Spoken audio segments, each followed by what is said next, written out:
One dynasty ends, then a new one begins. Every chess player has one goal in mind when it comes to classical chess: the FIDE World Championship. But before you can take a shot at the king, worthiness must be proven. 8 for the open section and 8 for the women are in Cyprus to do just that. First chances for some. What a moment! Last chances for others. Whether or not he gets another shot at the world title, his career will be defined by resilience. But all with just one goal in mind. He will be the youngest world champion. World champions Gukesh and Wenjun await their challenges, and we wait with them. It's time to let the games begin.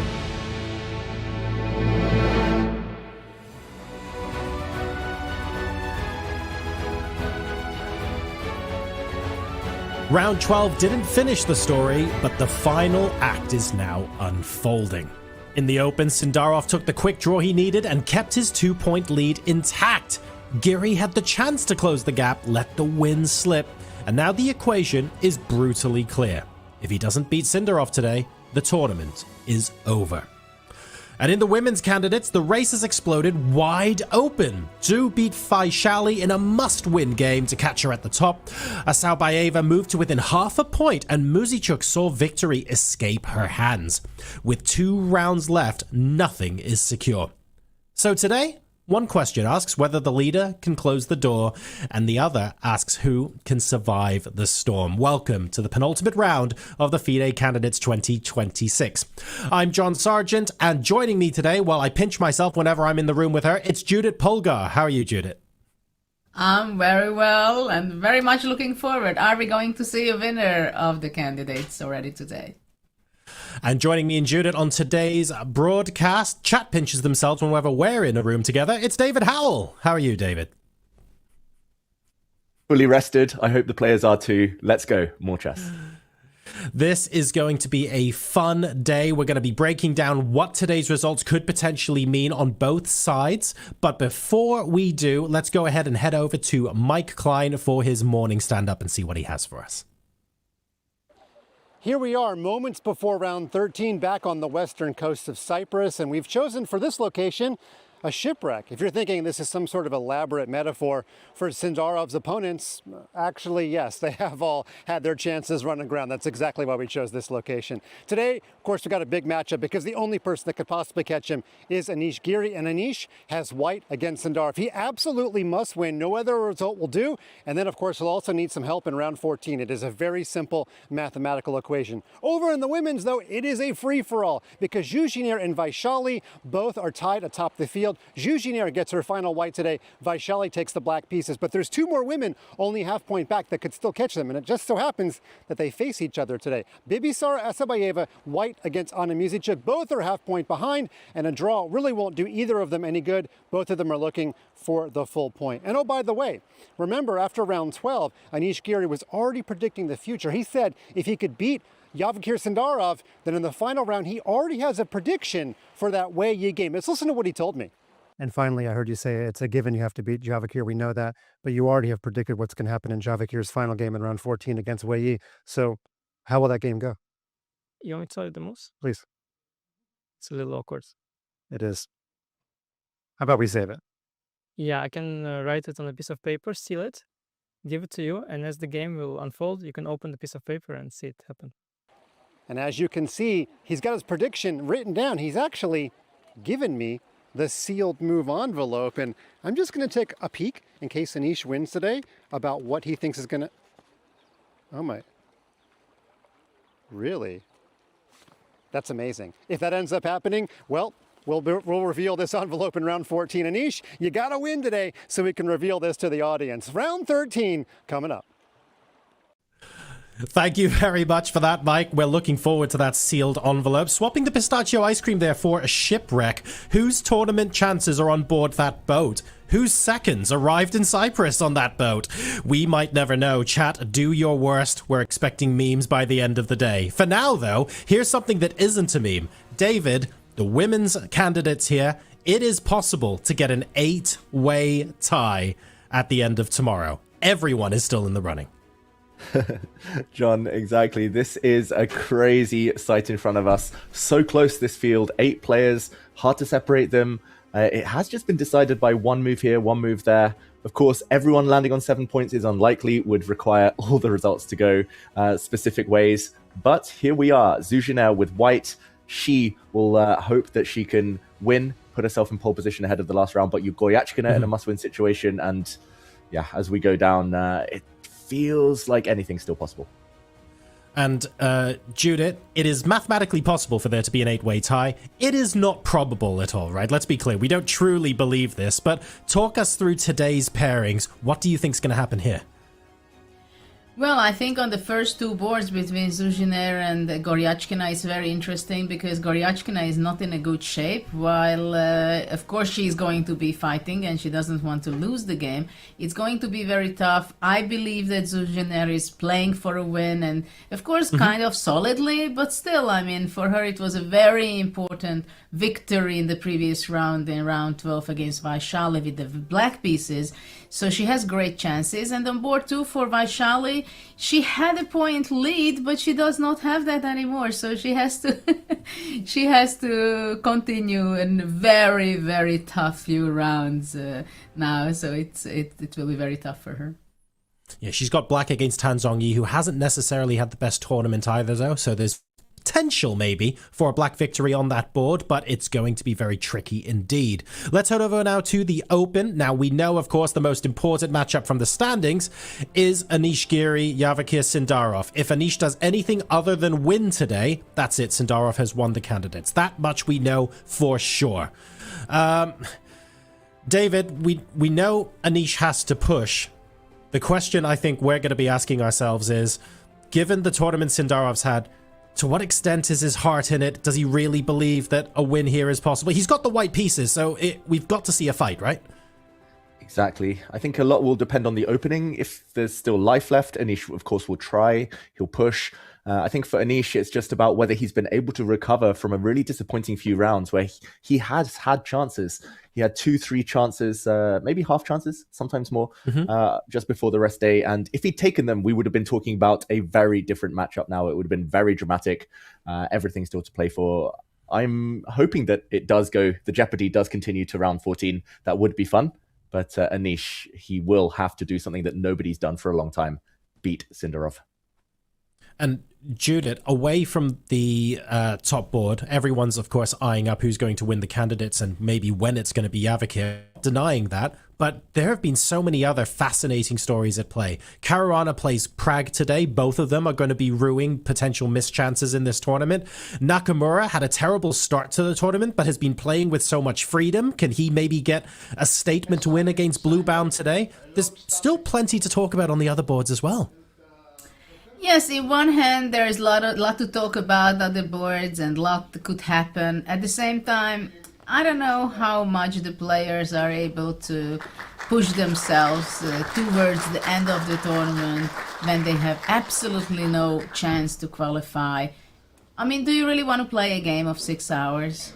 Or the way how Hikaru decided in the previous round against Sindarov that he's just fine with a quick draw. So yeah.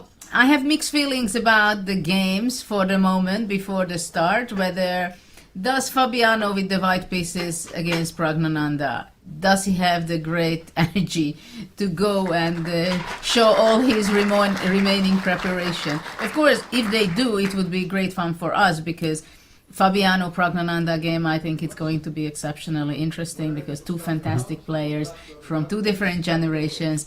But we'll see whether they want to give us a show or they say, well, you know what, this tournament was not designed for us.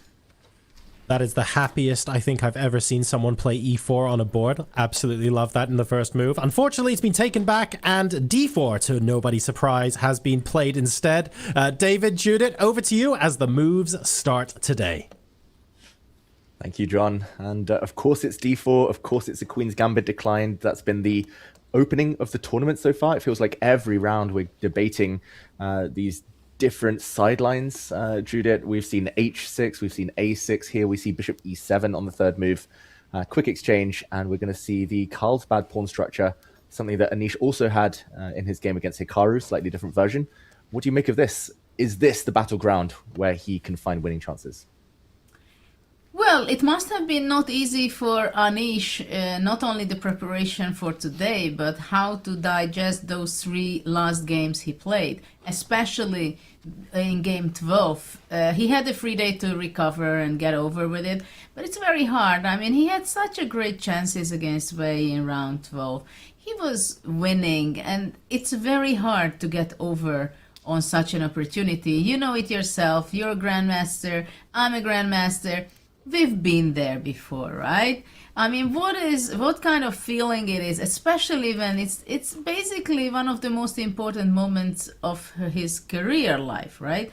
I mean, he had to win that game, and then can you imagine he makes a full point in the previous game. He wins today, and it's only half a point behind of Sindarov. So he could do. He had the opportunity to collect it, the first part. Today it's another story. It seems like it's very hard to catch Sindarov. He's the only player out of the field who did not lose a single game. Though he had some chance. He was very close to it against Fabiano. But still, he managed his, as he said, that maybe it was the defense of his career so far, the biggest defense he made. So, I mean, clearly he's in great form. He's enjoying himself. He has a great mood. He plays fast, this we've seen, and they are blitzing it out. Are they playing a bullet game or blitz game? We'll find out, Judith. Will they ever stop is the question, because there's no Deep Dark Forest today. I saw some of our featured chat, our viewers asking for something complicated, something tense, but it looks like the whole center is about to explode. Probably White has a small advantage due to the bishop pair, but it's probably just a symbolic advantage. Sindarov seems so well prepped. Judith, I fear that this might not be a battle after all, but okay, Anish does close the center. He does say no simplifications. The game continues. Well, I think in this game, basically, we might see several moments where we think that there is a choice for White between choosing this or that, but in practice, he does not have. In this position, the only move was to play e4 in the tournament situation, right? I mean, yeah, looking like James Bond. Well, I do hope he's going to be playing like James Bond out there with all his energetic movements and being ready to fight and risk his life to win his game today. Of course, we can vision how beautiful it can be for White. The f4 bishop goes away, White plays f4, e5 at some point, the d3 bishop can be very powerful after that. But of course, nothing is as easy as it might seem at first. Rook e8, very healthy move, putting pressure on the e4 pawn, knight g3. It seems like none of the players see this position for the first time. They have their prep done before. Yeah, and that's modern chess, especially at this tournament with all of these Queen's Gambit declines. Often it gets to a new position quite early, but the players are still prepped. They still seem to know what's going on. And Judith, this looks like a brand new position. I was checking, and apparently rook to e8 was a novelty, probably the most natural novelty in the world. But up until then, there were a few games. Black was mainly playing knight to d7. Maybe we'll still see this plan, trying to rush into the center with knight e5 quickly. Maybe just dodging a pin as well. Sometimes bishop g5 might be annoying. But what do you make of the position? If Sindarov isn't well prepared and has to start thinking for himself here now, do you see it being a dangerous one? I think it can be a dangerous position easily. I mean, the knight on g3 does not seem to be very fit and beautiful. At the same time, once it shows up on f5, it can get real trouble for Black. There are a lot of questions, I think, for Black, how to play now. Like knight e5 would be probably a bad move because of takes and f4, e5 immediately. Now knight fd7. Eventually he wants to go knight e5, I believe, but then it means that he wants maybe to exchange both of White bishops to get away both of the bishop. Makes sense. And yeah, what do you expect from white here? How is Anish going to wait? Most likely, I don't know, something like rook c1 or maybe a3. Are there any other useful moves? Rook to e1. He's just going to wait for black to come into the center, you're expecting, and then he's going to take it and throw his f-pawn down the board. I'm wondering, does white have an option to play bishop c4 and after knight e5, bishop d5 to relocate it to that diagonal, or is it making things...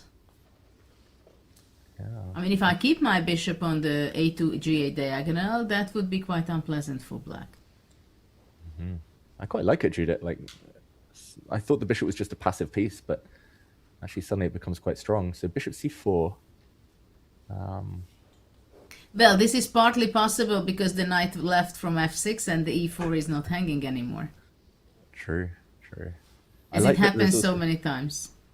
Exactly. I like that there's some tricks like knight b6 trying to stop bishop d5. You can already take and check. And yeah, this bishop is hanging on c5. White wins a pawn. Okay, bishop c4 looks quite cool for Anish. Yeah, but black, for example, can play queen f6. So I think knight d7 is idea, only one of the idea is knight e5. Probably queen f6 can come as an active piece there. Mm-hmm. True. And maybe white. I mean, knight h5 is either very good or could look clumsy. I don't know, knight h5, queen g6. Yeah. I'm reluctant to commit yet. Maybe just bishop back to d2.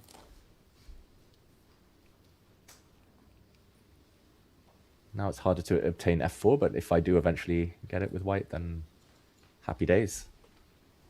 I agree that once white goes f4 and ready to go e5 and start attacking, that can be very dangerous for black. So black has to be playing carefully. Mm-hmm. Okay. Yeah, I was skeptical at first, but now I'm optimistic, Judith, after bishop c4, that we'll get a fight. I convinced you. Yeah, I was quite easy to convince there. I didn't need much convincing. Probably because I was thinking about like e takes d4 lines earlier, and I was so down. I was like, okay, he'll try like ask one small question here or there, but no, this is maybe a bigger one for Sindarov to answer. Yeah, it's interesting.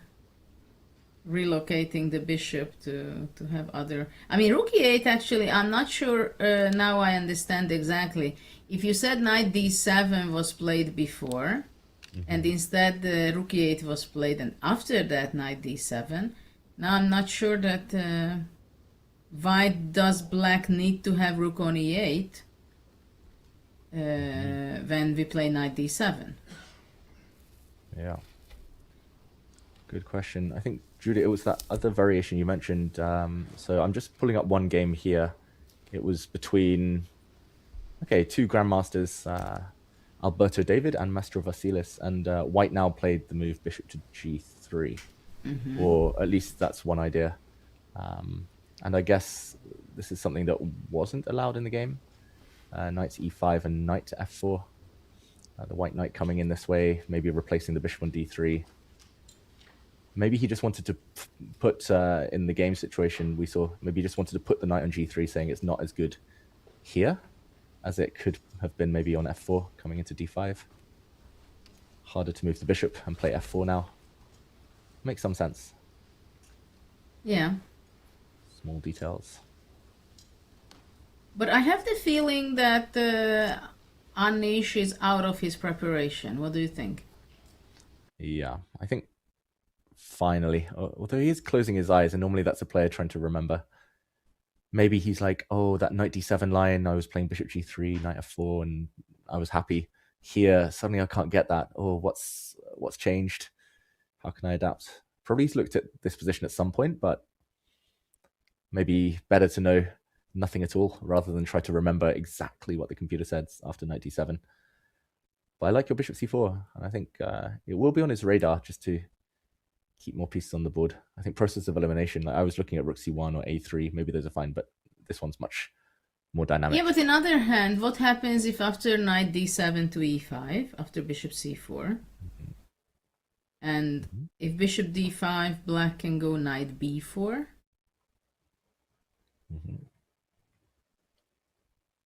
Though I don't know if, yeah, bishop b3. Yeah, I'm slightly concerned that you're coming in, but maybe it's not an issue. You're absolutely right, because that's my plan, to go knight b4 to d3. Yeah, if I take here, I get stuck. Rook b8, so okay. Bishop b3. Bar drops slightly.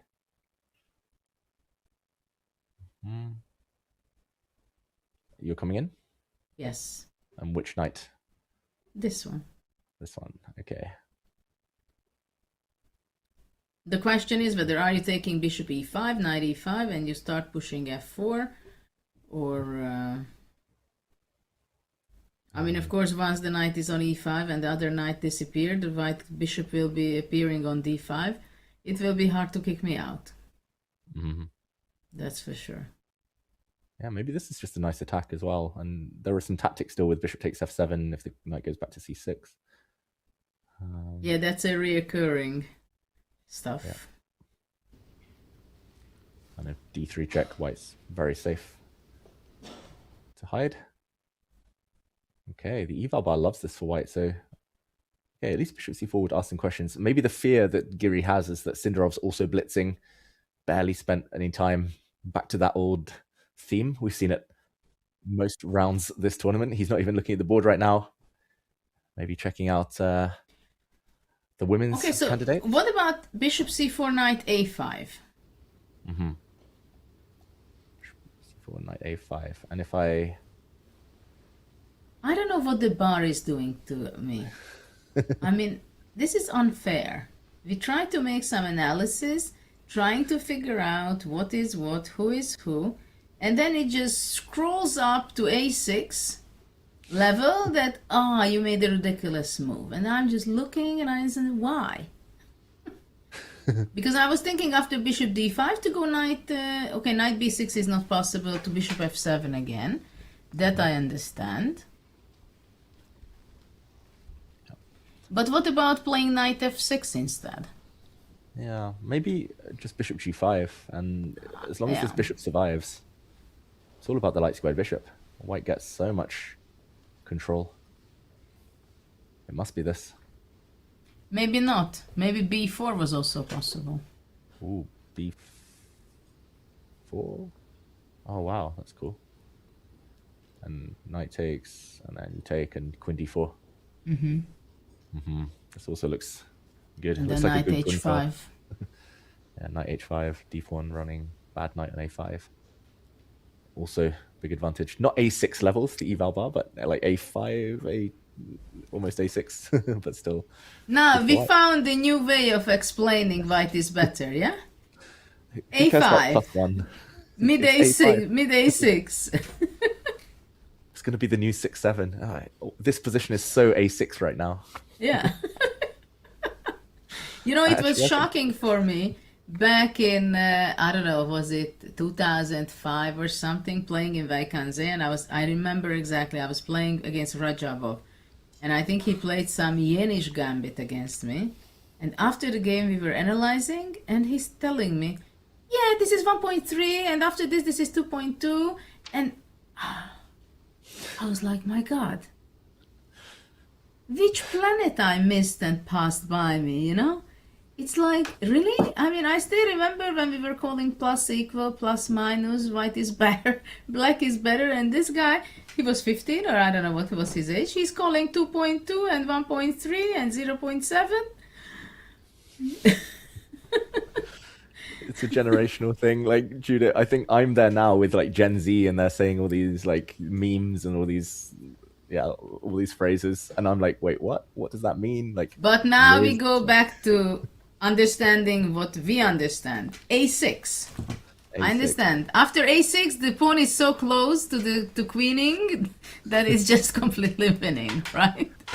Exactly. And if the bar is down at a2, it means black's close to position, that's and black's death. winning.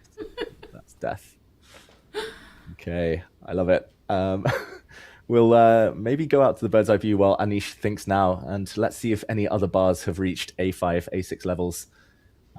Let's check out the other games and the openings over there. Sindarov, in the meantime, looking very chilled. Looking very calm, Judith. And we don't understand why. Must be prep. It's all been seen before. It's all in his mind. Must be. But it will be fascinating to see what he has in store after bishop to c4, which looks like a good move. Okay, let's pull up that bird's eye view and see what's going on elsewhere. Judith, I don't see any hyperactive eval bars right now. Maybe slight edges on a few boards, but nothing too special. What catches your eye out of all of these openings so far? Well, to tell you the truth, I think positionally and to learn some chess, Nakamura against Matthias is very interesting because of the pawn structure. Because of that b5 last move, I think it's quite interesting. Yeah. What do you think about that? Was it an unexpected move to Hikaru that black played b5 with the idea, I guess, wherever the knight is moving away, knight b6 comes to c4? Mm-hmm. I mean, it is quite typical in this Carlsbad pawn structure, Judith. Here we're seeing it from the other way with white with the e3 pawn, and yeah, I mean, it's such a typical idea. I would be shocked if Hikaru has missed it. I remember being surprised the first time I ever faced this idea. I was like, wait, my opponent's just giving me a backward pawn to look at, like giving me outposts, but on c5. But if white can't occupy it here without getting taken, this looks very healthy for black. Like queen takes or b takes. The d pawn can't take, so like this, I mean, no outposts. And after b5, I would be scared of being worse with white soon if the knight has to go back. Knight c3, maybe a5 as well. Or knight b2. Yeah, rook c8, knight b6, knight c4. It's easy for black to play activity. But you know, it's interesting that if we go back a few moves, it's like clearly if the knight, I mean, white played knight a4 and how things are developing, right? If white would play a3 and then b4, after a3, b4, white would not have the idea to play knight a4 at all, right? And instead, he went knight a4, and after queen b4, pushing back with the tempo a3, queen goes back, and then b4 is natural. But you don't realize that actually my knight is completely out, and after b4, as you pointed out, after b5, if white goes back to c3, a5 immediately. And actually even black can start to take the initiative in this game. Yeah, this is tough, and like Hikaru's knights are so far away from c5. He was so close, but now he's so far. One move away. If it was the live position, just with the white rook on c1, and he could play like knight c5 and take back with pieces, not pawns, then he might have some advantage. But here, it's not easy. I think he might play knight c5 anyway, Hikaru. Just the idea of the black knight getting into c4 if the white knight on a4 is passive, like, it's not too appealing. And he can't play e4, no pawn breaks, while the black bishop is on f6, or less attractive at least. Weakens. So, okay, knight c5, knight takes c5, b takes c5. Yep. Let's say a5, but I'm not sure a5 is the best, you know, maybe bishop g4 is better. Because after a5, I go knight e5. And of course, my idea is to go f4. Yes, an attack. This bar, what does it think? How does it dare? I mean, black does get a nice pawn structure. So white pretty much has to, white has to give mate somehow. I don't know. Who gives mate?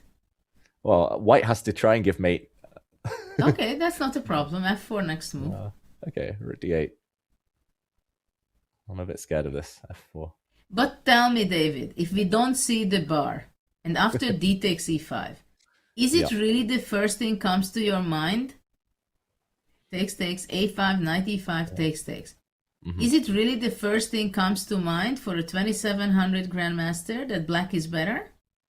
I I mean, long term, black's better, but I wouldn't think it in the moment. I would be thinking how to survive against f4, f5, and if I survive, then maybe I can start. But why is it better? But okay, explain me, please. Probably I'm not the one who does not understand it in this audience.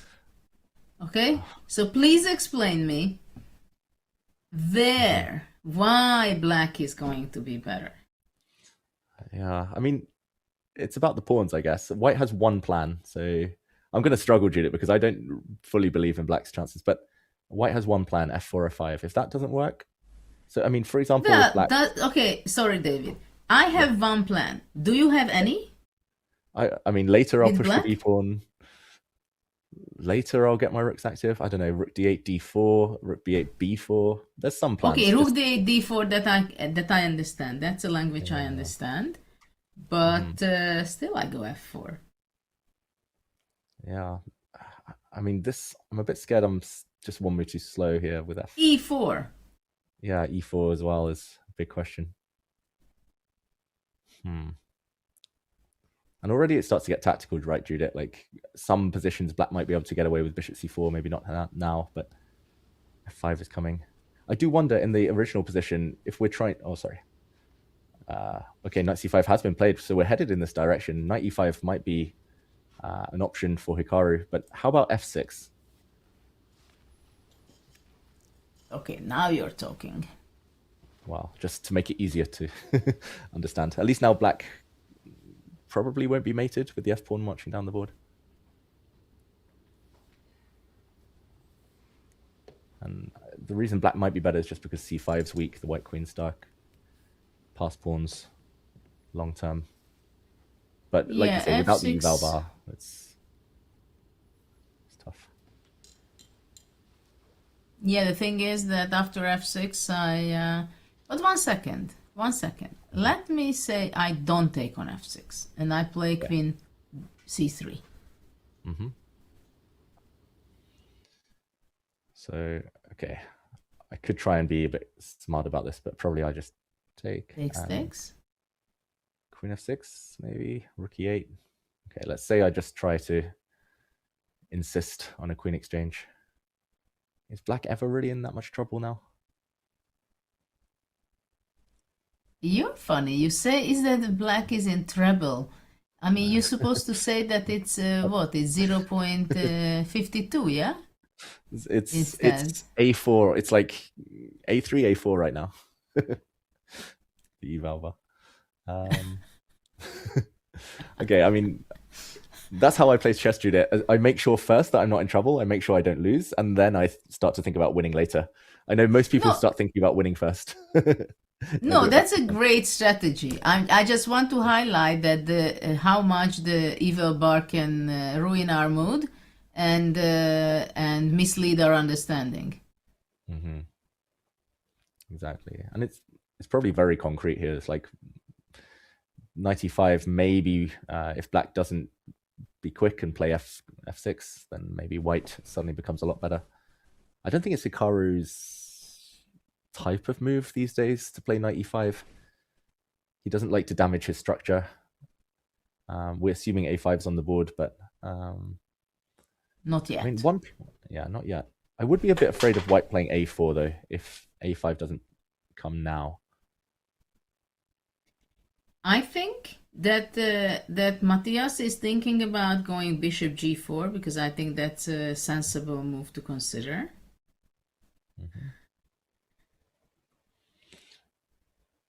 Yeah, it is a question whether bishop takes f3 is a threat. Probably not at all. Yeah. So if I was trying to play devil's advocate, I might say like bishop f5. Okay, bar sinks, but this pawn structure, probably I've just helped black to play g6. But like king h1, rook g1, just looks like a position where it could go either direction. Judith, white has a strong center, which I quite like long term. Yes.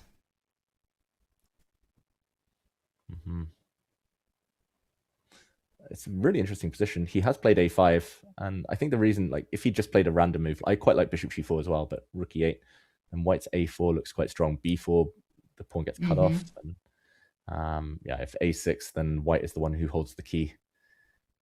Always. So a5 now. There we go. a4, b4 is always on the cards. Which color would you be playing more?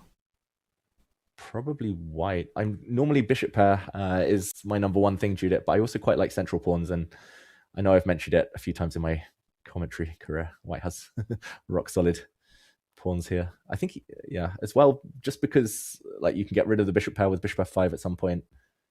I think black's only got one real trump card with a pawn on b4. White can play for e4. I think it's equal, but how about you?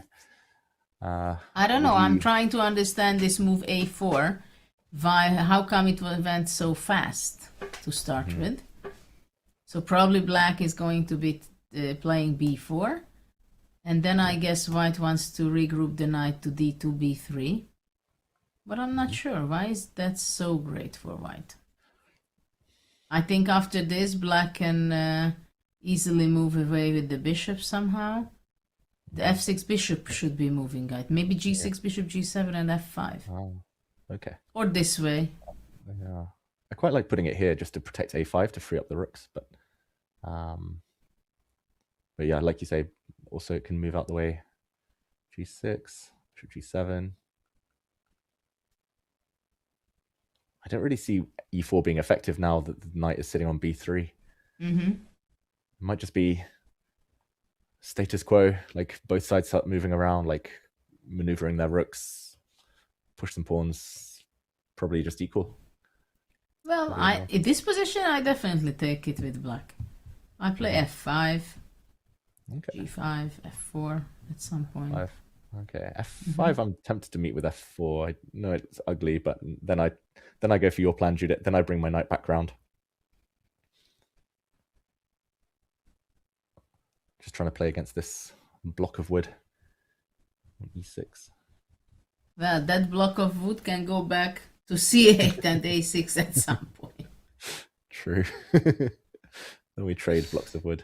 But it is quite blocked and bishops aren't super happy here. True. True. Okay, I predict a long game, but probably the eval bar will be a4, a5 for a long time. Okay, should we move on? This is the can we go back, maybe the bird's eye view, and see what the girls are, the ladies are up to? Let's do it. Let's check in on the other games. Just while we get the bird's eye view up, Caruana against Prague is a typical Nimzo Indian. I believe that's still theory, so interesting that the players are still thinking. Yeah, we've seen Nakamura, Bluebaum. Wei Yi against Yesipenko is a Petrov defense. We've seen a lot of those as well this tournament. But the women's boards are very interesting, Judith.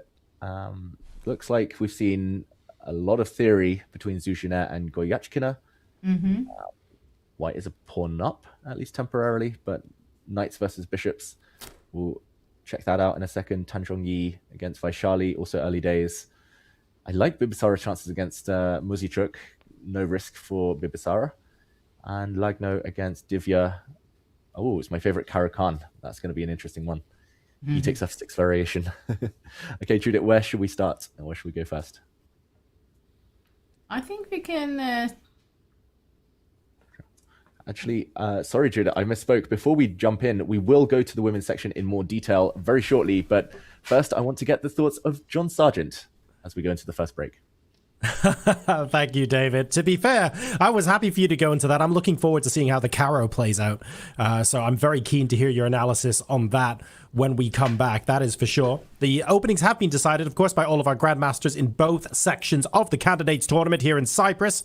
And while you're going on your first break and grabbing yourself a tea or coffee, you see these GMs? They don't just play openings, they own them. And now we extend that offer to you too. The Chessable Repertoire tool lets you organize your openings exactly like the pros do. So there are no more messy notes, no more forgotten lines. It's sleek, it's powerful, and it's designed to make sure that you're never caught off guard again. Build your world-class repertoire today at go.chess.com/repertoire, or just type !repertoire in the chat right now. And while I go and figure out what that's going to do for my bullet rating away from the broadcast, grab yourself a drink and we'll see you back here in a few minutes.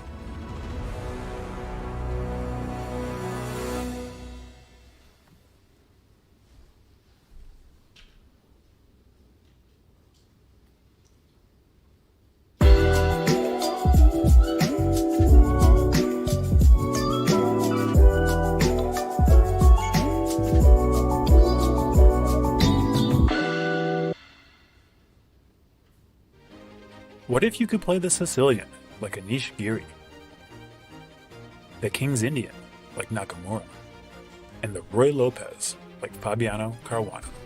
On Chessable, you can learn straight from the world's best.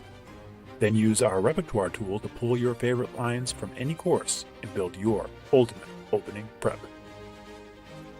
Build your all-star repertoire on Chessable.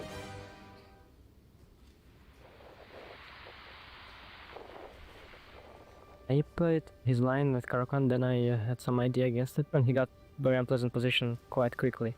And eventually I managed to win without even letting him a lot of counterplay, so that was quite nice. So far it's good. I have 5 points out of 7, so at least I'm not losing any elo points. But it's good. Well, we'll see what happens in the last 3 rounds. So what did you think of the tour? It was really amazing.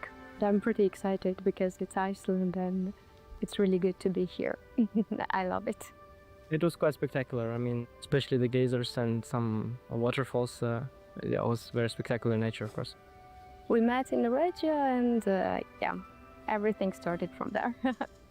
Yeah, I live in Georgia, but we play some tournaments together and we try as much as possible to see each other. I hope from next year it will be more often. I met my wife when I was just 17. We married when I was 21, and I had my first child quite early as well, and we have 2 more kids.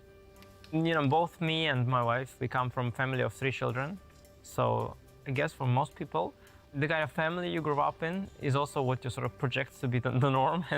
And maybe like this is one of the reasons why, you know, both me and my wife, we also have 3 kids right now. It really is only possible for me to like combine professional career with having family if you have like enormous support from elsewhere. I don't think like one person can manage to be like super involved with the family and also be a top professional at a sport. That's very hard. So in our family, like my wife does really a lot, and also our families do a lot as well to help. There are a lot of moments in life where you need support, and luckily we do understand that and we do support each other. I mean, it's very nice, like when it's in this setting, it looks all very organized, everybody's sitting, and you know, it's like we have 3 children, they're all very well behaving and sitting on one place all the time. If it was always like that, it would be really easy. No, it's quite chaotic at times, of course, but you know, a lot of fun. And I imagine us back when we had only 1 child, to have 3 right away, we'd probably go nuts immediately. But you know, gradually upping the level of difficulty, we were able to handle it.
Welcome back to the FIDE Candidates 2026. Exclamation mark repertoire might not have quite been the command we needed it to be in chat. We're getting that changed. I'm petitioning it for it to be exclamation mark help my openings suck. But apparently someone at Chesscom has just vetoed that. So we're still working on it. We'll workshop it, guys, okay? We are heading back to the action now. The openings have been decided across all of our boards, and we've had some pretty fun ones, especially in the women's candidates. So I'm kind of keen to hop over there just to see what's going on. Judith, David, where would you like to stop first? David, it's your choice. Oh, the power's all mine. Normally my middle name is indecisive, but this time I'm going to take us straight over to Bibisara Asalbayeva against Anna Muzychuk, because not only have we seen the most action so far there, or at least one of the most developed boards, but it's my type of position as well. Queen's off, small positional edge. Judith, this is not going to be much fun for Anna Muzychuk. She's got double c-pawns. She's slightly behind in development. I could see the white rooks just coming to the center, maybe the white bishop coming in, white knight just moving, c4. This is a typical Scotch, which actually has featured a few times that opening in the women's, and looks very nice, risk-free for white. I'm not surprised that you picked this position, because it's like heaven for white, right? I mean, this is really no risk, just white has a long castle, ready to go rook e1, ready to go rook bishop a6 at some point. Just whatever piece is going to be exchanged, it will not benefit black probably. Or whatever form it's going to happen, like, well, the knight on d5 still stands very good, but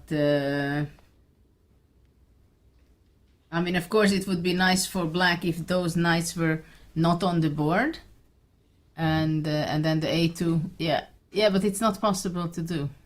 But I wanted to say that if, let's say, you take knight d5, bishop d5, and you go h3, whatever, then bishop a2 is possible. Yeah. Here, maybe it's not possible because, yeah. Because of the problem of black's king in the center, so even here bishop a6 probably, and white is having a great time. But generally speaking, even this is not going to happen, because if black takes on c3, then bishop c3, and already the bishop will be standing very well on that diagonal. Oh, this is tough.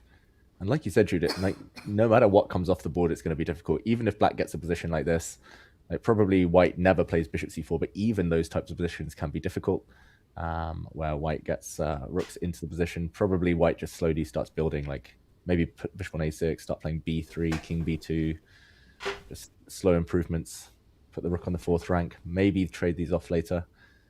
This is going to be endless suffering for Anna Muzychuk. At the same time, it's interesting that we have this position, because it's not Bibisara's style to go for a positional play. But of course, this is, in the other hand, you can say that it's everybody's style to have a better position. Exactly. It might not be her style, but if you offered her this position before the game, she would just say, yes, yes, yes, please, please. Yes, because it's without risk, and it's only black who can get in danger. And actually for black, it can be a danger for a long time, until end of the game, because of the bad pawn structure of the double pawns. And the white square bishop for white is going to give the more headache for black, I believe. Yeah. And wow, knight takes d5, Judith. I did actually take a peek, and apparently this is the best move, but I must admit, this would not be on my radar.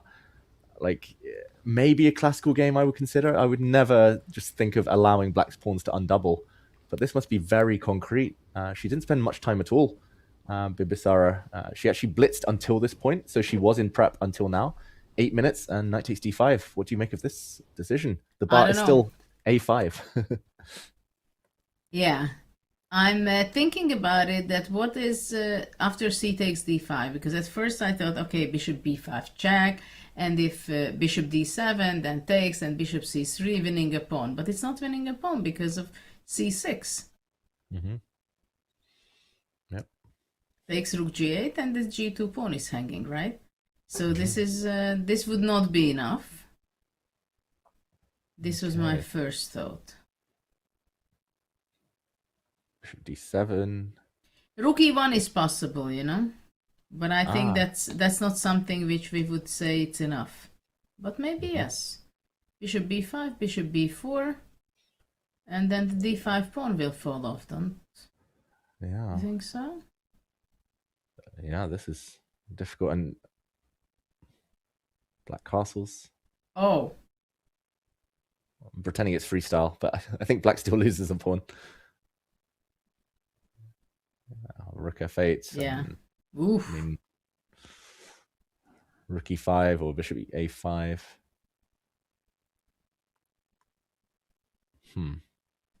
Well, the question is it enough for victory?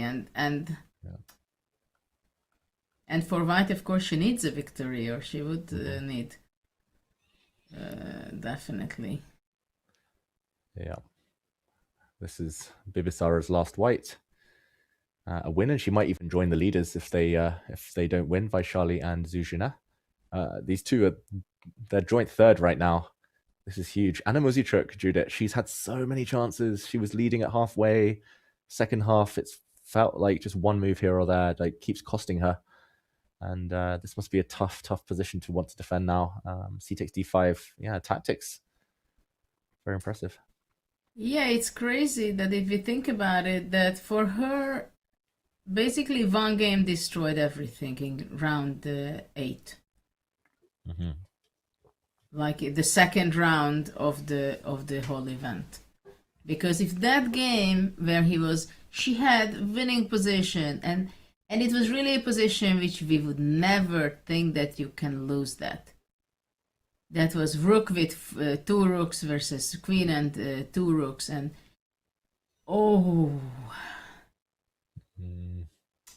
that basically killed her mentally. Psychologically, she got completely destroyed, and she was not able to win ever since in the last rounds. Yeah, despite some promising positions, she was winning just before the rest day in the previous round against Goryachkina. Played a beautiful endgame and then, kind of messed it up just at the death. Blundered into a stalemate trick. That was crazy painful too. Okay, so she's thinking about bishop takes d5, but as we showed, even the a2 pawn isn't really hanging, so white can just continue like normal, and still a bad structure. Maybe she feels that this is at least kind of active pieces, but c takes d5 is the move she wants to play. What about Judith instead of bishop d7 then? Just moving the king. This is not what you want to do with black. Not ideal. This is the problem. Ideal. I don't know if I can go bishop c6 and then bishop f4, and is it going to be a serious problem for black? Okay. Or you go rook d8. Yeah, although now you can go this way maybe. Rook d6. Yeah, I wanted to meet bishop f4 with bishop d6, although maybe just white goes back, and so many weak pawns and an uncastled king. And the bar is at a6 levels again. Yeah, this is painful stuff. Okay, this is not very pleasant for Anna Muzychuk. Looks like a lot of suffering ahead. Judith, maybe we let her dwell on this position. We're assuming that Bibisara has good chances here, but who else do you think has good chances in the women's candidates? I would be very curious to see Zuzhiner game against Goryachkina, because white has an extra pawn. At the same time, there are some compensation by black's play. And it seems like bishop b4, the last move, was quite good. But I don't think it's so easy for black. Yeah, and it's all theory, apparently. Zuzhina, she's still got 1 hour 24. She started with 1 hour 30. And that's, she's only been thinking there for 2.5 minutes. She now plays knight e4. This was an Italian where white won a pawn, and there's some weak squares, but as long as white doesn't get mated, beautiful knights. I think I would pick white, Judith, like partly because I'm a greedy grabber of pawns, but partly because I just genuinely don't see any compensation here for black right now. Well, probably the question is whether what white is going to be doing with her knight on c6. Queen g6. Okay. To take or not to take? That's one Well, question. this is a big question. Yeah. True. I think I want to take, but she's played queen to b2 interestingly. Takes. Okay, takes. And the white knight is running out of squares slightly. Queen to d2. And then I was thinking to go bishop h3. Rook b1 maybe. And I see the bar crashing. Whoops. I thought the queen could plug the holes, but what's so bad about this? maybe rook d8. Yeah, maybe also f5. But also, okay, rook d8. F5. Or queen f4 maybe. Yeah, maybe f5. I just realized my knight's not so happy. And after knight c5, what, rook e8? Just felt like the knight's offside. Or f4. But yeah.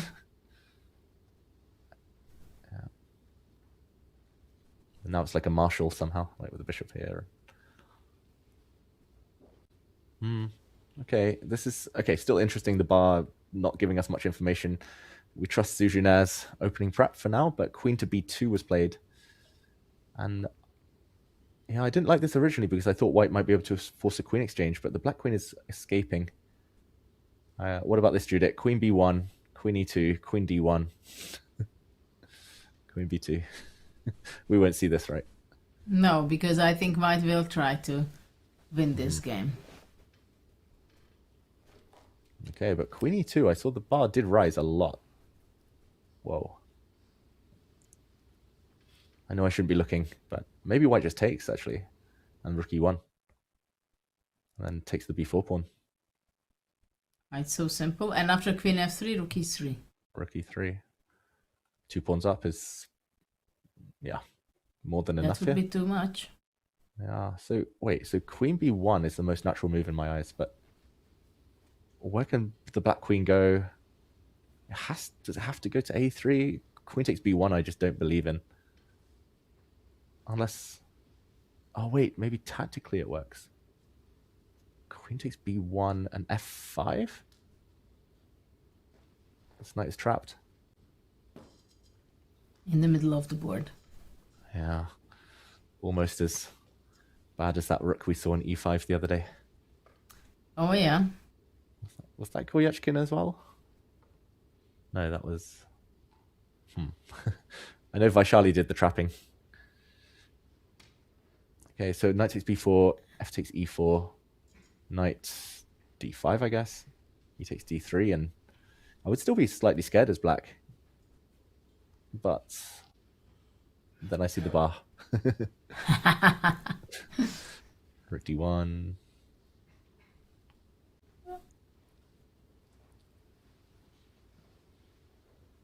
Actually, what does black do on rook d1? Yeah, probably bishop f5 is necessary, right? Oh. The knight e7 takes. Yeah, I was hoping to be able to draw some rook and 3 versus rook and 2.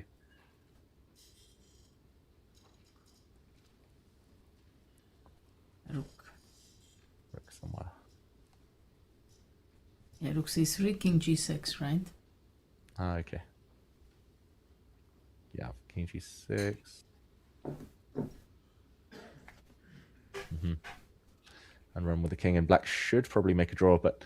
But the rook can be trapped here also if black is not paying attention. The rook, yeah. King g2, king f5, king f3, king e5, king e3, then f4. Oh wow, okay. Apparently this is winning. You're right, Judith. The rook is very much stuck. Okay, back to my original plan. C1. Queen c1 played. We'll check that out, but I think maybe black should race with the a pawn and deflect the white rook. Yeah, you just give up the pawn and exchange. Yeah, and then something like this, and this should be a draw. Okay, so queen c1, what is the difference? Okay, the difference is that the knight has the c3 square. But the downside is maybe that after queen to e2, the d3 pawn is hanging.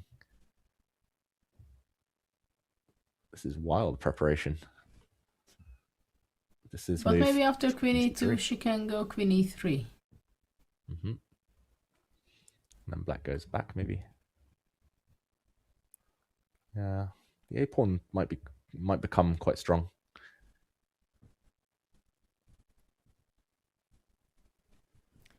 It seems so strong for white. Maybe it's not, but great knights.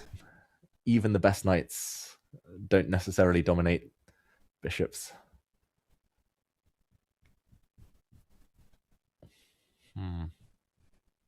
Yeah, it's crazy. Like queen's off, and this is just winning for white. But I guess this pawn is just, well, super strong.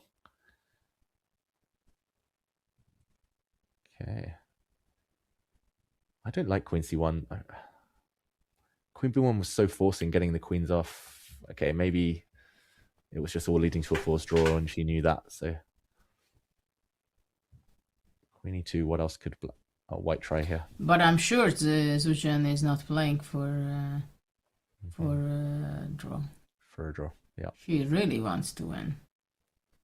I mean, it's only white who can cause dangers. Queen e2 on the board. But this queen's extremely annoying. Yeah, we're assuming queen e3, queen b2. Black has to keep the queens on, unless there's some crazy tactics. Okay. So Judith, this game looks roughly balanced, but Zuzhina much ahead on the clock due to her prep. Probably Goyachkina in prep as well. But what do you mean? You think they are in prep? I think definitely until the last move. Zuzhina, she had 1 hour 28 still, just 2 moves ago. So she spent a bit of time on queen c1. She spent I 4 thought minutes she on would be queen out c1. for a long time already. Yeah, she spent less than 10 minutes, and this is move 24. And it's been quite crazy. Sorry. They play only 1 hour 30. Yeah, they have the I increment. forgot for a second that. Yeah, then it's a very unfortunate situation for Goryachkina. That she got this home prep. Yeah, I think she might have been prepared quite well as well, although she did have a 20-minute think a few moves ago. So queen e3, we're expecting queen b2, and how would you assess this before we move on? You said only white can win really, but how realistic do you think the winning chances might be for the joint leader, Zuzhina? Well, I would say that it's 65% she will win. We didn't make our prediction for today yet. No, not yet. I've seen John's mind working for the last hour, just trying to figure out, looking into that crystal ball. Judith, how about you go first? Let's go to the bird's eye view. You can talk us through your thoughts on where we might see some blood today, where the decisive results might be. Okay. Oh, what happened in the game 1? Wow, Giri exchanged the queens. I think we'll go there next. Yeah. Well, not much chance for a win for white, even though it's much nicer for white.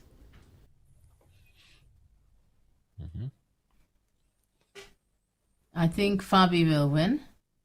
Okay. He's up a lot on time. Hikaru will be a draw. So those are my take. And Wei Yi. That is also kind of a fun position. We were not there yet before. That was a Petrov. We'll check that out a bit later. Okay, so I would say it's going to be one decisive in the open. And in the women's section, at least 2. Decisive. Okay. Are you going for 3 overall or more? No, I should go for 4. Okay. And John, Judith's chosen 4. That's off the cards now. Or you could, I guess, say the same. How dramatic do you think this round is going to be? David, I think you've blundered, mate. I think you've opened the door to yourself being wildly out of contention here. I feel like for the last couple of days, I've gone with 2, and unfortunately, the predictions have been stolen away from me cruelly at the last minute on multiple days as well. So I'm going to relent. I'm going to listen to the chess gods and agree that 3 is the more likely result, which leaves you, David, in a prickly position. 5, let's go.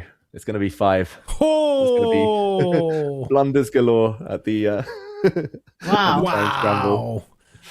I'd love to see that. If we do get up to 5, that would be amazing. Chat, what do you think? We would like your opinions as well. We'll run a poll shortly.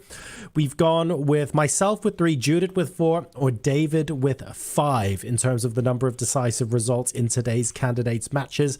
Let us know when those polls come out, and we will aggregate the results and give you the results later on in the broadcast. But there we go. That's prediction done for round 13. All that remains now is to see who will prevail. Back to you guys.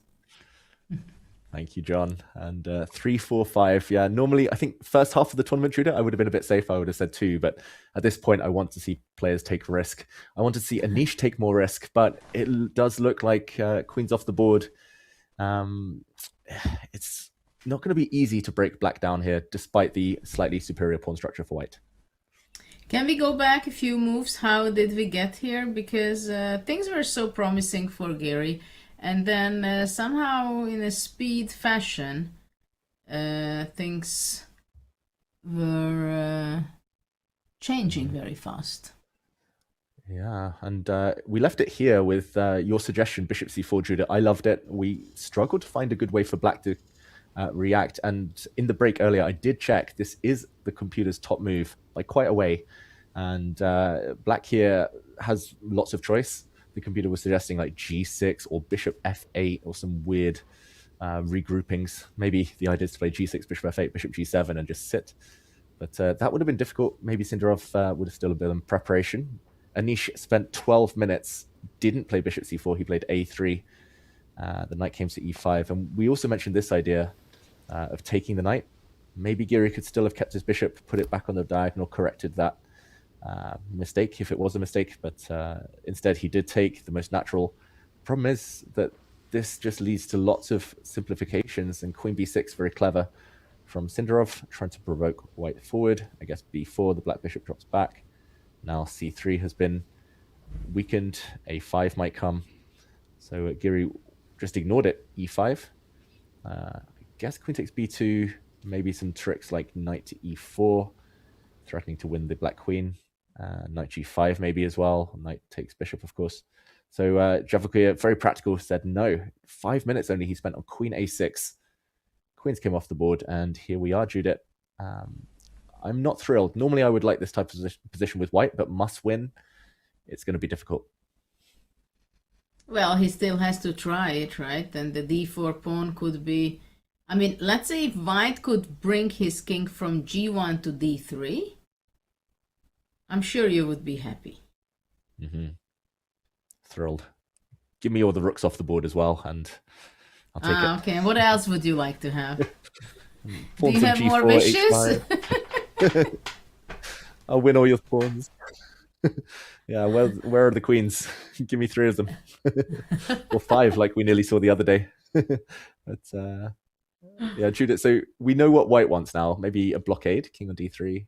Maybe rooks off the board. What does black want here, do you think? Well, what black wants, first of all, I think also at some point he might want to push a5 and maybe even a4 to get some counterattack against the b2 pawn. But one thing for sure black does not want, to have this king on d3 or blockading even with the knight it could get. So the question is, how is he going to be reacting if, let's say, white goes...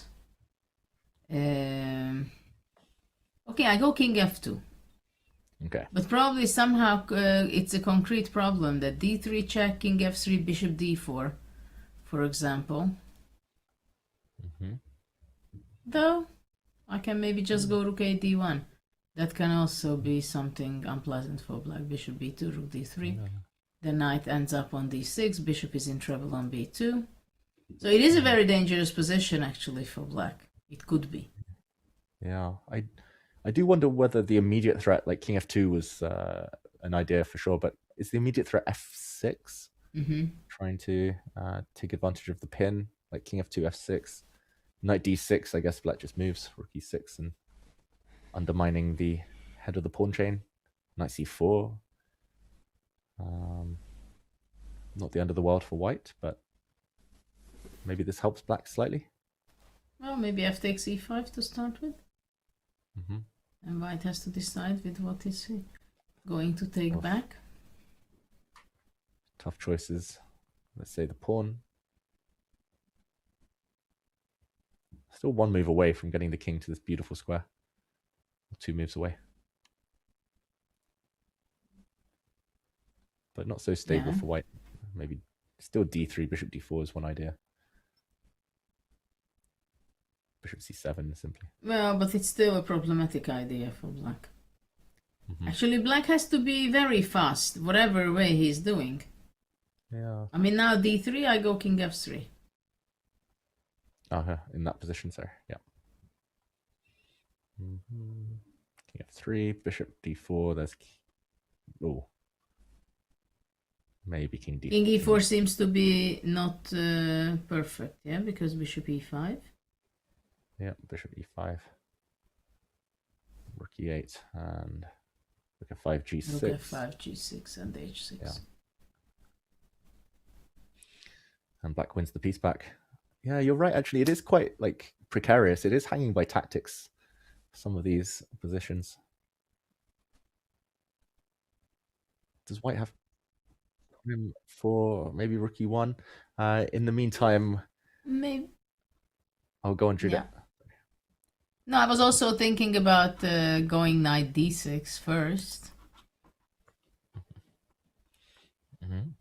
Knight d6 is another idea. Yeah, and depending where you're going, if it's rook e7, then you can start with the king moving, and after f6, then we could take it. So it's not so easy for black to... To build up. And, okay. It is an Anish type of position, Judith, I would say. It is the type of position he likes to try and grind, minimal risk. Of course, a draw not that great in the tournament situation, but he has been in this type of scenario many, many times before. The Grand Swiss that he won, he was grinding out a lot of these endgames. Okay, and while he thinks, we are being asked, shout out to Ryan, our producer today, doing a fantastic job. What about king e2 after f6? Okay, and this is very instructive, Judith. So f6, just here, just f5, just chilling, putting the king on d3, pushing the pawns, good knight versus bad bishop. What do you make of this?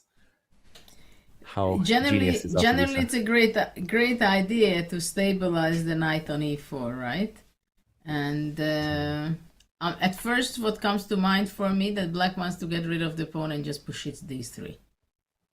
I don't know if it's the best, but that I just don't want to see the king on d3 blockading the pawn and having my bishop on b6 doing nothing.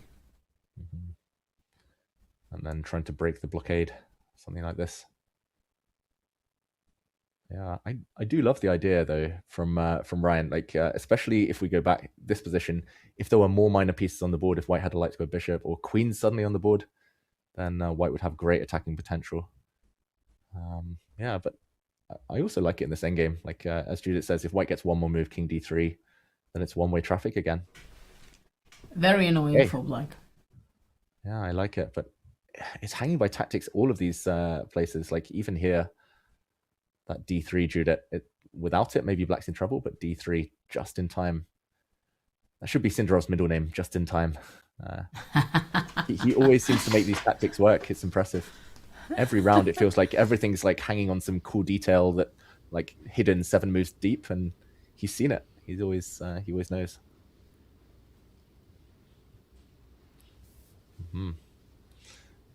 Okay, yeah, so Yeah, bishop d4 in that final position. Anish in the tank, still a lot of time. They've made a lot of moves. This is move 21. Time will not be an issue for either player, most likely. I think we all take white, Judith. That's the moral of the story. But yeah, hard work ahead. Well, Giri was trying so hard in the last several rounds, creating the better position and then slip it away against Hikaru and also against who did he play? Wei? Was it? Wei and yeah. That was yesterday, of course. He was winning. Yeah, against Yesipenko, like if he hadn't rushed with giving up his good knight for a bad bishop, actually greater chances for a big advantage. Could have entered lots of different pawn up endgames, most likely, where he could have pressed for a long time. Maybe he missed those opportunities, but maybe it's going to be the best moment for him. Grinding today and maybe accomplish a full win and collect a full point. That would be an amazing performance. Yeah, if Anish gets the win, then okay, we're gonna have a very, very exciting day in store tomorrow. We've seen in previous candidates tournaments that last rounds often can trip people up. Nerves get to you, and strange things seem to happen. Even if Sindarov will have white, Giri will have black. It's not beyond the realms of possibility. Judith, should we leave this one for now and come back? Yes. Yes. Okay. And shall we stick with the open tournament for now? We've had a few moves. Nakamura, Bluebaum, nothing too special. It's the same pawn structure we discussed. Maybe Fabiano against Prague or Wei against Yesipenko, both looking very interesting. Well, we haven't been in either of them. I would go first to the Wei game against Yesipenko because the king is not going to castle anymore in this game. Though artificial castling is as an option, it's there. G3, king G2. Yeah. He has to time it right not to weaken the light squares. But I'm curious, Judith, maybe because we haven't been here so far, let's just do a quick action replay. We saw a Petrov. We've seen some very weird Petrovs, it's going to be said, this tournament. Like lots of knight c4 ideas so far in the event, but knight f3 this time looks more mainstream. c4. I've actually played this myself, and I've played knight c3 here, but d4, d5. Yeah, it's years since I've seen this. And bishop b4 check, so losing a tempo with the bishop. Either white allows a lot of exchanges with knight d2, probably no advantage, or white plays king f1. And here we go. Looks like both players kind of freestyling out of prep. And here we are right now in the live position. Who do you think is the happier of the two? And another question, Judith, should white be grabbing the pawn on offer?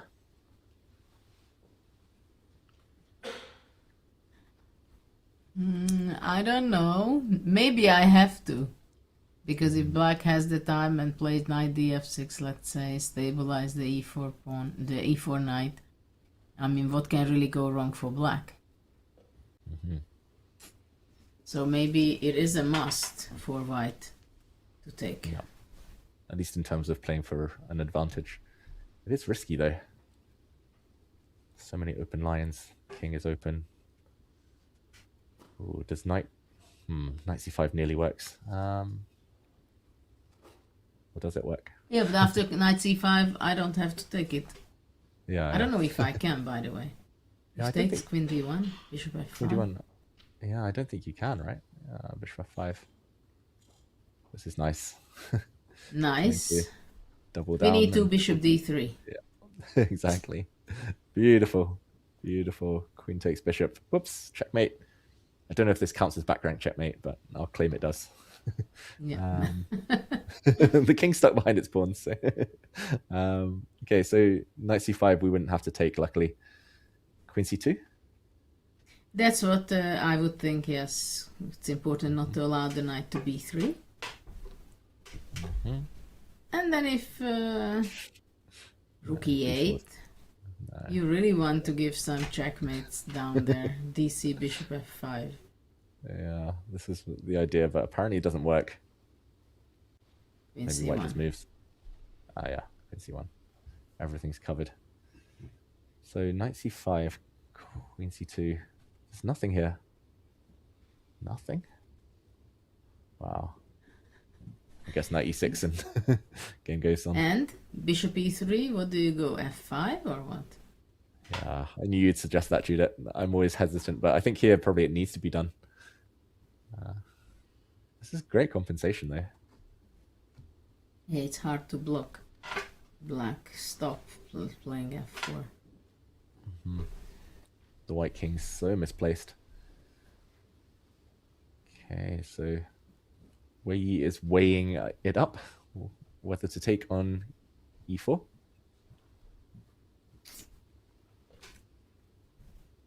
Okay, if he wants to play it safer, if he wants to say, okay, this is enough fun, the opening experiment has backfired, king on f1, how does white try to play it safe? Do you What think there about is a playing way? b4 first? Bishop. And then to take.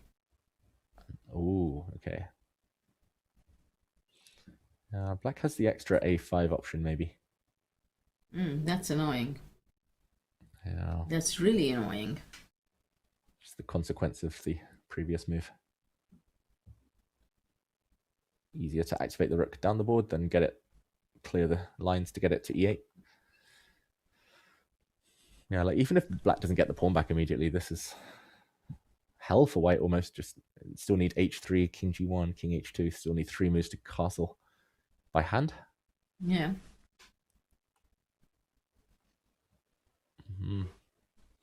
Maybe, is this the safer way, like, to just close it at some point, play c5? But then bishop c7. And if you don't take on e4, I will be protecting it with the f5. f5. I should have known. I was going to say knight c3 or knight to d2, not sure which one. Knight c3. f5 without even hesitating. Yeah, if I was castled here with white, I'd be quite happy, probably still, but with the king on f1, not so clear. At least the white knight might jump into e5 if black ever moves. I have the feeling, David, that you would not be happy, but a bit happier than having your king on f1. Because this position, I think it's far to be happy with white, even if white would have a castle. Yes, or you like it? No, I don't know. I just don't trust white's position that much. Well, maybe white can go, by the way, rook e1 with the idea to go knight e5 at some point. But yep. So if knight df6, then knight e5 is possible, which is quite good. Yeah, what's black's next move here? Never castle Wei Yi. Yeah, there's been many games he hasn't castled this tournament. Rook e1. I guess a5, white just plays b5. Although that could get very complicated. b6. Maybe b6. Queen f4 can be a nice move. Just putting pressure. Yeah, I quite like the idea of playing like h4, knight e2. Oh, h4 finally. I waited too long already. Arrived. I hesitated too long. Maybe not needed. Maybe just knight e2 or something. But h4, no, but queen f4, I don't want to provoke you playing knight e2 and stuff like that. So queen f4 is a waste of time. Yeah.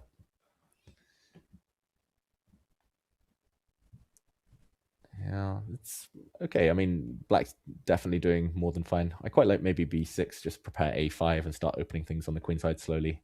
Get the bishop out via I was a6. even considering to play b5. Aha. Inspired by Bluebound today. A bit, yeah. Because if it would be black to move, then a5 would come immediately. Yeah, and it's always a bit scary to play g3. I don't know if white's got time to play g3, king g2. Let's try. Well, maybe that's kind of a must. But I go a5. a5. Okay, king g2. Takes rook a3, knight e2. Yep.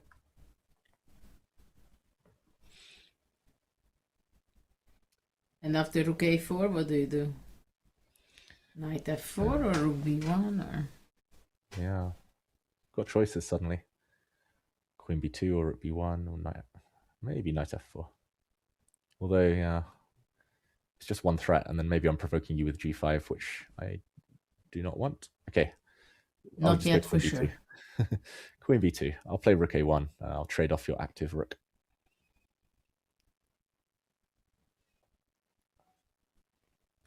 Looks like it came from a Dutch defense, not a Petrov. Yeah.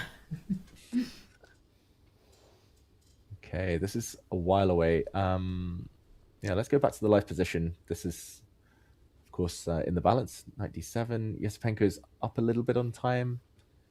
Wei debating. Who would you rather be, given everything we've seen so far, Judith, the lines we've been playing through? Who would you pick now? I think I wouldn't mind to play it with black. What about you? Yeah, I think I would choose black here. Like, maybe the end of that line we looked at, and I would choose white. But I think here I would choose black. And just, it is hard, like practical terms with the king on f1. Like, it feels so easy to go wrong. I just have a feeling he might need to block it at some point just to dodge any tactics against the white king. It's interesting. I've never seen king on f1 in these structures.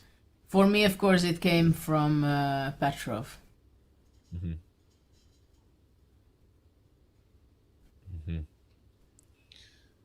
Okay. But it's an interesting game.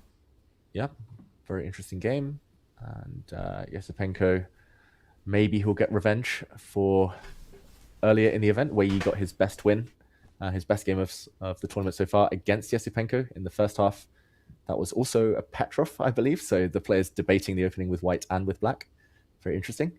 Let's go to Fabiano. We've had a couple of moves, Giri, Sindarov, but nothing too dramatic. We looked at the knight jumping to d6. Let's go to Fabi against Prague. And yeah, the other game looking like a French exchange gone wrong. I'm not sure who it's gone wrong for. Probably more white than black. But this one, definitely not a French exchange. This came from a Nimzo Indian. And just to take us back, Judah, a few moves. Typical Nimzo, black had taken on c3, damaged the pawn. I remember looking at this years ago. I even had this position in a British championship once, and the old move used to be d5 for white. But then it was discovered, I think at some point, that black just ignores everything, like not taking here, because then the white knight gets to d4 and it gets quite messy. Becomes really complicated. But black should be playing, I think knight a6 and knight d7 are the same. Knight d4, knight c5, and this is quite healthy for black, who will play queen f6, will castle, even at the cost of a couple of pawns. White's structure is really bad. But it looks like Prague was out of book, because not only did he spend 15 minutes on f5, but after c5, which even around 10 years ago when I last looked at this, was the top move of the engine. Like, even older engines that hated sacrificing pawns, even that was a recommendation. So I'm surprised Prague is surprised. But after knight d7, he looks like he's found some sensible moves. And what would you make of this position? Looks aggressive for black, but can he back it up? Can he keep pushing pawns? Or does he have to maybe take a chill and just castle? Well, I like these kind of positions for black, of course, but I understand when someone says that, you know what, you have attack, but after all it's nothing, and still you have some pawn structure which you're not going to be happy, because after all, where are you going to put your king, right? Are you going to castle short, where the king's side is very weak? When once black wants to push pawns, especially f4, then the diagonal b1 h7 could be deadly dangerous for black. If we don't castle, then to have the king in the center, it's also not so much fun. But at the same time, black has a lot of energy to play this. I mean, I can visualize knight d7 to f6 and maybe h5, h4 to try to highlight the strange placement of the g3 bishop. Yeah, it's not without risk what Fabiano's done, and he has been thinking now for 18 minutes. Now he's finally out of prep. Yeah, I think the reason c5, as well as getting rid of a weak pawn, the reason c5 was, as far as I remember, quite an important move is because Black often tried to castle queenside, and if Black is able to like play c5 himself, totally block that side of the board, then the king's super safe and typical Nimzo Indian. I'm not surprised you like Black's chances, Judith, but yeah, what should White be doing in the meantime is slightly less clear. Like knight to d2 would try to clarify things. Maybe if there's time, a4, a5. And what happens on knight d2? What do you do? Is it knight g3 or knight f6? Yeah. That's a tough question. I think as Fabi, I would play knight d2 just because I don't like the idea of h5, h4 coming quickly. This would take the sting out. f3 will block the beautiful b7 bishop. Yeah, it's a safety move. Safety is good in chess. And safety is good, yeah.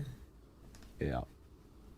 I guess, yeah, just to show Black can't really realistically attack like h5. Or maybe he can, but e4 it becomes center play versus wing play. Unless Black just says, let's go. Like Well, let's go. Close our eyes and let's go. Okay, h4. He takes f5. Just, I don't know whether Black takes a time out to castle. Or let's go.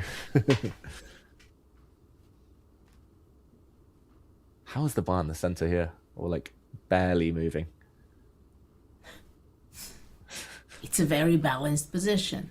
I mean, looks like White's crashing through or being a pawn up, but Judith, I need your attacking instincts here. How does Black continue the attack? I don't know, takes on g3? Yeah, and take. Though f takes e6 was possible as well. Yeah, actually. It's on the h5, nothing really happens. Important that h7 is covered. Otherwise, rook h1 would be. That's key. Yeah, rook h1 would be very strong with mate to come, if not for bishop takes queen. So fe. Yeah, maybe fe is actually quite annoying then. So, okay, let's say Black. Maybe even e5. Let's say Black castles. Sorry, instead of hg3. Even e5. Even e5. Maybe it's your only move. Yeah, sometimes that's how it works. h3 is also what I wanted originally, but I'm not sure it works. Well, after h3, probably just bishop e4, I guess. The important thing is that I cut the attack towards my g2 pawn, and after that there is nothing. Yeah. Once the my arrows. Yeah, once the bishop is closed, nothing. I don't know, Okay, maybe knight f6 there. Okay, I was going to be naughty and yeah, castles here apparently, and this position. Oh, rook ae1, queen h6. Yeah, now I can see actually the attack continues, but always this bishop e4 will shut down some of the play, and this would be. Yeah, maybe this would be something that Fabiano's calculating right now, something in his mind. Because it can be scary for White if he's unsure. Oh, yes. Very scary.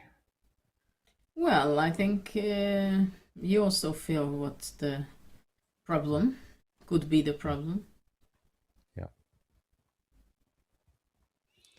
Yeah, this g3 bishop.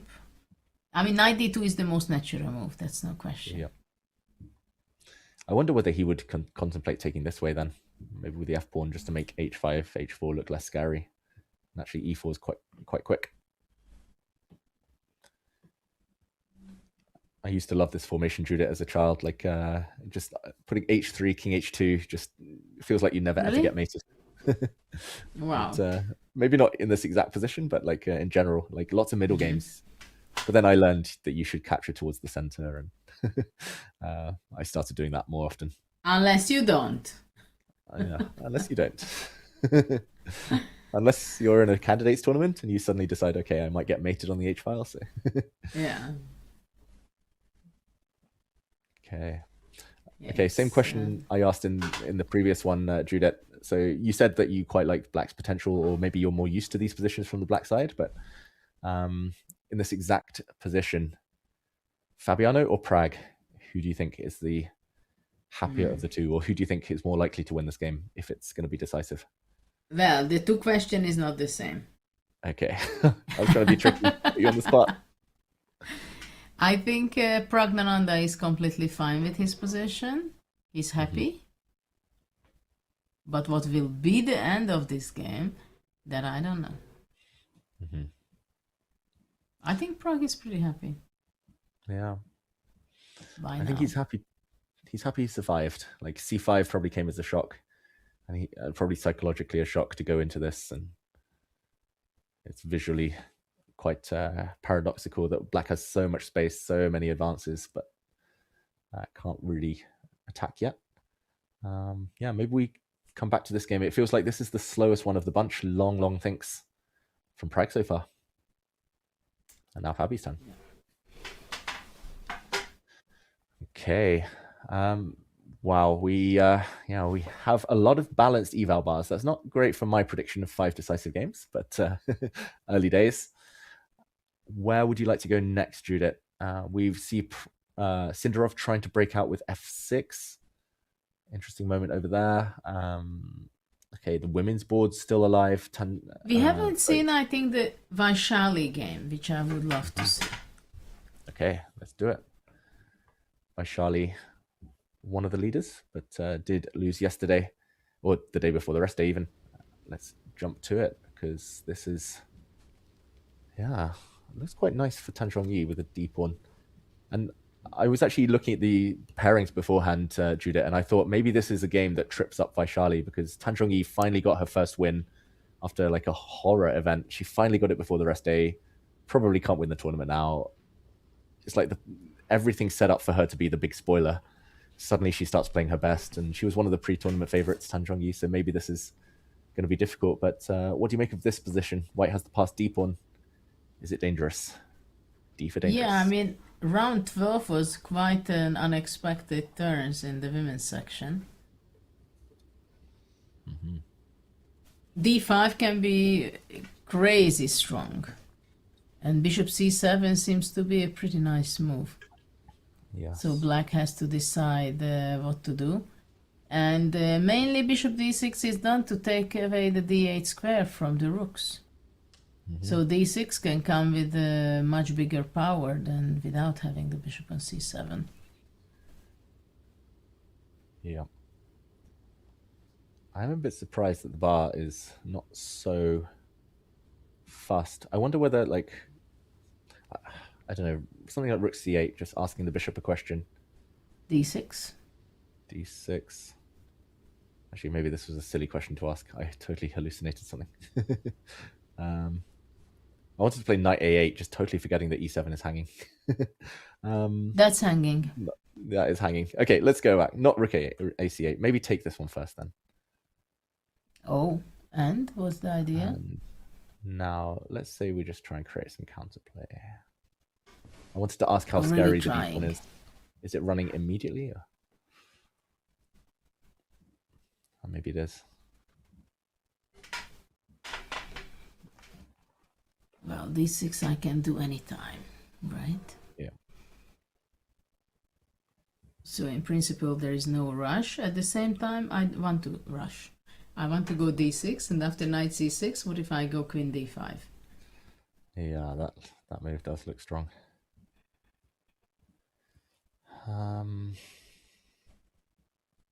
guess knight to e5 now.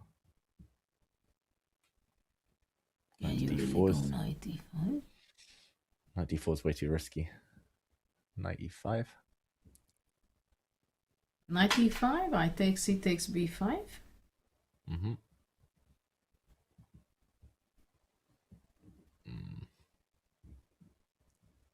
And what about queen takes c5? Yeah. I'm wondering whether bishop d3 would be annoying. At least that was my plan. Because some tactics against the rook on a1, potentially. If white just goes rook e1.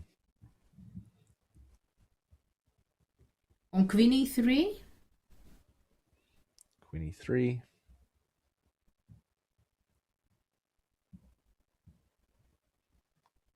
Yeah, this is very sharp suddenly. You want to go rook e8? Oh wait, rook e8, d7. d7. That's problematic. Yeah, the knight overworked. So not rook e8. Yeah, it's crazy that the evaluation bar's in the center if white's just a pawn up.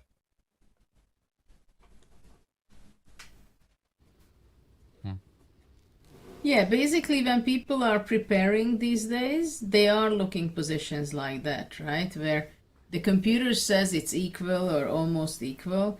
At the same time, we understand that we don't understand anything, which means that we can go wrong in a second in 10 different ways. And like, it might be equal if Vachier-Lagrave finds all the best moves, but clearly it's white having all the fun. Like, so many tricks. Like, I was blundering against this d pawn, d6, d7. I can only imagine that it's hard to calculate every line. This seems to be an issue. It seems to be pretty unpleasant for black now. Fully agree. Like, yeah, I don't even know where to start with calculating here with the moves. I think she might need to just remove this bishop because, I mean, d6 is already a threat hitting both knights. I think she might need to try and just create some counterplay, whether it's b5 immediately or whether it's a bit later. But it is, yeah, very difficult. Maybe something like take, try and But what if bring the knight out. what if black has to go back to d7? Here now? Oh, with the knight? Or...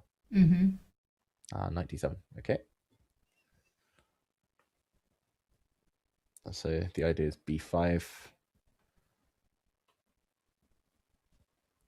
Okay, let's say d6 again. Knight c6. I'm slightly tempted to just play a4, but that's probably no need. Knight g3, maybe.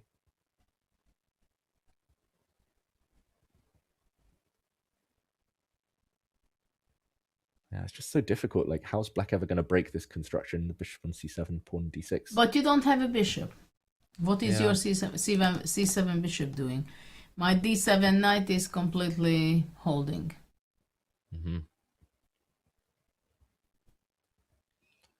Yeah, it just has to stay there forever. I think white needs to keep the queens on in order for this. What about knight d4? This to work. Knight d4.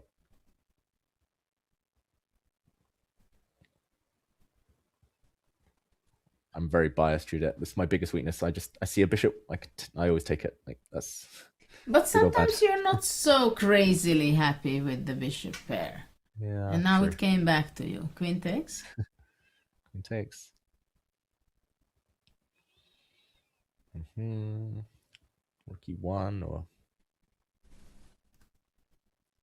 Okay, lots of tempting moves. Let's play a rook e1. Ooh, bar drops a little bit. Maybe I should play bishop d3 first, just in case. Oh, maybe. Rook e8. Knight c2, I think I have bishop d3, so... That does not work. So rook e8. Yeah.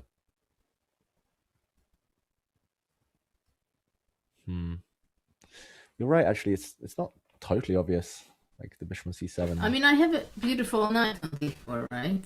That's a nice piece in exchange for the last pawn on d6. I kind of want to just, because the bishop and c7 and d6 pawn are stuck, I want to transform them. Probably not good, but I just wanted to show you that, like, something like this. I get the same construction, just with a, like, who's dead now? Which, is it the rook? Is it the bishop? Is it all of them? Yeah.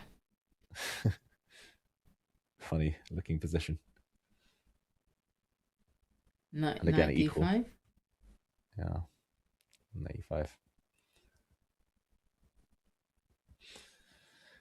Yeah, I think you might be right. Vachier-Lagrave probably should go for something like this. It is visually scary with the bishop and the d-pawn, but I think putting something on d7, I quite like how you suggested the knight. I wanted to put the bishop, but actually knights are always the best blockader, right, in general. And basically, it was not knight b6 the last move. It was like 5 moves ago. Mm-hmm. So maybe it's time to go back Yeah. to blockade. Mm-hmm. Knights tend to be good blockaders against passed pawns, especially. Very Yeah, important game for the tournament. Mm-hmm. Yeah, if Vachier-Lagrave loses this, I think it's going to be hard to recover 2 losses in a row.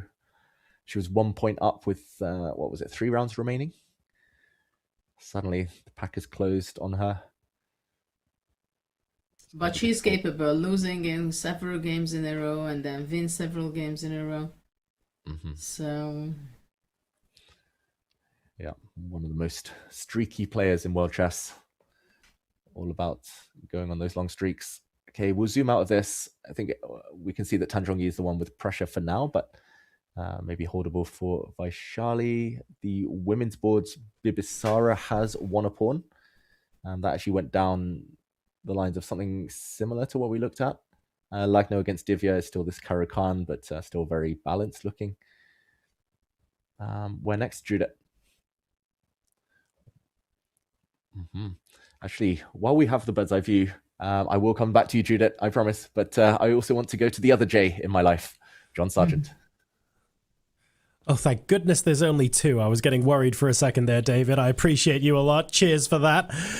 Some really interesting positions and some very, how do we put this, tense situations going on at the candidates at the moment. There are lots of eval bars hovering around the middle, but with plenty of complicated potential trades, potential breaks and pushes, and all sorts of things that the players need to consider before every candidate move. So far from straightforward here, and it's the kind of position, frankly, where a single inaccurate move tips the scales one side or another. Fascinating set of middle games here in round 13. So while we take this opportunity to grab ourselves a fresh drink, we'd love to remind you Chess.com is partnering with ChessUp to bring you the world's best-selling smart board. You can play rated games on a real chessboard and use the built-in learning tools to improve at the game. So you turn on analysis to see Stockfish's evaluation of the position as you play, or you turn on move feedback to get live feedback on inaccuracies immediately after you play them. All of the settings can be configured to help anyone learn the game, improve, or even just keep chess balanced between friends, which is great fun.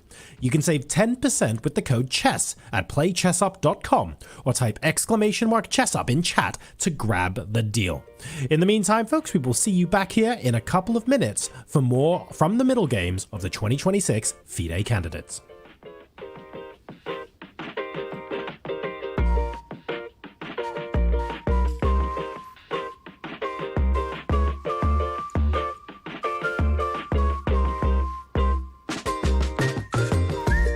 Okay, we're here with Grandmaster Prague, and you can see you don't have an opponent. We're going to give ChatGPT as your opponent, but don't be too intimidated. We're rooting for the human being, but we want to make it a little bit interesting, so we're going to have you play blindfolded. Are you cool with that? Yeah, sure. Okay, Sure. and you've never played ChatGPT before, right? No. Okay, this is going to be fun. So we gave you a swivel chair. If you could just do a little spin-a-roo there. Sure. Okay, we'll just pretend that you shook hands with your silicon opponent, and Prague, what would you like your first move to be? E4. Okay, E4 on the board, and then we're waiting for ChatGPT to respond. And ChatGPT has played 1 C5 and announced that it's the Sicilian defense. So ChatGPT knows the opening at least. Knight F3. Okay, ChatGPT has announced that it knows you're attacking the E5 square. It has played D6. Okay. Let's say C3. Okay, C3. A little delayed elephant here, but what does ChatGPT say? ChatGPT likes to explain your move. ChatGPT says that you're preparing D4 and aiming to go a strong center, and it has announced it's the elephant. ChatGPT plays Knight F6. Bishop E2. Let's try to trick ChatGPT. Yeah. I could definitely say you are faster than ChatGPT. You've set a little trap. Let's see if ChatGPT falls into this very famous elephant trap. Prague, it's announcing you made a flexible move and plays Knight C6. Oh, it doesn't fall for it. Does not fall for Knight takes E4, Queen A5 check. Okay. D4. Let's keep trying. Okay, offering the pawn on e4 a second time. ChatGPT notices that you're striking in the center, which I don't know if you know this, Brock, it's a key thematic idea in the elevator according to ChatGPT. C takes d4 is the response. Yeah, CD4. ChatGPT plays bishop g4. It actually announces that it's pinning your knight. I'm going to take a little bit exception to the fact that that's a pin in ChatGPT's world. Yeah, knight c3. Okay, ChatGPT's actually getting a little faster and playing e6. Although again, let's talk about the logic here. ChatGPT claims that this move solidifies my d6 pawn. Seems like it makes the d6 pawn a little weaker. Okay, let's try to go for a d5. Okay, advancing to center. E takes d5, instant in ChatGPT's world. ED5. I want to congratulate ChatGPT for not making any illegal moves so far. Knight b4. Although, before you respond, I just want to talk about that the computer ChatGPT has announced that it's attacking your c2 pawn. Huh? Suspicious. C2 pawn. Okay, queen f4.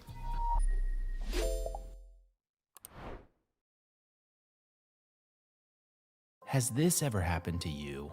Oh, shoot. Another mouse slip. What about this? Oh, well, holy bishops en passant.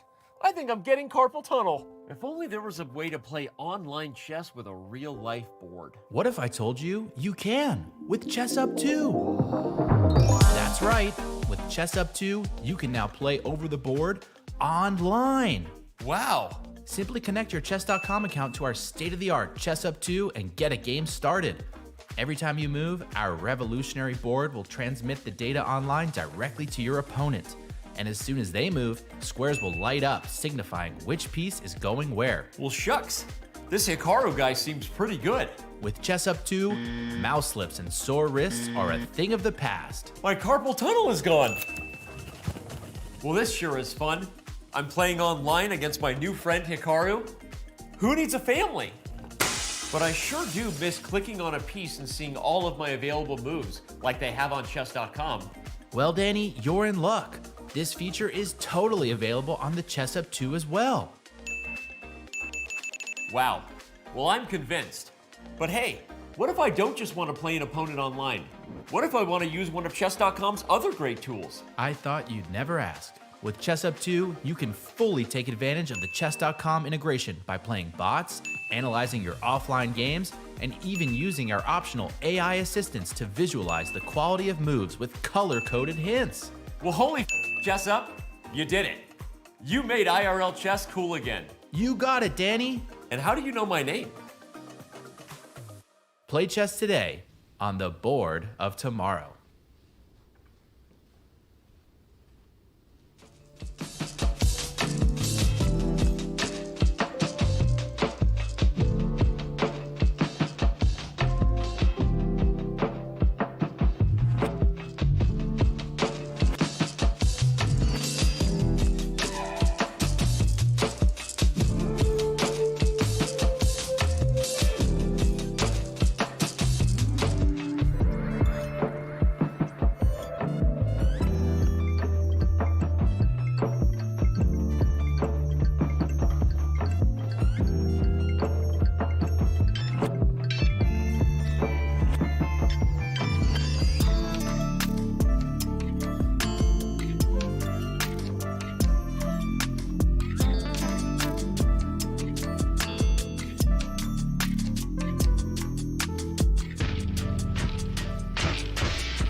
Welcome back to the penultimate round of the candidates. This is what things are looking at right now.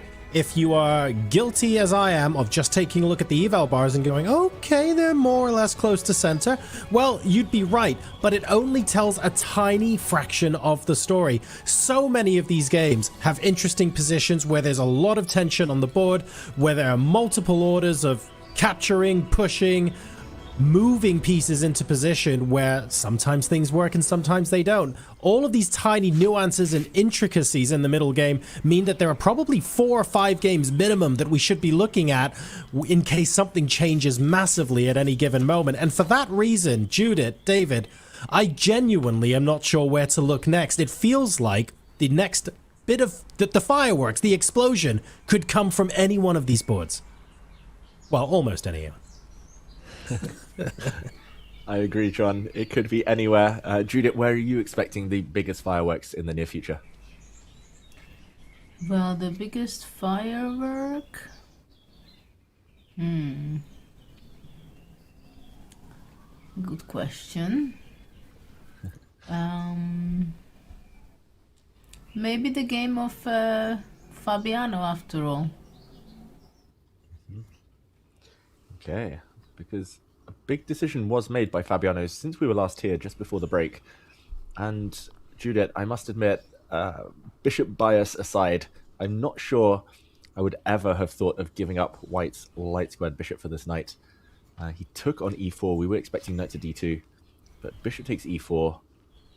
Black took back, and queen to e2, bishop b7. So dark squares versus light squares. Which one are you taking? Now suddenly, maybe more scary. The attack might be on black side. Yeah, it's interesting that bishop e4, which you just highlighted, the capture of Fabi, it was a very unexpected decision. We were not even look at it. But it's interesting how White wants to be playing after takes queen e2. Bishop went back to b7 in order to... Well, White is going to play knight d2 anyway. And then he thought, okay, let's go back. And if White goes knight d2, then the question how Black is reacting.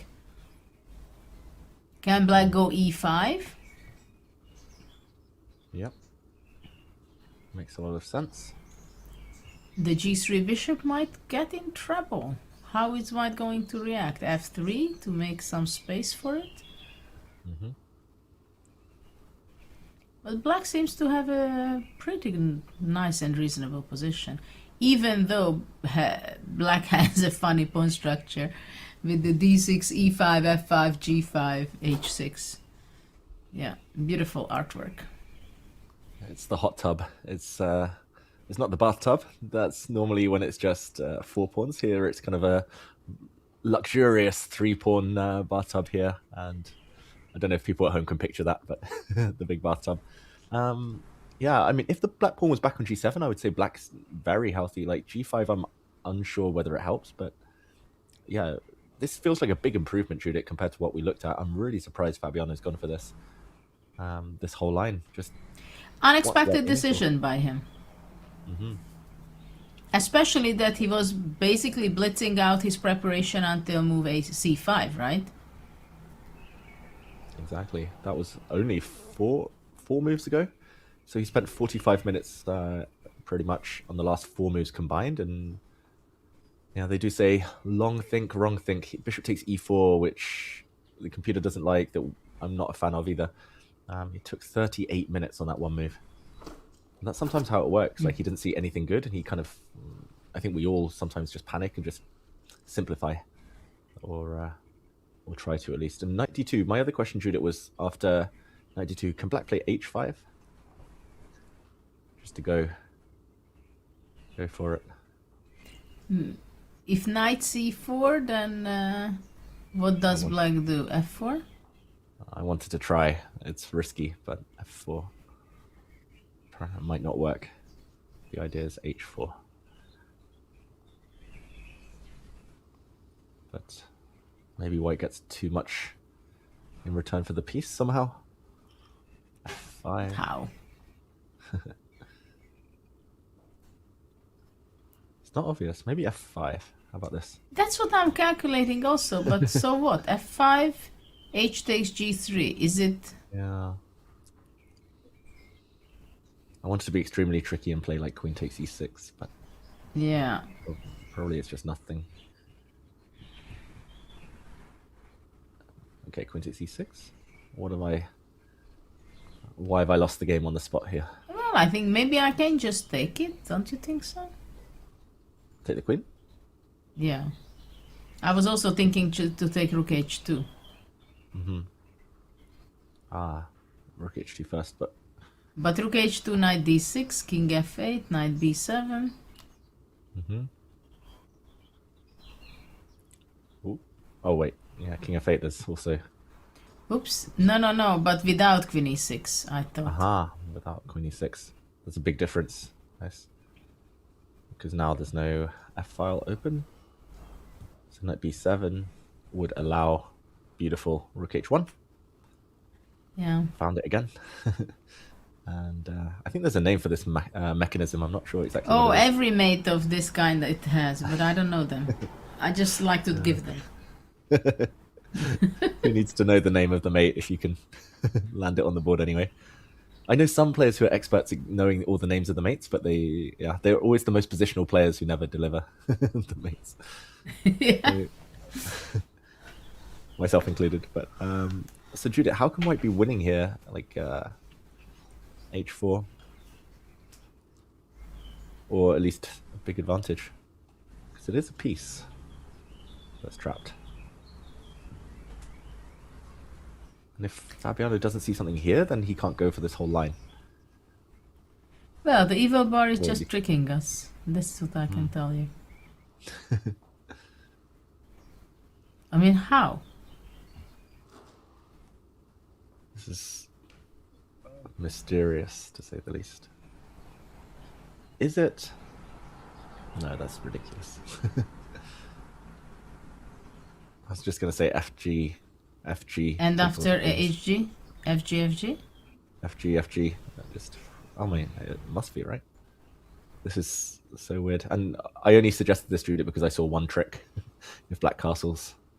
Rook f7. Rook f7, boom.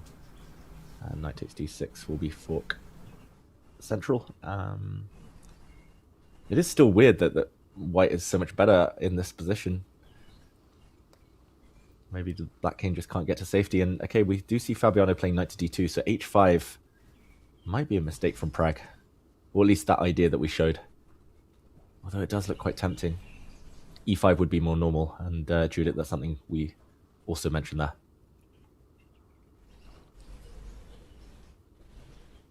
e5. And maybe in the balance. Okay, this game could come to life even further, but we'll go back to the bird's eye view for now. And I wanted your opinion on a few things, Judith.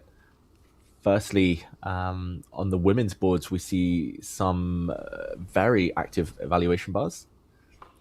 But also the Giri versus Sindarov game, maybe before we delve deeply into the women's, has Anish made progress? That's the question everyone's asking. Can Anish do the unthinkable and hold back Sindarov a little longer? Yes, this is what I'm also wondering. Like, what is really going on that game, the key game of the open section? White's last move, rook f4. The knight on c4 stands beautifully. At the same time, I still see our king after like 6 moves ago, or how many moves ago we were discussing that king should be on d3. And it's still on g1. Yeah. And also now... Sorry? Oh yeah, 5 moves ago, but it's coming, Judith. Yes, but the e5 pawn is weak. Mm-hmm. Okay. But it's not fun to be with black, I believe. Yeah. It's still very much 2-result game, and Anish won't lose this, barring a huge shock. But basically, don't... Sorry. Oh, sorry, go on, Judith. No, don't forget that if Giri is a draw or losing, it doesn't really matter. Yeah. It's the same outcome of the tournament. Although maybe slightly more prize money for 2nd than 3rd place. So maybe Giri will be scared of getting caught by Fabiano if he loses, Fabi wins. But okay, ultimately, yeah, that's tiny insignificant detail in terms of the candidates tournament. But okay, I think it's just a mindset thing. Like Anish has always gravitated towards positions where, he doesn't need to think about losing. So it's just full focus on slowly improving and grinding. And what do we think Black's plan is? Because, like you said, 3 more moves, White's king gets there. Can Black ever attack the e5 pawn? It does look like he'll get pinned if he ever lands on e5 with a bishop. Well, now I'm wondering, can Black go rook f8, let's say? Takes. Takes. And does Black have enough time to go rook c6 and bring the king up? E7, e6. E7, e6. King f3, king e6, king e4.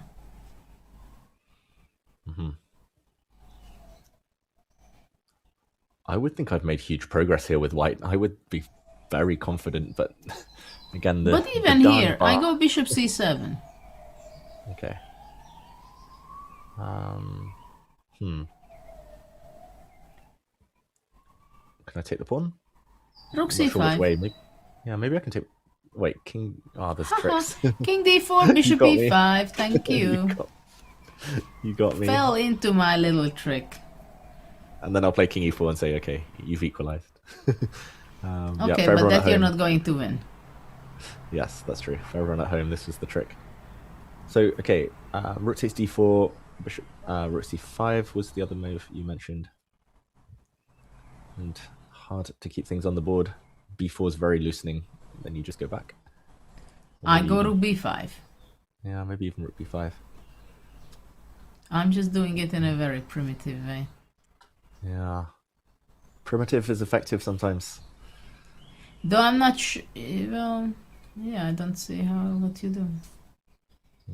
Bishop c7. What if White just goes, like, just full focus on coming around the back? So, tries to get the rook to the 8th rank. Interesting. Any other plan I can see? Interesting idea.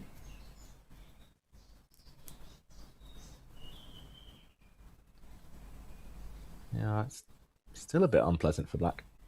Not easy to find moves. What about d3? d3. Rook f8?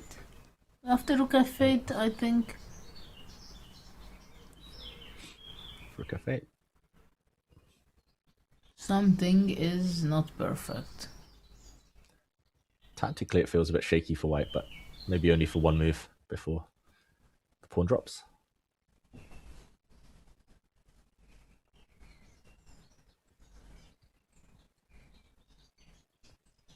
Yeah, this is a bit of a weird position, but still White in control. I was wondering after d3 if I took this pawn. By the way, are you taking e5? But then rook e1. Rook e1, rook c5. Rook c5. Yeah, I was trying to calculate the king and pawn endgame, but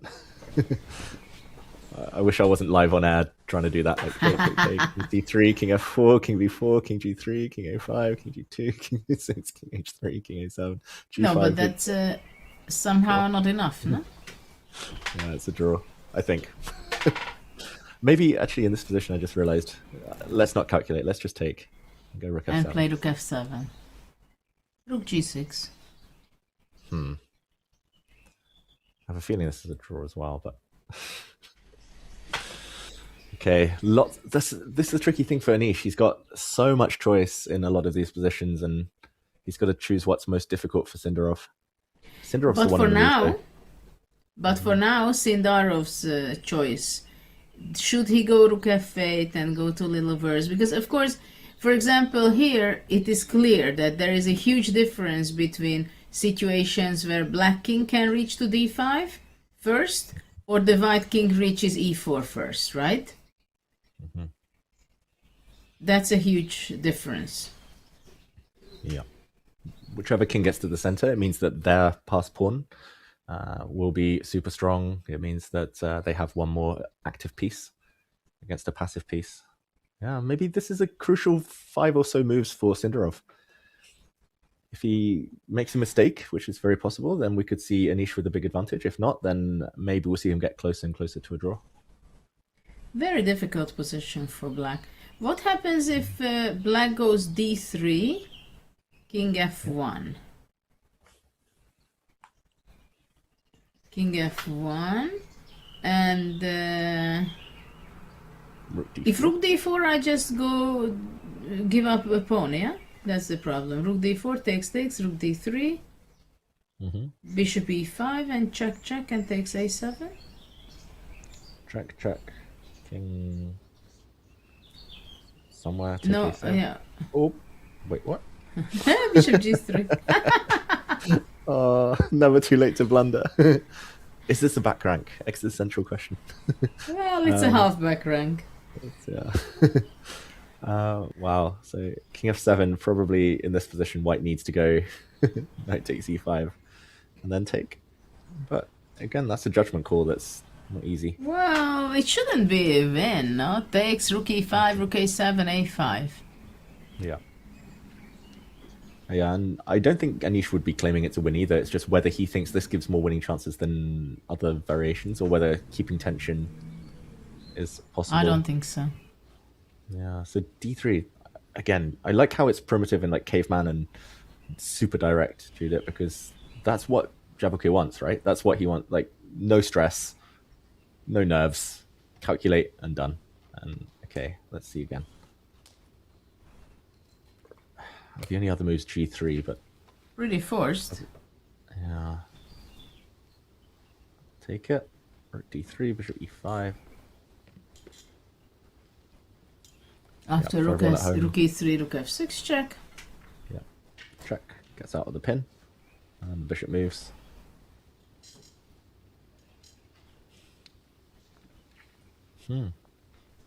Maybe this is all... Yeah, maybe this is all just very logical play.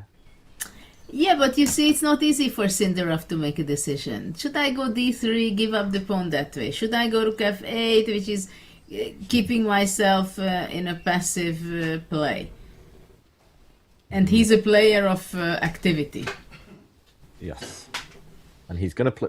It looked like he was reaching for the d-pawn, Judith. I think he's going to play d3. And he's deeply calculating that endgame. He's played really quickly. He's still got 75 minutes on his clock. In a huge game, Sindarov. I keep saying every day, like, it's the biggest game of his career, and it's like tomorrow won't be the biggest game of his career if he can hold today, that's for sure. But this one is big. In the previous round, he did not have such an interesting game with Hikaru. But he thought, okay, draw is a draw. It's enough. I have my 2-point lead. And it's the d-pawn. And we see him playing d3. Yeah. I have a question, by the way. Maybe after king f1, d2 is possible? Just throw it as far down the board as possible, and if I come closer...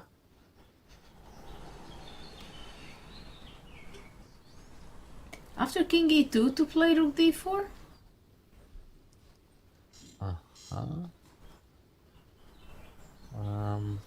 Takes.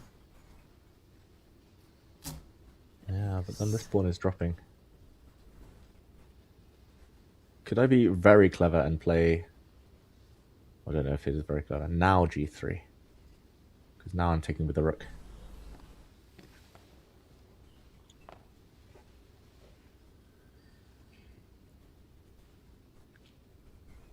It feels like the white has gained something by getting the king closer. I wonder whether, Judith, your same idea, just instead of d2, maybe go straight for the pawn. Bishop. c7?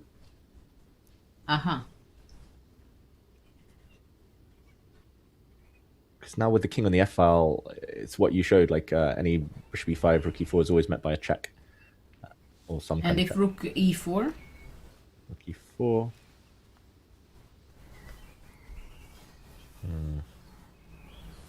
Rook d5 feels very primitive, but maybe. No. The only thing is that maybe you will not be able to take it so easily, the pawn.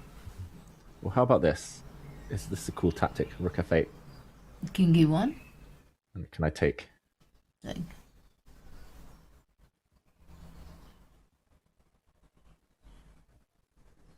And I'm going to pin and win the piece back. Not bad. Yeah, and okay. Still some chances for white, maybe, but it's the same we looked at earlier, except not a pawn down. And okay, king f1. I quite like bishop So c7 let's see somehow. what Sindarov will be flashing out.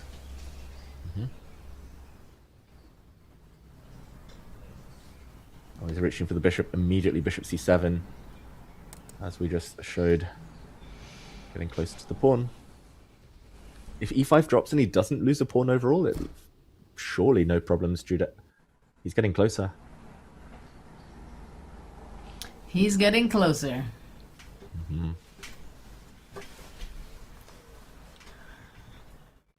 Yeah, it does feel like Sindarov is now on the brink of making that all-important draw.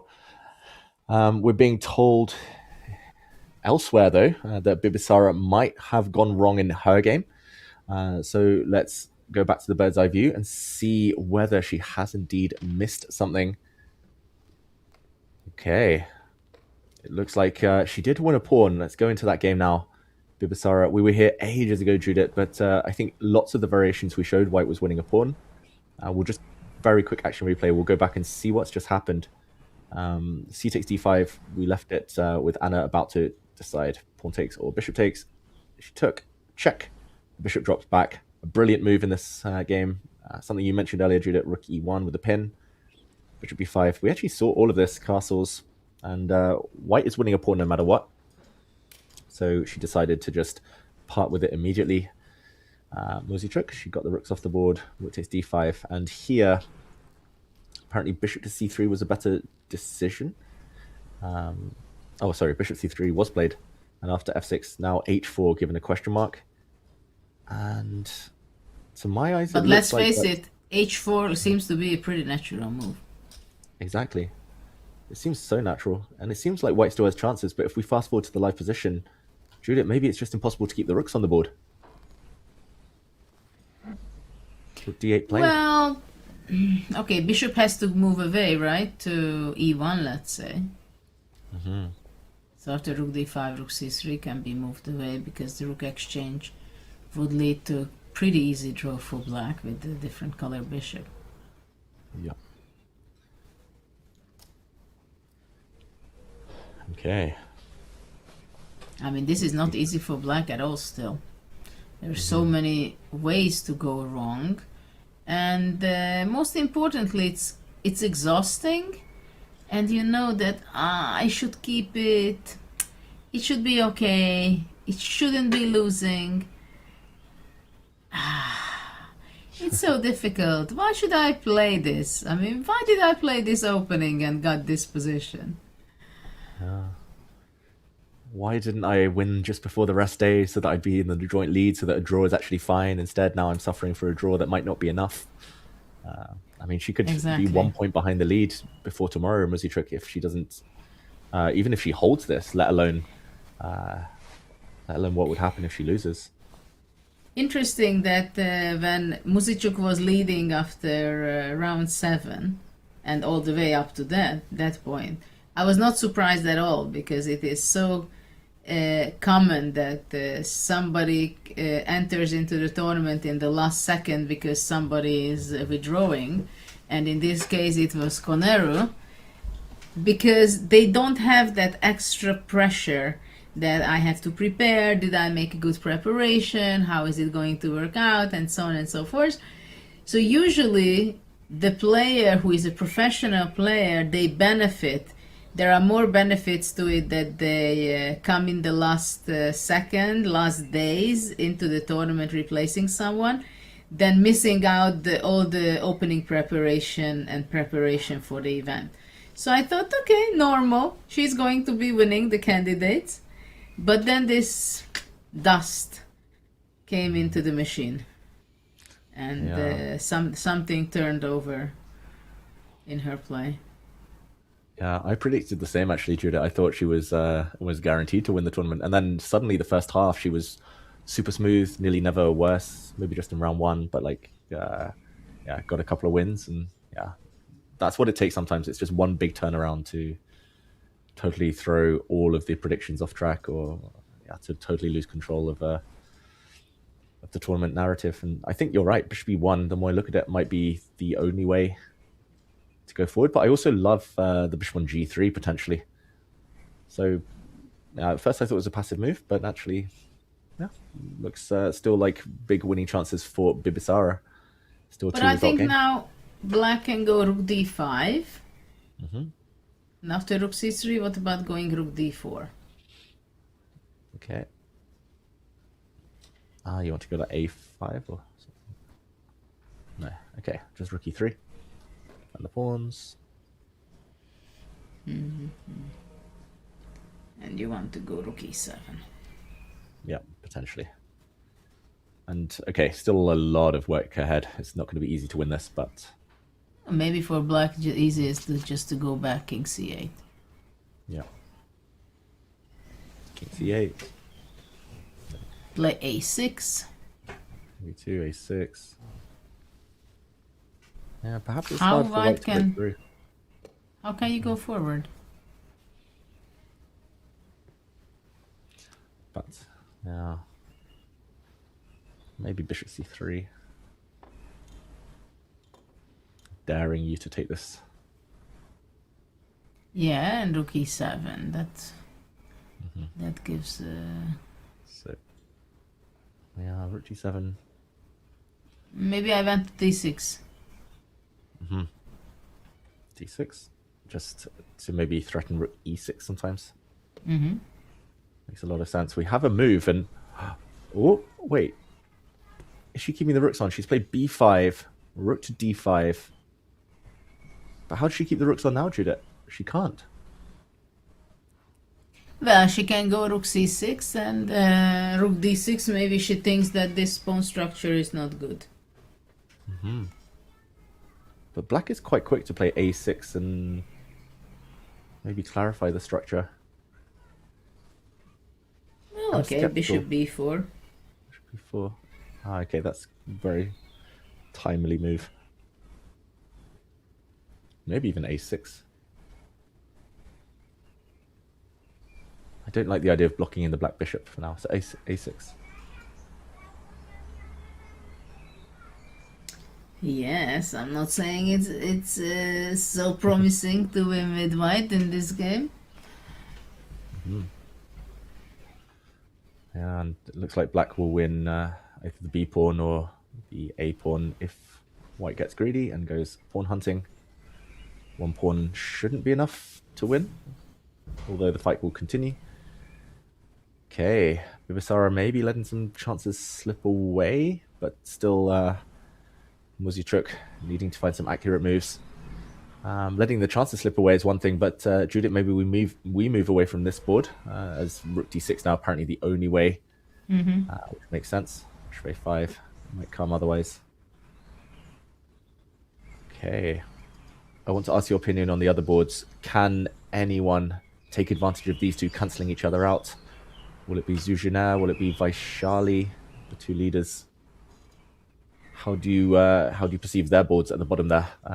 The two on the left, the two red boards, Zuzhina, and then Tanzhongyi Vachier-Lagrave in the middle. Well, it's we got an exchange of the bishop and the knight. And I like black having the pawn on f5, obviously with the plan of pushing f4 and getting, to say the least, that great compensation. My question is, what happens? Well, knight e7 probably is not possible for white because king f7. And then it's a double attack because the rook is still hanging and the knight is hanging already. So knight e7 is not possible, and at the same time, where is the white rook moving away? And wherever is going to be moving away, to f1 or to a1, f4 is on the board, I think, in a second. So let's say rook a1. Okay, one. f4. f4. But maybe f4 is not so scary if white can get this. Because bishop off there the and board. knight g6, or what do you have? King h7. I was just going to take the bishop. Ah, that's it. Okay, okay. So I'm losing material heavily immediately. Okay, so f4 is not possible in that case. Yep. So not 4. Maybe just rook to e8 first. Mm-hmm. Stop any knight checks. f4 still in the on the horizon. f4 still coming. I just wanted to show something fun, Judah. If white had played instead of rook a1, which is probably the best move, but if rook f1, let's say rook e8, let's say white starts grabbing stuff, knight takes a5. Ooh, f4, you see what's coming. You know, my game at the Olympiad, 88 against Chiringilova, exactly the same checkmate.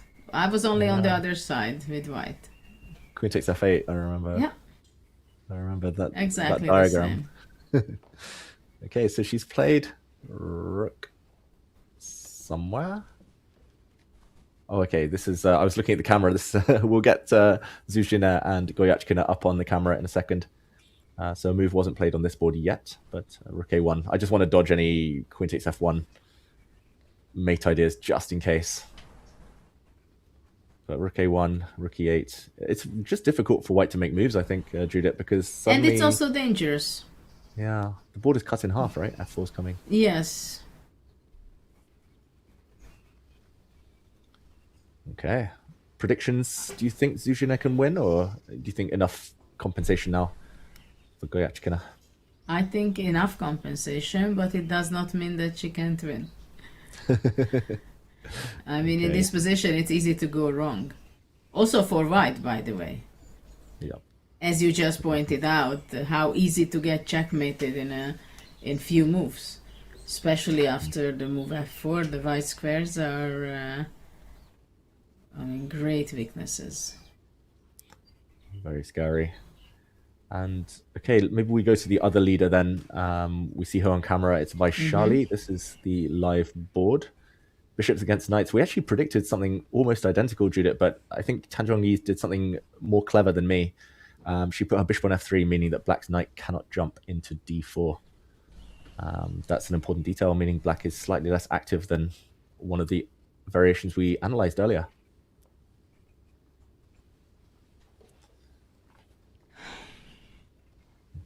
h5. Was that a must against bishop g4? Yeah, I guess.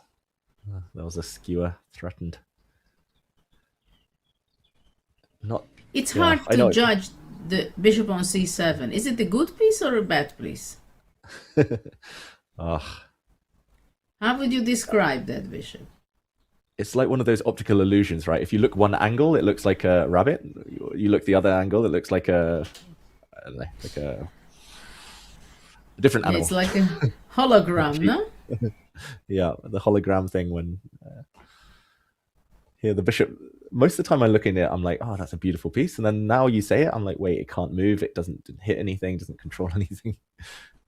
If you put it on b2 or c3, I'd prefer that. So very interesting, interesting position. I'm expecting maybe some rook exchanges in the near future. Bishop takes c6. Would you ever be tempted, Judith, here, giving up a beautiful bishop but ruining the black pawn structure? Well, the thing is that I'm not happy to see the knight on d4 from the white side. I'm not happy, and it's a threat in some ways. Of course, my b7 pawn is still hanging, but and after h5, I will not checkmate with knight e2, queen h2, rook h5 mate. That's also a fact. But probably I was not able to do that without h5 either. Just to show, like, let's say black plays a move. Oh, something like this. I hear I've blundered into something else. I think that might be queen takes c1. Yeah, because the c1 rook. But let's say white plays like, oh, I can't not cover this square though. Oh wait, actually wait, knight e2 first. You could have it. Yeah, wait, yeah, I'm hallucinating. Anastasia's mate. No, I know you the name thought of this queen one. c1 and knight e2, and then that's why you. Yeah. Anastasia's mate. Okay, so not one-way traffic. I think I might be tempted to take it off as well, just to get rid of knight d4 ideas. Tanjongi about to make a decision. Can she play spoiler? Okay, I think white advantage here with the eval bar, maybe not as high as the bar says. It's almost at a6 levels, and I would say maybe a5 were more appropriate here. Judith, let's zoom out of this board because still a lot of play ahead. We'll come back when the clocks have ticked a bit lower. I want to ask your opinion about a different board, and that is Anish Giri against Vachier Sindarov, because to my eyes, that one looks like it might be in its final stages. So let's zoom out of this game for now. Oh my God, we're so close. Yeah. That Sindarov secures his first place. We're getting closer. Getting closer and closer. Well, this he cannot lose. Okay, we'll try and pull that up as soon as we're able to.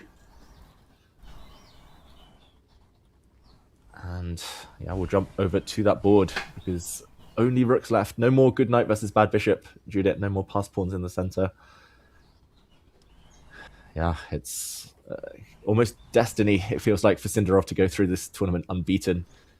He just always looks in control. And Giri tried, maybe just after the opening had some chances, but nothing significant. And this one, you say he cannot lose. I guess rook b7, maybe the easiest.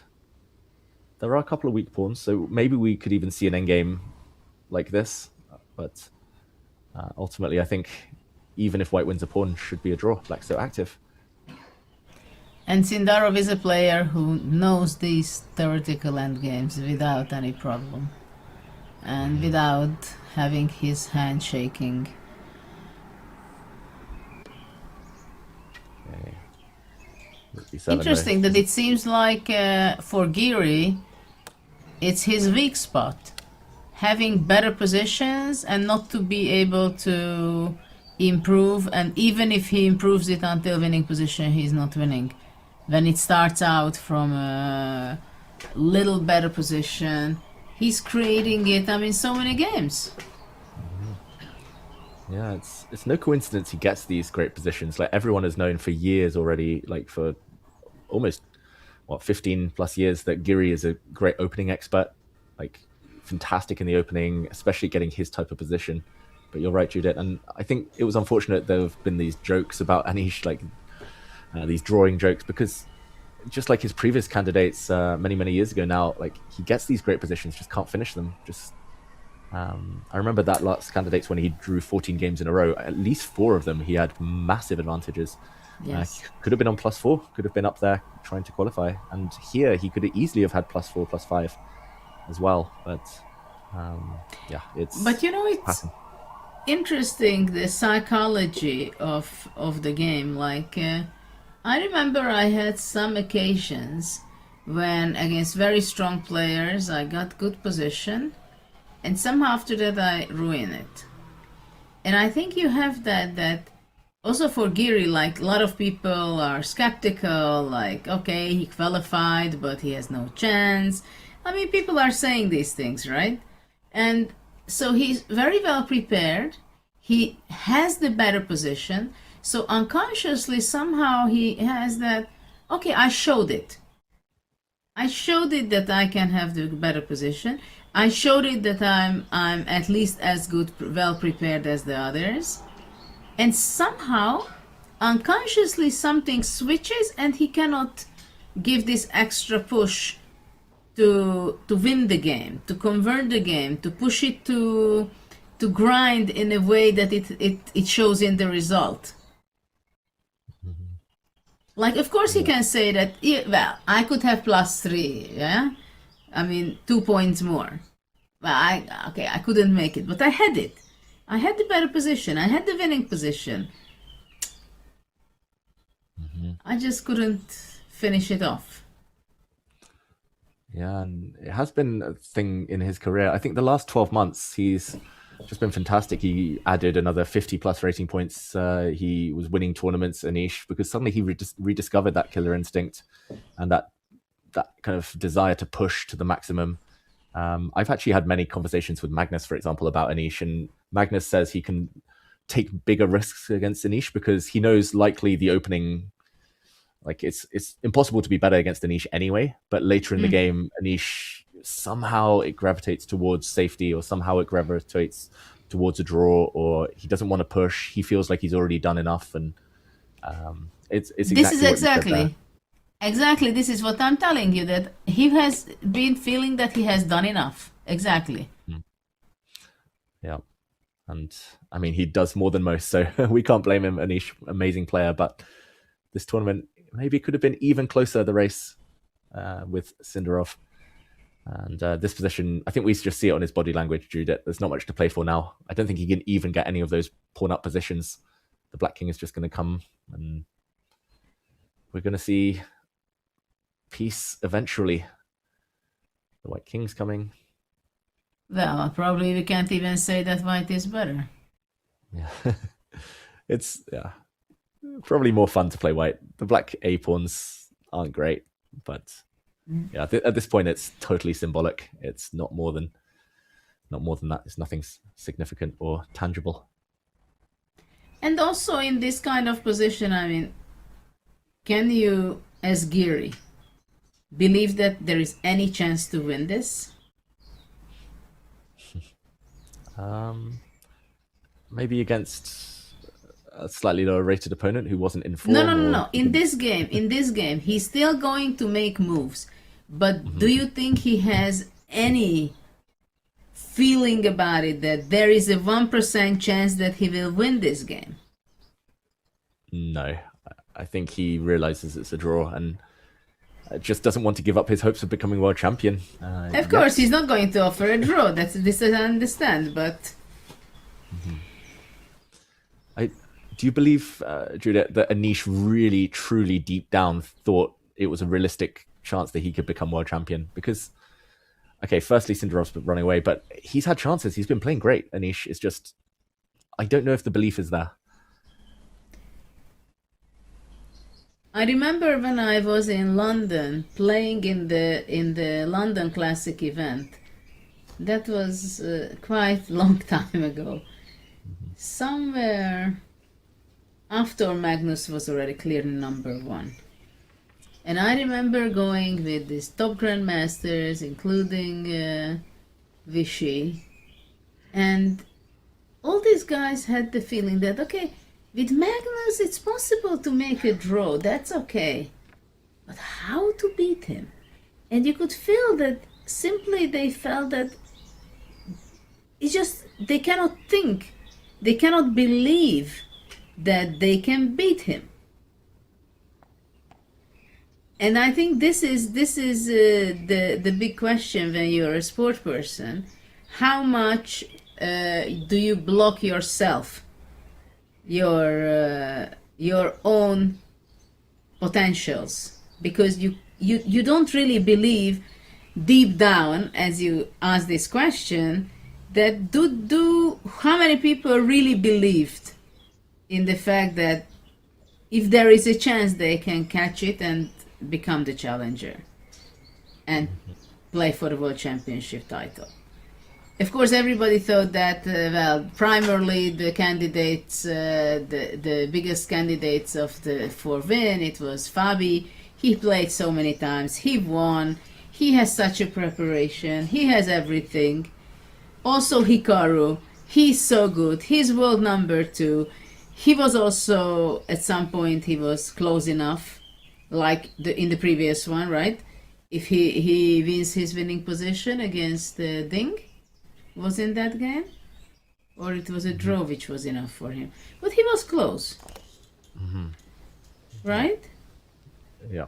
2 candidates. And he lost to Ding, and then in the final round didn't beat Gukesh. Yeah.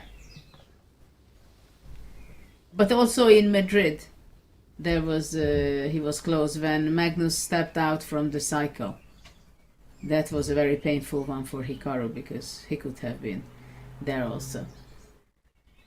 So, and for Sindarov, looking back the interviews with him, when they asked him who are the favorites, he also said, of course, Hikaru and Fabiano, and then basically he put himself on the next row already. That, well, he's also, well, but he's smiling. Look at his smiling.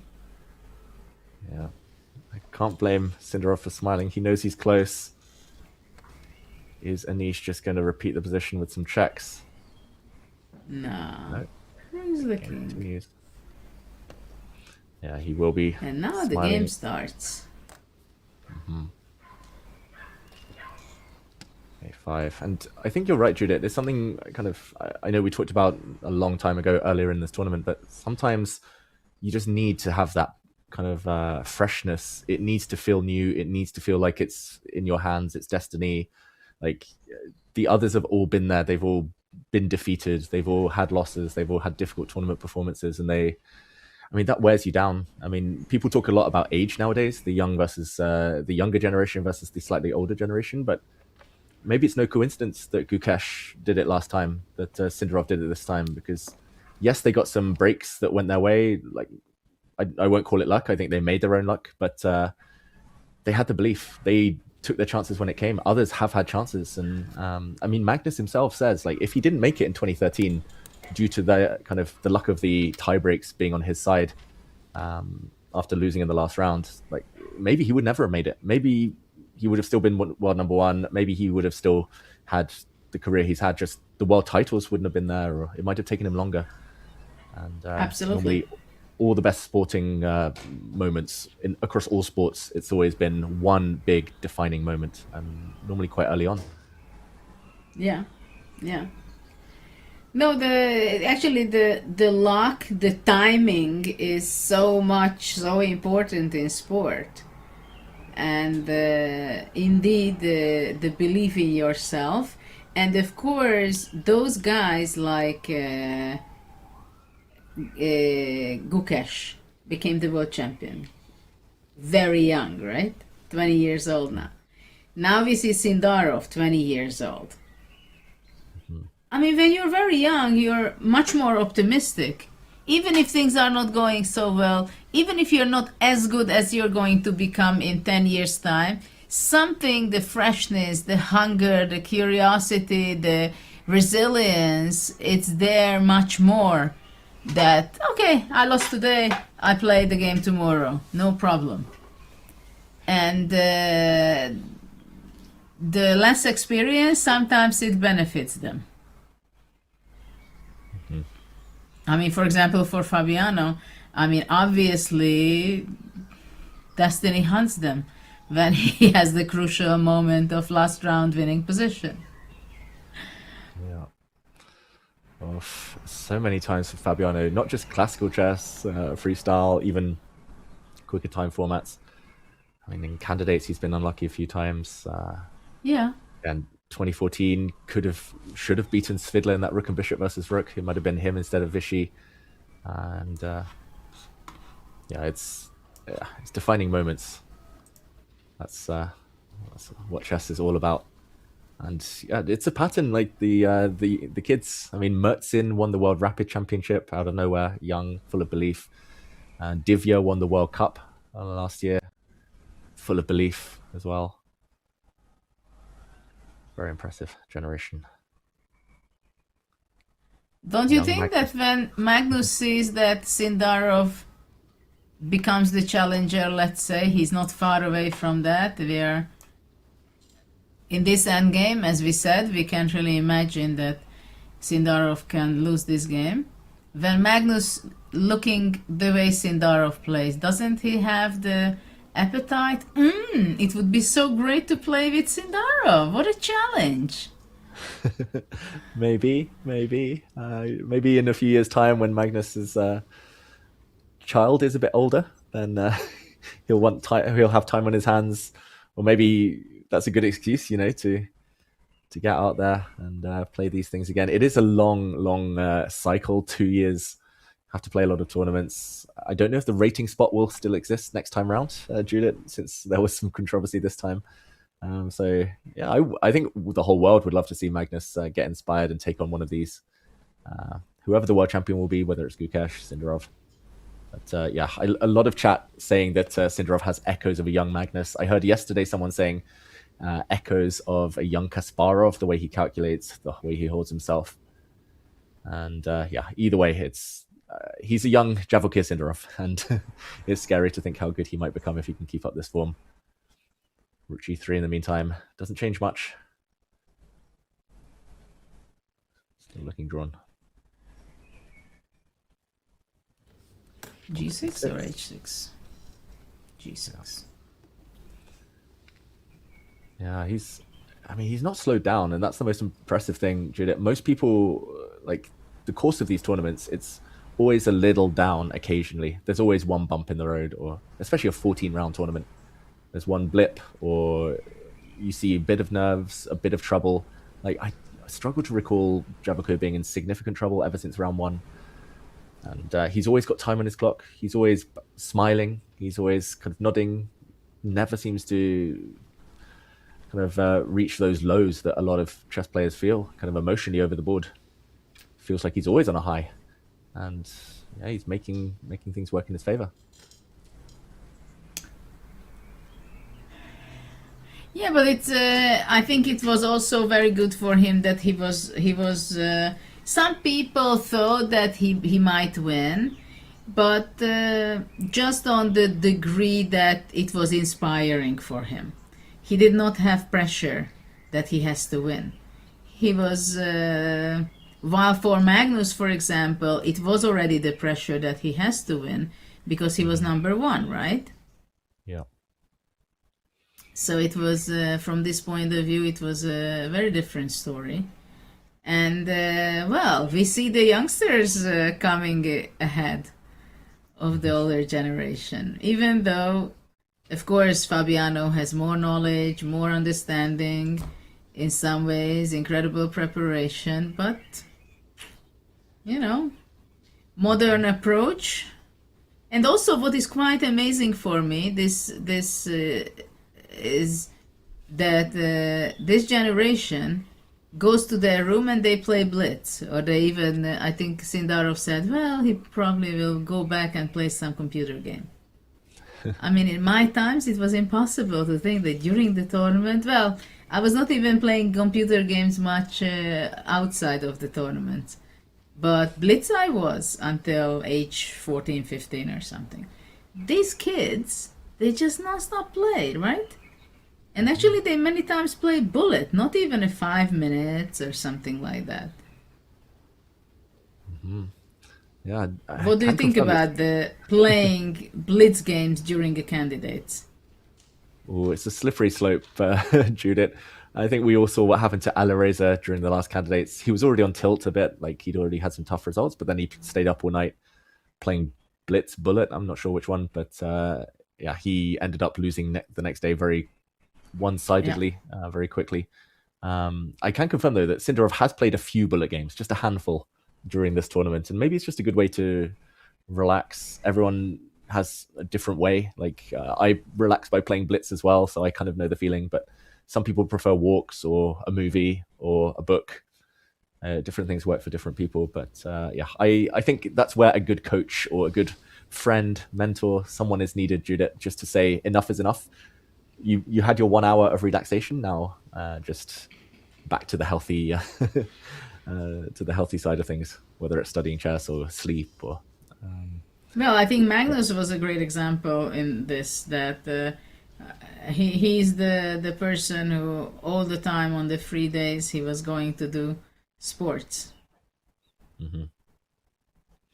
Exactly, and I mean other sports like football, soccer, for example, they train several hours a day. They train every single day. Like I know there's been historically like chess players, I just need a few weeks off. I need a few months off. And sometimes that's good to totally recharge, but it kind of makes sense if you've got a big tournament coming up to stay match fit, to stay sharp, to So I kind of understand the blitz thing, but it has to be done in a very well-controlled way.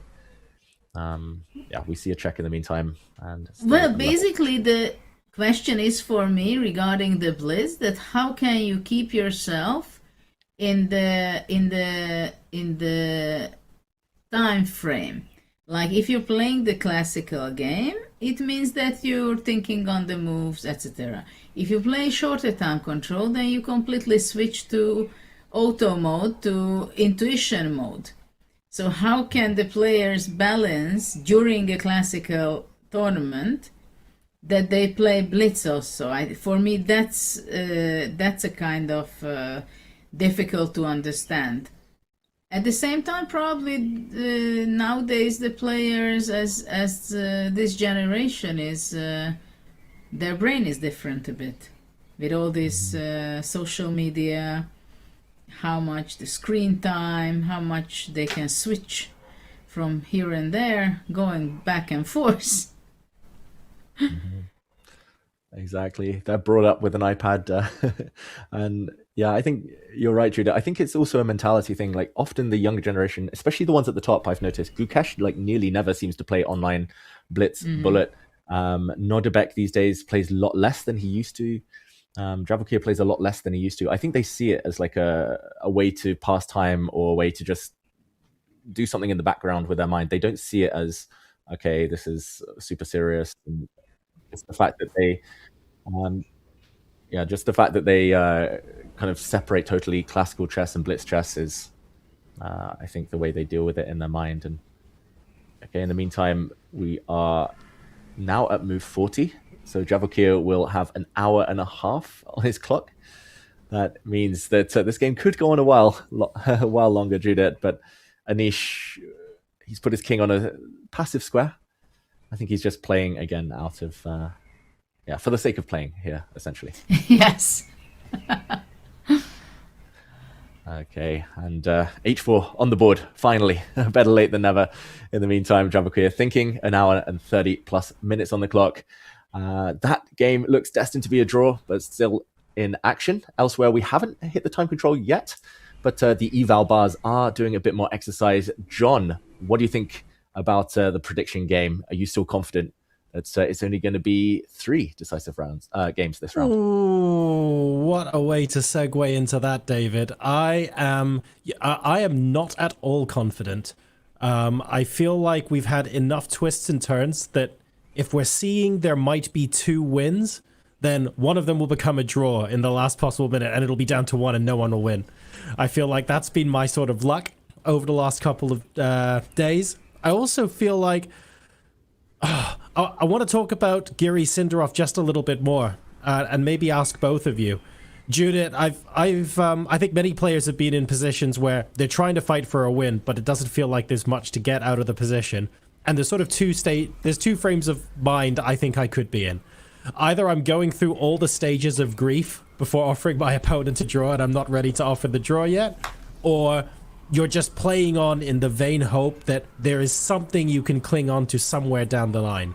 But surely now, rook and 2 on each side, there's really not much more to cling on to here. Or am I wrong? Well, I think he's just playing on that maybe suddenly some miracle comes and black is making some inaccuracies. After that already you can play because maybe you can press it. Of course, at this point, to have 2 versus 2 on one side and have 1 extra pawn on the other side, it seems like magic to bring that up also, even though that would be a draw as well. So that's why it's very difficult to imagine what can happen, what can go wrong for Sindarov in this position, because even if he ends up with the pawn down in a simplification, most of the time that's also a draw. And you can see Sindarov playing with securely, with self-confidence, with under control.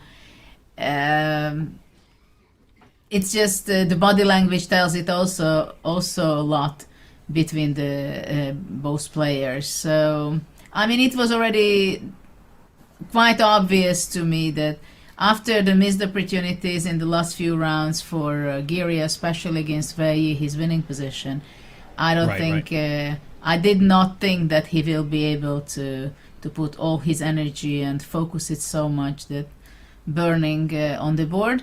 At the same time, after the opening, move 15 to 20, something like that, he had such a beautiful position that I had already hopes that he may do it.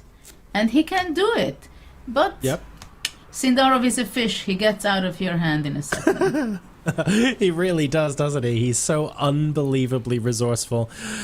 David, I love being the devil's advocate and asking you all sorts of tricky questions. I'm going to let you off the hook here and ask you the pragmatic one. I'm sure you've been in a position at the board before where either you're drawing what was a winning position or you're even losing what was a drawing position, but you're not quite ready to accept the result just yet. What are the thoughts? What are the emotions going through your head? And how long does that process take? Could that be 5 minutes? Could that be 3 hours? Talk to us. Yeah, it's difficult. Some players just want to get the moment done, over, forget as quickly as possible. One game that springs to mind this tournament, one example was Fabiano with white against Vachier-Lagrave, where he was better, maybe even winning. But he didn't even try at the end to play on rook and knight versus rook because he was like, okay, the chance has passed. Like, I'm not even going to waste my energy. Some, like myself, need a bit of time, 30 minutes, sometimes an hour, sometimes later that night, still dwelling.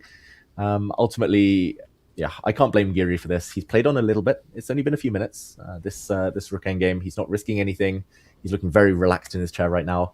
Maybe he's soaking up the moment. These are the last few minutes he can safely say, I was close to qualifying for a World Championship match, but it won't be close enough. And yeah, we've all been there, like you say, John. Grief takes longer for some than others. Fair enough. Well, move 40 has happened. We can see the extra time has gone onto the clocks of the players. Vachier Sindarov is a fish, but the question is, in the next couple of minutes, will he become the goldfish? Coming back after this break, ladies and gentlemen, grab yourselves a drink, and we'll see you soon.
welcome back, everybody.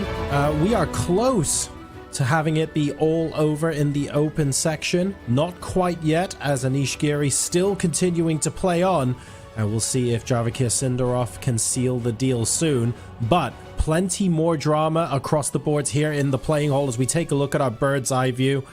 David, Judith, my heart is pounding right now for Tan Zhongyi versus Vachier-Lagrave, because if Vachier-Lagrave loses this game, that has a huge and very, very big impact on the standings of the women's candidates. Yeah, big games in the women's candidates right now. Thank you for pointing us in that direction, John. I agree that this is a huge round, especially for the likes of Vachier-Lagrave, and she is on the back foot. Judith, maybe we jump in there and try to figure out whether she's going to have compensation for the pawn that she's about to lose. Yeah. Again, we can still ask this question whether the c7 bishop, is it a plus or a minus? Would it have a better spot in the game? Because anything can happen. I see the bar at a5. I see that. And I understand that there is a pawn hanging and white might be taking that. At the same time, I can also visualize some things, some counterattacks with knight e5, knight f3, h4, h3 and stuff like that. So let's analyze on concrete manners. Okay, so I assume queen takes a6 just because her last move was queen f1. If she can grab a pawn, she will. And okay, your attacking instincts are tingling, Judith. Where to start? Lots of ideas. Knight e5, I would go for. And okay, I'm a bit scared of my back rank, and I'm also a bit scared of the knight coming in. Okay, let's come back and defend with my queen. I think this is the best choice, actually. Because you can go after h4. If I go, you just go h3 and you're just happy. Yeah. No checkmates, no ideas. And white has the a-pawn pushing all the way. I would think to go king h7, knight d3, knight f4, but it seems like black is very slow. That's the big problem. Yeah. And the bar has reached a8. That is not a good sign for black. So something else maybe, but same idea, just can black be slightly more accurate, quicker here? Maybe rook d2 to stop the queen coming back to defend. Okay, rook d2, you come, I guess, queen f1. Queen f1. Okay, that feels like a small success for black, maybe. And now you want to go knight e5? Yep, knight d5. One of these two looks scary.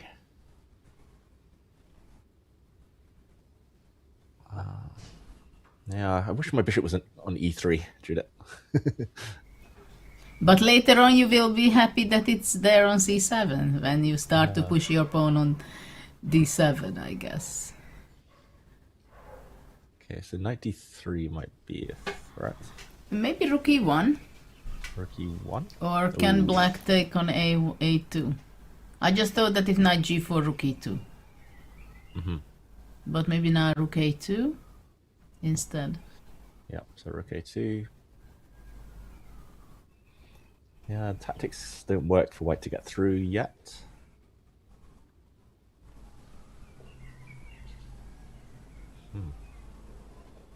Okay. Okay, so rook d, sorry, queen a6, rook d2, queen backs f1.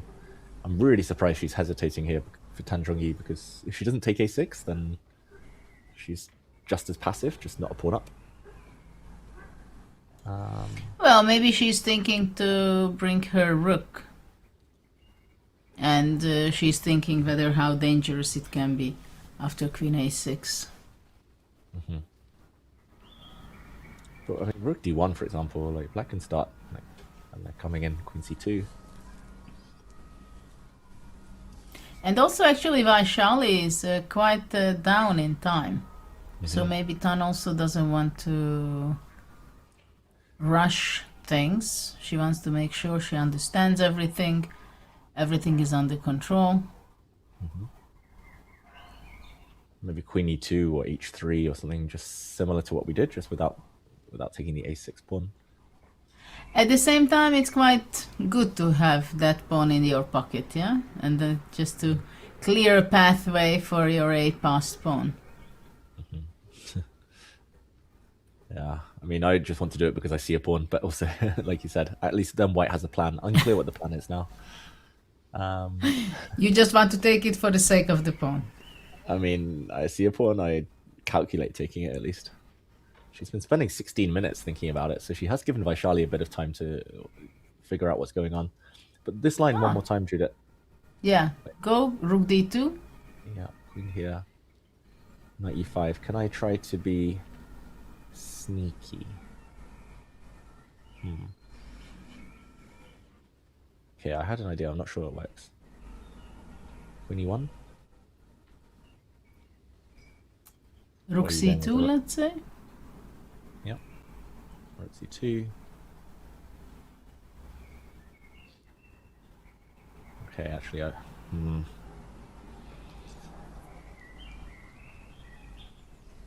knight d3 is a bit annoying. I want to play like rook d1 maybe, but I don't really see what I'm threatening after rook takes a2.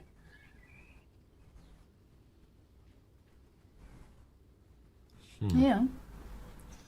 Yeah, it can be tricky. How about queen e3? But actually there is no threat by black. Maybe just a4. A4? And it's not scary And to I allow... thought to go queen e3. Just ignore everything. Yeah, you're right, there's just no threat. Like, Rook f1. yeah, here rook f1, I was going to say. Okay, I quite like your a4 then. Maybe a4 or h3 or something useful. Okay, so maybe it's just the position where it's easy to see ghosts, right? It's easy to say, oh, the rook's on d2, the knight's on e5. Like, I was getting a bit scared. Exactly.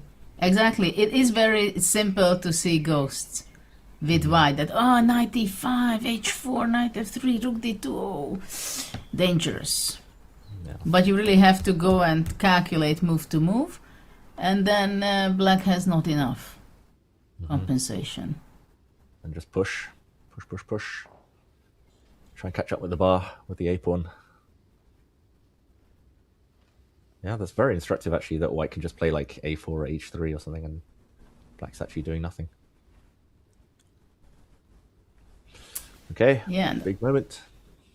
After all, the d6 pass pawn is blockade now by the d7 knight, but once it comes away, well, it's very critical moment. I wouldn't be surprised if Vachier-Lagrave's heartbeat would be in the sky. Yeah, still 15 moves to make to get to the time control. Just 7 minutes left on the clock. Okay, queen takes a6. I still expect it from Tan, even if she's second guessing herself. She's made so many quick moves and that turned out to be blunders that it's different, at least refreshing maybe to see her slow down a bit. Let's see if she'll take that pawn. Let's zoom out of this game because Judith, it looks like elsewhere the bars are getting active again in the women's candidates. We'll go to Fabiano Prag a bit later maybe because Prag actually blundered in the same way or walked into a bad position like we showed a bit earlier. But I want to ask about Bibisara. This is huge for the standings as well. We have two players locked in joint third place, only half a point off the lead, and Bishop c4 given a question mark. We thought that this endgame should be holdable, should be close to a draw, but is that the truth still? And why can this be a bad move? Well, what happens if white goes king d4? And bishop f1, king d5? Ooh, wow. But probably it's nothing because bishop g2, bishop d6, king d5, I'm losing also the f3. No, this is bad idea. Yeah, I was going to say it's important probably in this position, bishop b8, that I guess black plays a6. And otherwise 3 pawns, it gets a bit scary. But a6, and white will only have 2 pawns, or 3 pawns, but bad pawns that can be stopped by the bishop. Even without the whole kingside, this is probably a draw now. But okay, if not king d4, can white start with g4? Mm-hmm. Just to try and create an imbalance on the king side.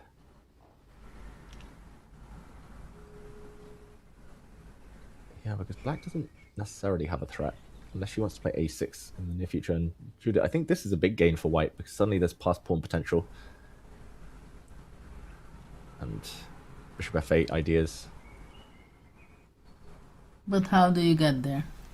Yeah, what's black's next move? a6? Well, maybe definitely this g4 can be the move because the bishop went from e6 to c4. Mm-hmm. Oh, that's good. We're detectives, Judith. We've seen that the bishop was covering the square and it was given a question mark. It can't be that bad. Though I didn't like it from the first moment for black to have this d6 pawn, apart from the fact that almost all the pawns are on black squares. Yeah. While white has the black square bishop. Mm-hmm. But still, it's not easy to win this with white. But g4 probably is the best. Yeah, I agree. G4 makes a lot of sense. I mean, the 2 moves that come to mind are king d4 and g4. Like king d4, I think it's very tactical. I think she's trying to solve it tactically because after bishop f1, even if like g3, bishop b2, she's coming around this way as well. Too many pawns on light squares. King e4 maybe comes to mind as well to try and run this way, but don't know if that's different. I kind of want to provoke g6 so I can get in on the dark squares. And then maybe bishop back. Yeah. Okay, bishop e6. Then now king d4 and maybe white gets c4. And you want to play simply c4, c5? Possibly, yes. I'm undecided. I just want to maximize. Maybe even put a pawn on a6 if I can. So for example, yeah, I don't know. I don't even know how black waits, to be honest, though. Like, let's say with the bishop. Does she just keep waiting like this? And then... No. Now I'll start thinking about c5. She went bishop a5 check. Ooh, c5 mistake. But okay, bishop to a5 check, given a question mark. I don't fully understand that move.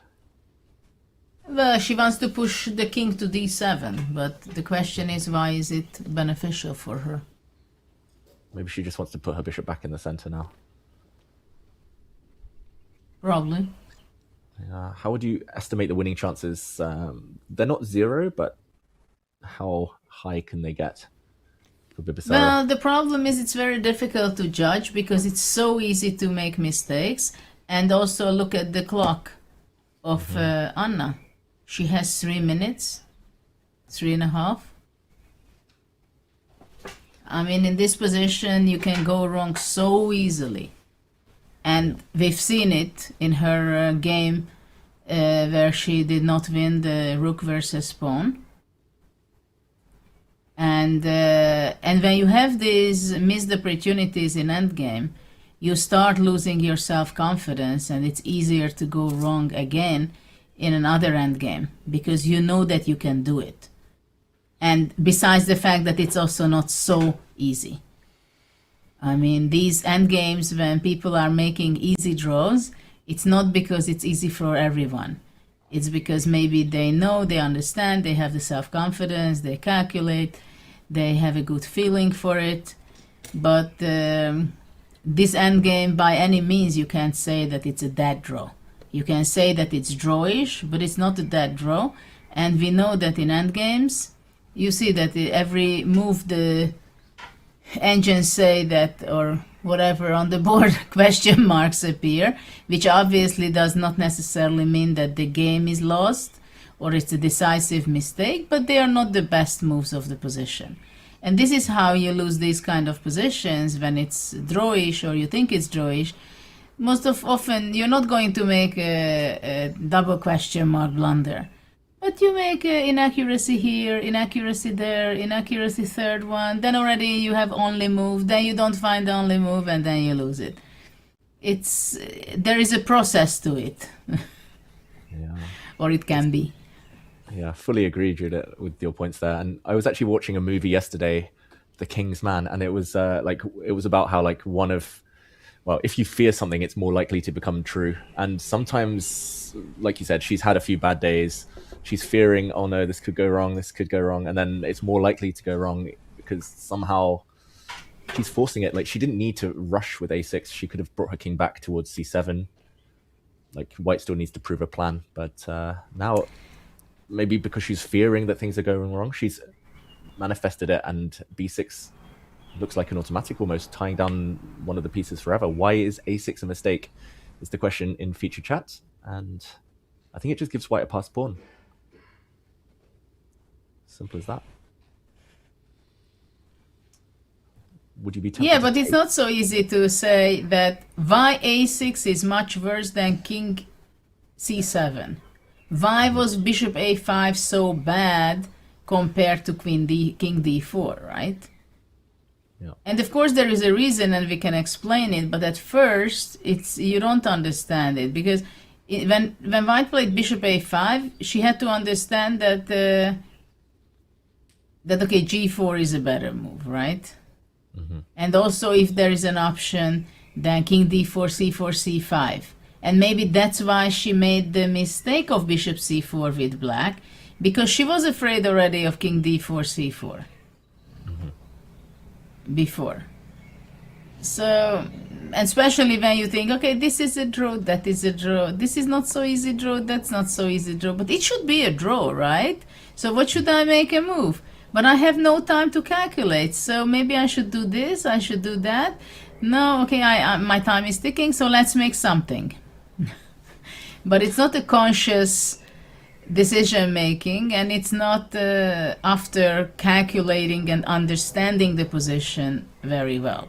It's just you make intuitively a move. Okay, why not to play a6? If ba, bishop a6, fine. I will balance my king to e6, and somehow I'm holding it. If b6 was a big deal, then there are no entry points for white. I just go bishop d5. At the same time, there will be entry points probably. But you have to understand it. Probably white has to play g4 at some point, by the way, in order to create the other passed pawn. b6 on the board. Very logical. She creates a passed pawn. In the meantime, we have some news from elsewhere. John, what have you got for us? Absolutely. Thank you, David. Thank you, Judith. This will come as no surprise because the position was as closed as a bank on Sunday, but we have had a result. Hikaru Nakamura has drawn against Matthias Blubaum. Back to you. Thank you, John. Judith, I think we predicted that one a while ago. Not many open lines. Hikaru tried for a while to maneuver around, but no progress, and a draw. Fair result. I think there is a breaking moment in the Vachier-Lagrave game, to be honest, because queen e2 was played. Queen did not take on the a6 pawn, which makes Vachier-Lagrave given her some chances. Don't you think so? Yeah, that Maybe is... we can jump there. Yeah, queen e2. I mean, for Vachier-Lagrave, it's better to have the a6 pawn than not to have it. Yeah. If you showed me this position and said white to play, Judith, I would still want to take on a6. And the fact that she's just played queen e2, like, this is where if I was playing online, I'd try and play queen takes a6, and I'd mouse slip my queen on e2 on the way, and I'd be like, oh, just fail to win a pawn. But okay, I guess she was scared of those ghosts we saw, and they were scary. They were very real-looking ghosts, so I can understand it. But after a 20-something minute think, yeah, probably it was possible to realize that black wasn't actually threatening too much. Okay, but how does Vachier-Lagrave take advantage of the fact she's been given this position with level material a little longer? Yeah, this is a question. I was thinking about playing h4. And if white goes h3, trying, I don't know if it's possible now, but in some way or another, maybe even to play king h7, but to play queen g6 and to bring the rook to g5. But maybe after this, simply queen e8 will be the problem, and knight f8, queen c6, I think. So that's why I thought maybe to go to king h7 first and try to, yeah, or after h4, h4, h3, king h7, and with the idea of queen g6. Probably the bar's reacting because queen takes a6 is still the best move, but okay, we won't think that Tan Zhongyi is going to do that. But she went knight e5. Okay, hadn't taken on the last move, knight e5. And that's why I'm a bit confused, Judith. Like, queen, probably black is active anyway, and black's going to create some threats anyway, so it's nice to be up a pawn and at least have something to hold on for. But okay, now she has to survive long enough to try and take that pawn later. So h3, do you think, or is it going to be a rook move? Feels like one of the two. h3, most natural, giving the king some air. h3, yeah, it was move to be expected. But okay, now black can show up with her knight on d3. Why not? Yep. Looks good. Coming back to f4 sometimes. Rook to e5 sometimes. And you know, in this position, I mean, white can blunder. This is exactly that kind of position where the knight shows up on f4 and you can blunder something. And Vachier-Lagrave knows it exactly. That, okay, now it's her moment. Things are not so bad as it was. It's more dangerous to play it with white, let's put it that way. And also, Tan is going down in time and knight d3 on the board. Okay, live position. This is going to be exciting. This was the match in the first half of the tournament to end the first half where Tan Zhongyi was winning against Vachier-Lagrave, completely dominant. Vachier-Lagrave could barely move. Later, it became an endgame where Tan Zhongyi was a pawn up, still some winning chances, but then blundered a piece in one move, rook takes f6, and ended up losing. And that kind of, for both players, like they went on different trajectories. Vachier-Lagrave went up suddenly, Tan Zhongyi went down even further, and yeah, she wants revenge. But knight d3, she did get tricked last time tactically, so maybe a bit scared of these threats incoming. Okay, how to deal with this. Game and turning points regarding the final result of the candidates in the women's section. That's clear. Can we go to Zhiner game, because that is also something to look around, because it is something very interesting happening, and again here something happened which is not the best move for white. And I see a black pawn on a4. You know, that pass pawn is there. Maybe it will not queen, but it's there to frighten white. Goryachkina has very much low on time compared to her opponent. Are you thinking that the bar might follow the pawn down the board? It will become a4, a3, a1. Well, at some point.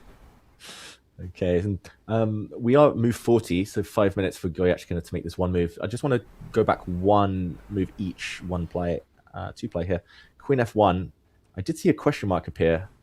So queen b4 was given a question mark because queen c1 apparently is quite strong. So black should have been playing queen to b2, queen b2? which, yeah, it looks way more natural as well. A bit surprising.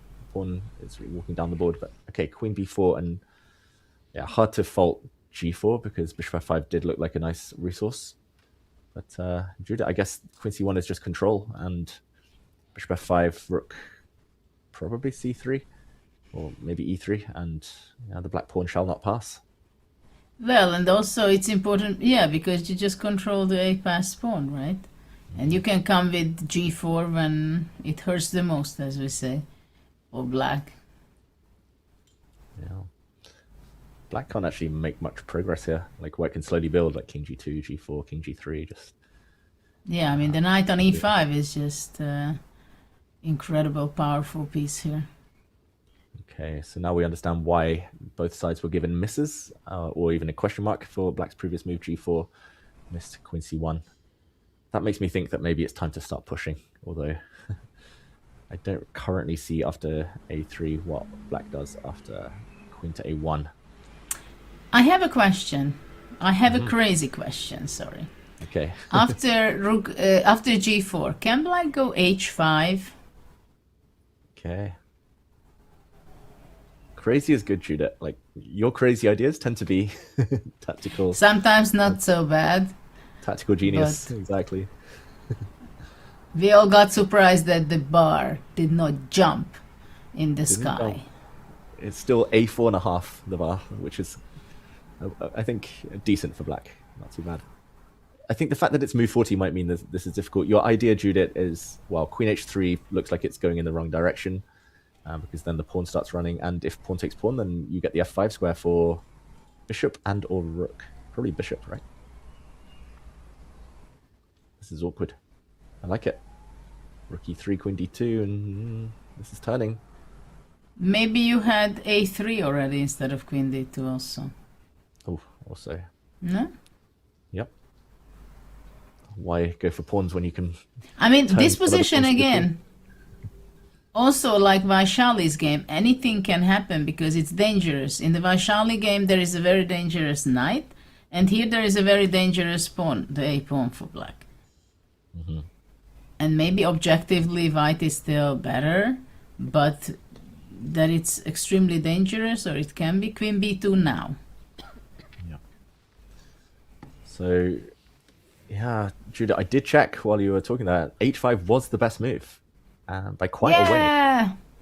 Good call.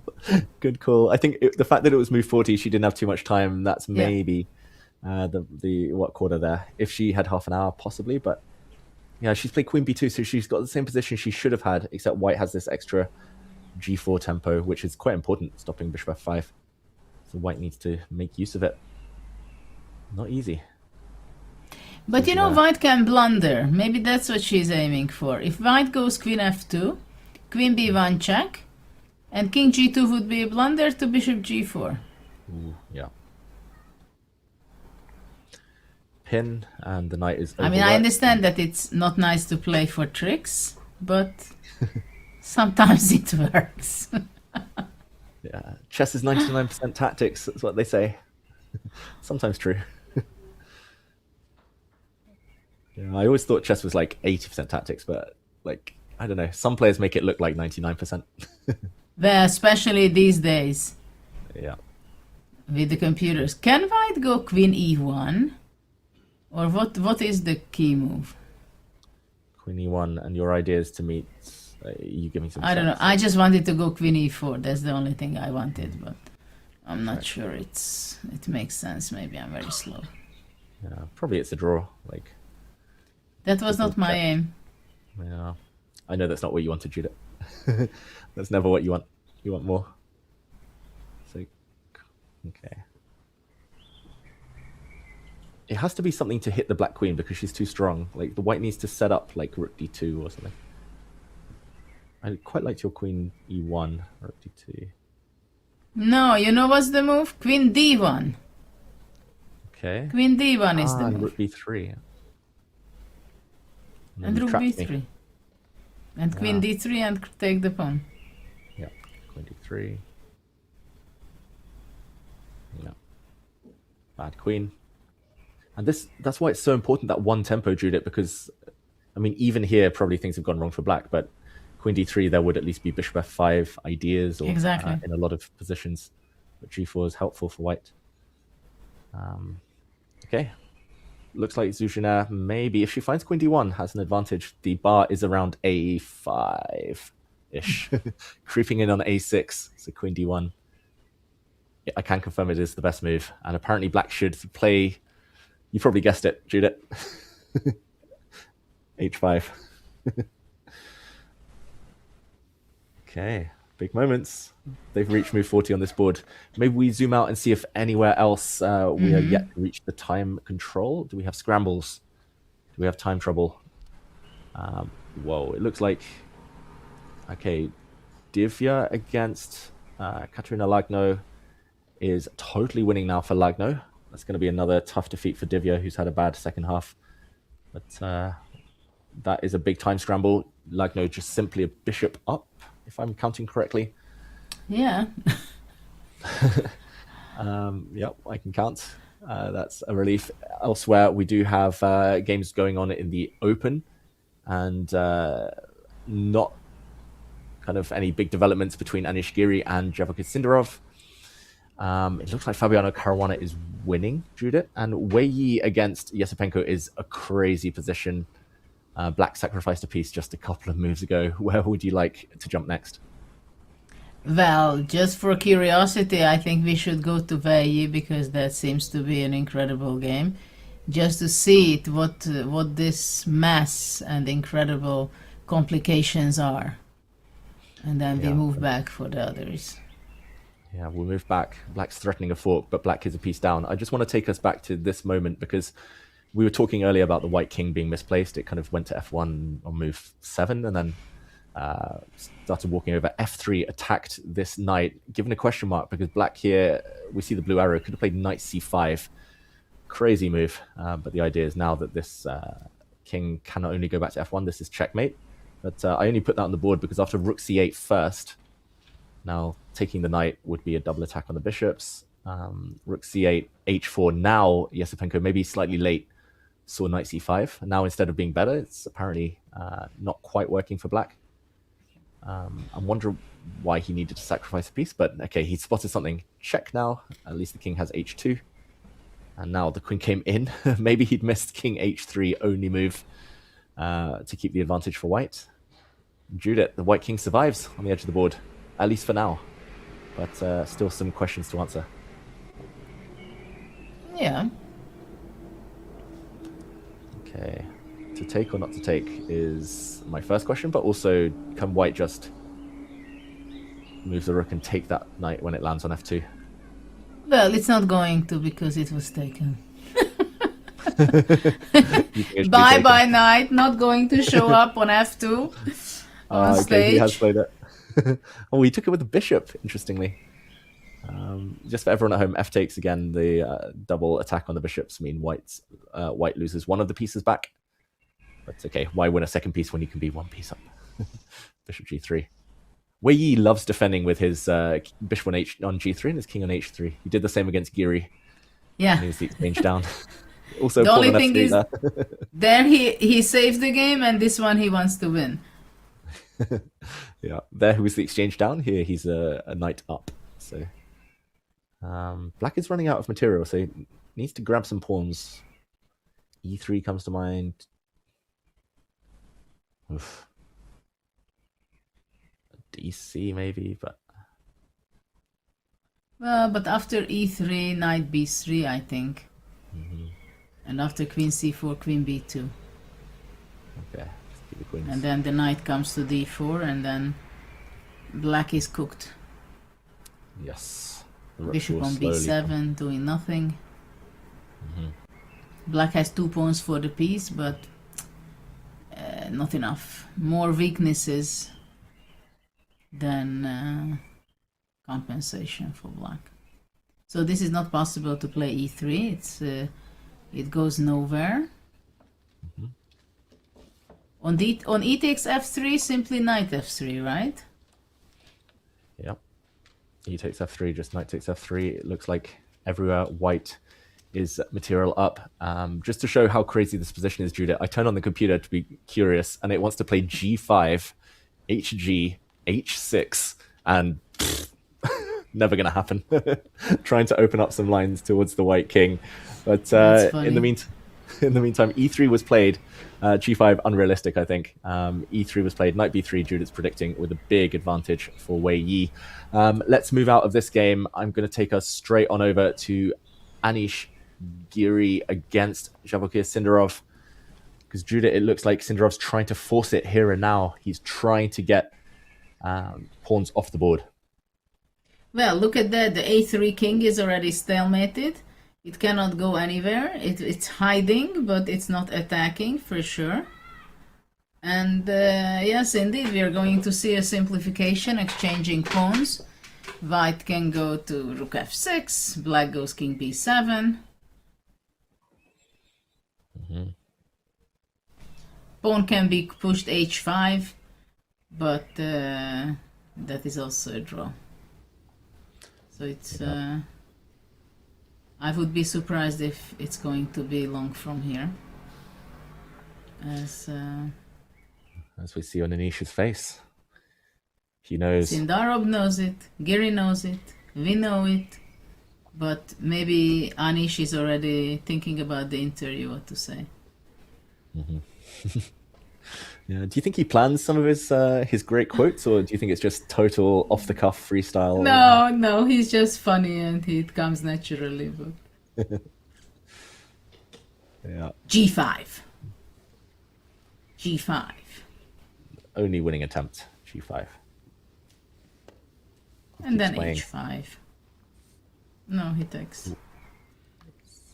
Sindarov happily captures. He just goes takes. He's going to go, yeah, king c5. No, he goes king b7. Yeah, king c5 might have been risky because there would have been some rook a6 stuff. Goes rook g2, and he's just going to not make move with his king. I mean, with his rook. He's just going to move back and forth king c7. Yeah. King c7 or a6. Wow, What a small touch. a6. So professional. Now he can play king a7, king b7, king a7, king b7. And wait. Yeah, if the white king was anywhere else, Judith, if the white king was literally, like, even on the first rank here, there might be some chances. But if you could put it on c3, all the difference in the world. But not legal. White king is stuck. b4 will always be met by rook g3 check. And white would lose a pawn. Now he can just wait. Yeah, he just seems to calculate everything, and he's so sure in his judgments, Judith. Endgames, like positional, like slower positions. He always seems to have everything worked out. One step ahead. Vachier Sindarov. King a7 played. What do you think, Judith? There's not much Anish can try. There's no plan other than pushing the g-pawn, and then the white rook will get frozen. So this game could be ending here and now. Maybe he's going to be making a perpetual check because his king on a3 is trapped. Self-trapped his king. So b4 is not possible because rook g3 check. And only after that capturing the pawn. So this is basically no way. Even before we said that there is not much of a chance and none of them think there is a chance for white to win. But now it's really the end of the end. It's just something that there is no way longer Giri can try. Credit to Giri, he chased Sindarov down. It's only going to be one round to spare. It looked like he was going to win with several rounds to spare. Giri's had a fantastic tournament, but not much to do against someone looking as unbeatable as Sindarov right now. Giri's body language tells the story. He's got a lot of time on the clock, but no plans, no winning attempts. And yeah, he's played this rook endgame as long as he could. G6, we'll see Sindarov wait with his king. Literally can't squeeze more out of that position, as our feature chat says there. Anish tries to go behind. He'll get blocked by the black king again. Second time we've seen this position. They're starting to repeat. Sindarov happy to do so. This could be it, Judith. This could be the last few moves before it's confirmed. Sindarov on the brink of a world championship match. Anish does go for rook a7. King moves. Rook g7 would be the third time we've seen this position. Sindarov can now stop the clock, claim the draw. Do you think he will? Be professional? And there we go. It's a handshake. It is confirmed. Vachier Sindarov has won the 2026 candidates. He will be playing Gukesh in a World Championship match. Solid draw to end that game against Anish. Incredible performance. What a player. What a run it's been. John, hard to argue there with the outcome of this tournament. Congratulations to Vachier Sindarov. He will be facing Gukesh for the World Championship later this year. Absolutely fantastic stuff. He clinches the draw he needed with the black pieces, and he is on his way. Very well played and a huge tournament from him. He's now on his way to the press conference, and we're going to try and get him live to see if he will answer a question or two from Mike. Let's take a look. Vachier Sindarov, the 2026 FIDE champion, 20 years old. You're going to play for the World Championship. How do you feel? I'm fine. Played well game, and yeah, it was such a nice tournament, and now I'm very happy. As well you should be. Congratulations and молодец.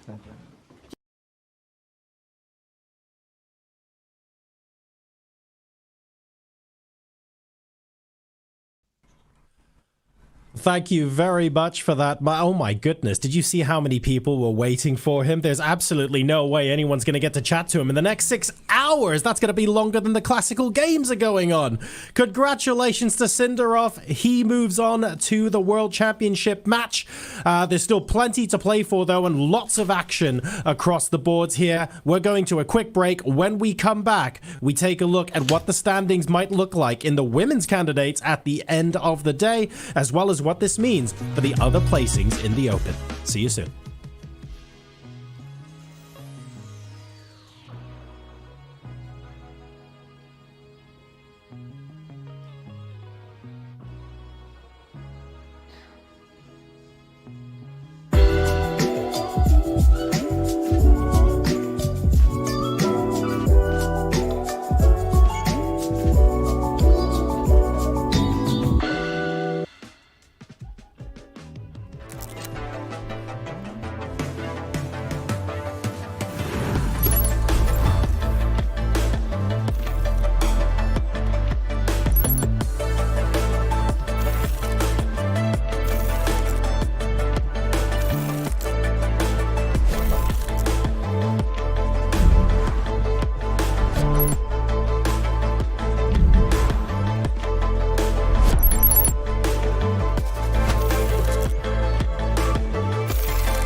Welcome everybody to the first ever and hopefully first of many Guess the Title player. I'm your host, International Master Levi Rosman. You might know me as Gotham Chess. And today I'm joined by 4 incredible judges. We have Anna, Dennis, Nemo, and Ali Reza, and they will try to guess, based on a series of questions, prompts, challenges, and more, which of these 4 aliens is a title chess player. We try not to figure anybody out by the sound of their voice. And the judges have decided today that they are going to be a team of 2. You could ask them to write the name of an Open tournament. The thing is that people know so much because they watch chess. They're gaining so much information from watching chess. It's your fault. You could ask. and my fault. And your fault. fault. What was the last tournament they played? Yeah. Yeah, write down the last tournament you played. But they're allowed to lie, no? Are you gonna lie to the judges? If it's a fake tournament, we will know. Reveal your answers to the judges. US Master, just one. It's Masters. Okay, the Pan American Collegiate Chess Championship. Wow. Okay, so I think 3 is not Turkish, but maybe, I don't know, because it doesn't seem. Wait, Pan American Collegiate Chess Barcelona Championship. Sans and the Chess.com Blitz Open. I don't know. What is Chess.com Blitz Open? I think Chess.com has like a company event, and that's where #1 played their last tournament. Judges, I will ask you for your last deliberation amongst yourself. Oh my gosh. Number 3 is Very specific. Yeah. Very specific. The other 3, the tournaments are really famous. What is Chess.com Blitz Open? I know you're just convinced that 3. You've been convinced since the start. So look, if we're gonna go 3, I'm fine with that. That would be really impressive if 3 lied the whole time and Ali Reza just was correct. Yeah. So you're locking in that answer? Should we lock in? Yeah, we'll lock in 3. Anna and Dennis still in deep deliberation. From all the body language, we have thought that it's number 2, who's just put on some theater in the beginning because of what, the Chigorin, and they've just seemed very confident when writing things down. But then the US master without the S is right now That's the deal making breaker. us change our opinions perhaps a little bit. So, what if title players can't spell, Anna? well, I don't know. Number 3, I now feel like, collegiate championship, this could definitely be. And now, title player, reveal yourself.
All right, ladies and gentlemen, the Open is now done. And by done, we mean Sindarov is officially going to be challenging the world champion Gukesh later on this year. However, there are still games ongoing. We still need to determine the placements in the rest of the Open. And we've got some pretty exciting games in the women's candidates as well, because that is still very much wide open.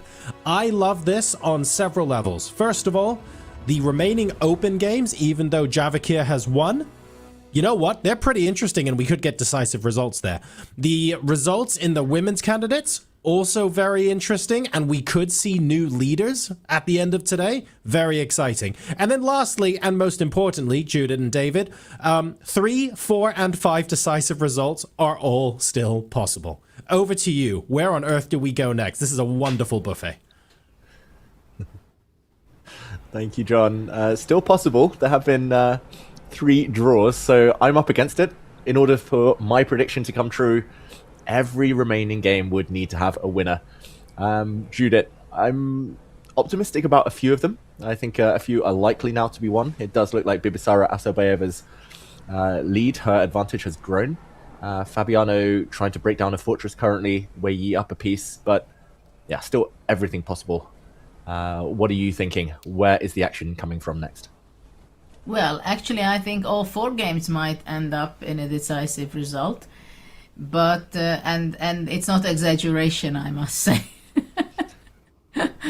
But I think I would love to take a look what's going on in the end game between Abasayeva Muzichuk, because that we were talking quite a lot about, and it's a critical game. Actually, both of the left over games, which is still running in the women's section, it has a great influence who is going to be the winner of the candidates tournament for the women's section. So why don't we start with the end game, because it seems like Bibisara got to improve her position, which seems to be quite decisive and maybe already game over in a few moves. Let's do it. Let's jump into Bibisara's game. Does look like she'll catch Vachier-Lagrave. If Zhu Juner doesn't win, then Bibisara likely to join the lead. So let's bring up that board, the opposite color bishop endgame. I do have a few questions, Judith. So if we do head into that game and able to go back a few moves, we'll bring that up any second now. There was also a question from feature chat a bit earlier about why allowing the white b pawn to b6 was such a big mistake from Muzichuk earlier, and we'll try and break that down when we get into it. But yeah, let's bring up that game between Bibisara and Muzichuk and jump right in. Here we go. Judith, just a quick backtrack to the moment we were last here. A6 was apparently the decisive mistake, b6, and I think the idea was that black wanted a setup. I think she wanted the bishop on d5 and the king on e6. So I'm a bit surprised she didn't play this immediately. She played bishop to f7. But my question for you would be, like, if white wasted a few moves, like played a5, okay, already the bar would collapse. King e6, like king f4. If black just waits, is this a fortress? Black just puts a pawn on g6. Maybe she was just a little bit too slow. I don't see how white can break through here. Yes, indeed. This is also... Wow. Black resigned. Wow. Game over. Let's catch up with the live board. We'll go through an action replay. She doesn't even try to fight Muzichuk because she is 2 pawns down and soon to be 3. Silence between the players. No post-game discussion. Judith, this is huge for the standings. Yeah, unbelievable that now we have Vachier-Lagrave, Bibisara, and we are waiting for the last game of today to finish in the women's section. Whether Goryachkina will be able to defend herself in this very difficult position against Zhu Juner, or she can save it. Anything can happen. It's already, they are playing for 4 hours. So it's after the time control. And it was ups and downs. We've seen that there were saving opportunities for black in move 40. But of course, we also know that Goryachkina is not having life of her tournament. So she have been made mistakes before. Now she has a very difficult position. Of course, bishop on b7 stands incredibly powerful. But this e5 knight, the e5 knight is the one which stands in the center, incredibly powerful. And basically that's the piece which defends and attacks at the same time. And it's also quite good for white that she has an extra pawn. And it's always a question for a long time whether the a4 passed pawn for black, is it gonna fall off being weak, or is it going to be queening being strong? And from move to move, we are changing our evaluation in some ways, that sometimes it can get its strength and sometimes it's just falling off. But after bishop b7, what can be important for black's defense or attack is that rook a8 at some point can support the a passed pawn, which can be pretty useful for black. But of course the b1 h7 diagonal is very weak for black. Mm-hmm. Very weak indeed. So white needs to organize the pieces a bit differently, a bit better. Zhu Juner thinking. I agree with everything you said there, Judith. Like, the next few moves do feel like they might be critical. Zhu Juner It looks super locked in. She knows this is a crucial few moves for her. She might get the lead in the tournament if she can win. What moves come to mind? Like in terms of variations, like there is a check. The black king will go back to g8. Does white like slowly walk the king forward? Is the king more secure on g3 than g1? What do you think comes next? Well, king on g3 would stand incredibly well for several reasons. First of all, it stands more safe on g3 than on g1. Mainly because when, let's say, black will be queening on a1, maybe white will be giving checkmate in the meantime on the king side. Also, after having the king on g3, probably g5 might be at some point also a possibility to make an attack. I can also visualize rook coming to h2, queen c2, and an attack can be built up for white. Okay, so I'm going to suggest a few moves and see if black's counterplay is quick enough. So let's say white steps forward, king f2. Just to put it on this safe square, out of the way. Okay, a3. a3. Let's say I continue. Queen c3. Queen c3. Very aware the bar dropped a bit, but I'll pretend it didn't. Now I can give a... I don't know if I want the queens off, Judith. Probably reluctant to rush. How about if I give a check? And then rook d3. King g8.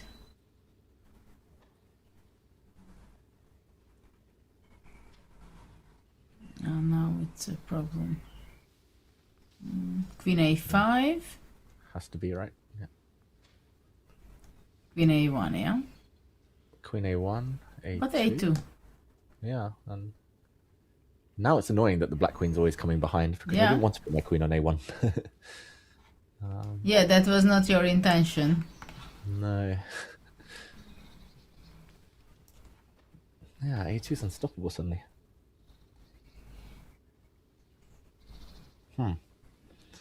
Yeah, I thought I was being so clever putting the black queen on a bad square, but it turns out the white queen's on an even worse square. Okay, so maybe in a position like that, like, okay, once you started pushing your pawn and once you'd come in with queen c3, just general question then, is this a good decision? This may be decisive. Rook a8, rook a2. Yeah. And I'm just thinking the bishop can't ever get in, right? Like, I'll close it down with d5 and then slowly start walking the white king over. Yeah, this could be strong. So in the live position, maybe queen exchange could help white. In general, I think, yeah, taking a time out to maybe just improve the pieces is the way forward. She's been thinking 15 minutes, though. Let's see.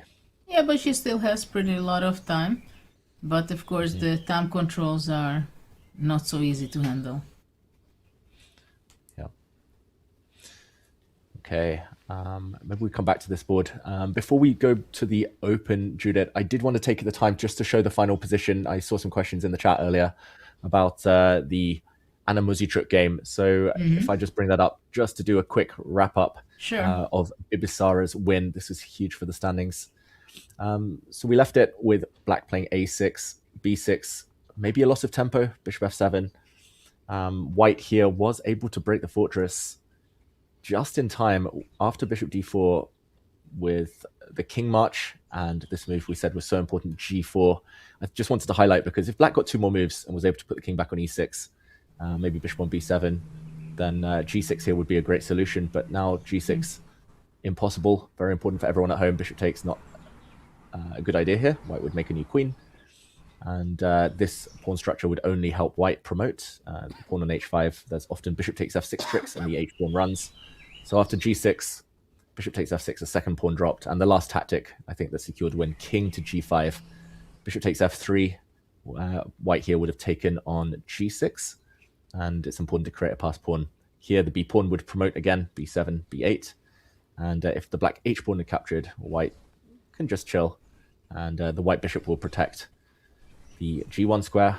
while the H-pawn runs through to promotion. And in the final position, Anish did allow a capture. F4, she resigned here as white can win in many ways. The bishop will drop back, the H-pawn likely will drop, F-pawn too much, and big win for Bibisara, who moves up to 7.5 points. Late surge from her.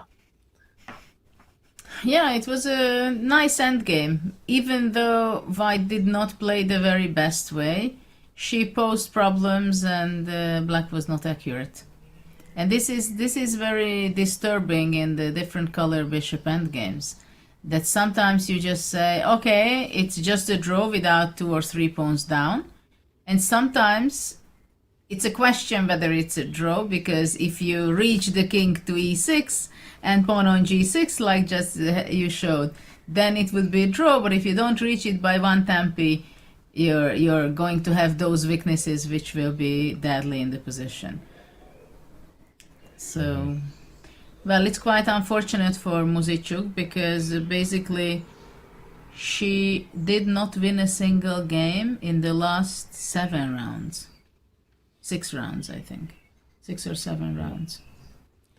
Yeah, she hasn't won since round 6. Round 7, she was 1 point up at halftime, 1 point ahead of everyone, and now almost impossible. If Zhu Juner wins, Anna Muzichuk is out of the race, and it's only going to be 3 in contention ahead of the last round.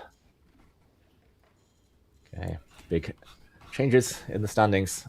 Juliet, we talked about Zhu Juner's game. We'll come back when she's settled on a move, a plan she's been thinking a long time now. But first, let's go to Fabiano Caruana, because that is a wild position. And what's wilder than the position is the fact that the eval bar is totally in the middle now. Prag has no time, but I think he has a fortress, or at least the makings of a drawn position. Judith, we left it a while ago. What do you think? Should we stick here for a while? They've just about to reach move 40. Prag's got 2 minutes, and then maybe we take a match and replay. Wow, this is the position now, and maybe black is going to be saving the game? Mm-hmm. At least if we trust the bar, which we try not to do on this channel, but sometimes we're forced to do. Forced move.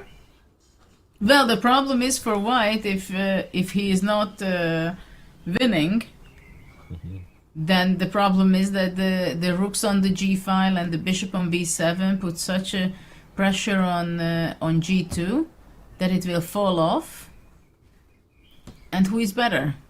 Sorry for the questioning already to that degree. Yeah.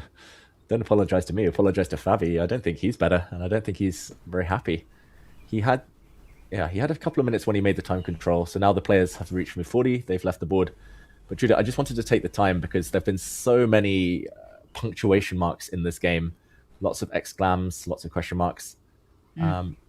We last left it ages ago, and just for everyone at home, very quickly, we actually guessed what would happen next. Here we thought maybe black should just castle, play e5, and totally fine. But h5, Prag, I wanted to say, he keeps doing this. Like last candidates tournament, this candidates tournament, I don't think it's his style, but he keeps going for chaos. And he has lost a few games. This really reminds me, after this piece sacrifice by white, of the game he lost to Sindarov, with the white rook coming to f7, and that was also very imbalanced. But rook c8, white's down a piece, but g6, bishop a6, white was able to trap the white queen, okay, he played g7. I guess rook f7 may be an option, but g7 instead. Rook g8, queen h5 check, lots of exclams. Rook f7 now, catching the black queen. Queen e8, just unthinkable. This would have been game over, so queen gone. And Judith, just to whiz through the next part of the game, it just strikes me that Pragnanada, he's actually got rook and 2 pieces for the queen, but he plays so actively, like defends so well. d5, incredible move. Deflection. Beautiful move. Yeah. Very impressive move. Yeah, thematic. I guess before black is able to wrap up the d pawn somehow, I'm not sure exactly. He wants to deflect the bishop from this square, but d5, knight takes. Now the h pawn is quicker to run. Knight f6, h5, the pawn has to be captured before it goes further. And this is how we got here. Some checks, more checks, and Fabiano with a big advantage, but apparently here after queen takes a7, it slipped away. Queen b8 wasn't a good move. It got a question mark. Instead, rook to b8 was apparently the way forward. And if king and c6, after king c6, rook c8? Rook c8, exactly. And white simplifies and most importantly keeps the passed pawn. This would have been difficult for Fabi, but especially with no time on the clock. But he missed it, and the king moves forward, life position. Okay, Maybe he I guess... couldn't believe that black can come up with the king to c5. In this position. Yeah, because if queen e8, king c7, then rook f7 exchange. And then, yeah, everything drops. The g-pawn runs. That is very, very nice defense from Pragg. Process of elimination finds the best move. And okay, there's only 1 or 2 checks I can see. It has to be something to f5. Otherwise, black just takes on g2. Let's say rook f5, most natural move. Well, black has to play d5. Block his bishop. Or no. But what do you mean? What else can he do? Don't tell me that... I don't mean anything, Judith. It's the bar. It's not me. It's But what, maybe king just rook c6? Or what? Yeah. I think it's important that black's bishop is closed now on the d-file, so now there's no counterplay. And then But what does black want to do on rook f5 check? Is Maybe it just go king back? c6? Yeah. It's definitely not forward anymore. Crazy. Yeah. And if now queen e8, then king c7, rook f7, takes, king b8, and goes to a7. Yeah. The fact that he's not able to keep one of the g-pawns means he's not able to keep winning chances. That is... Yeah, that's tough for Fabiano. It's going to be a dead draw. Yeah, black's going to build a fortress, put the rook back on the a5. He'll be disappointed. And yeah, if this was before move 40, maybe after rook f5, it's possible for Pragg to blunder with d5 because it's the most natural move. But because Pragg has all the time in the world, he'll see king c6. There's no ghosts. How about And rook? what happens after rook f2? King c7? Yeah. And on rook c2, king b8? Bishop c6 maybe? Yeah, that also works. Yeah, it's like an optical illusion. It looks like white's about to pin and win, but it takes g2. It rook g2.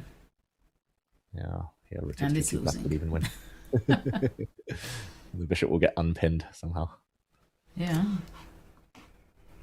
Wow. What a game. It's not good for my predictions, Judith.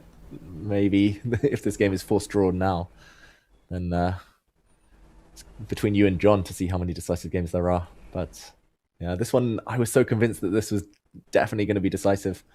Fabi's face, it's been the story of the tournament for him, right? Like, he's also had many interesting or promising positions, and it feels like some chances have slipped. But anytime he's worse, he's also been punished. So it's the worst of both worlds.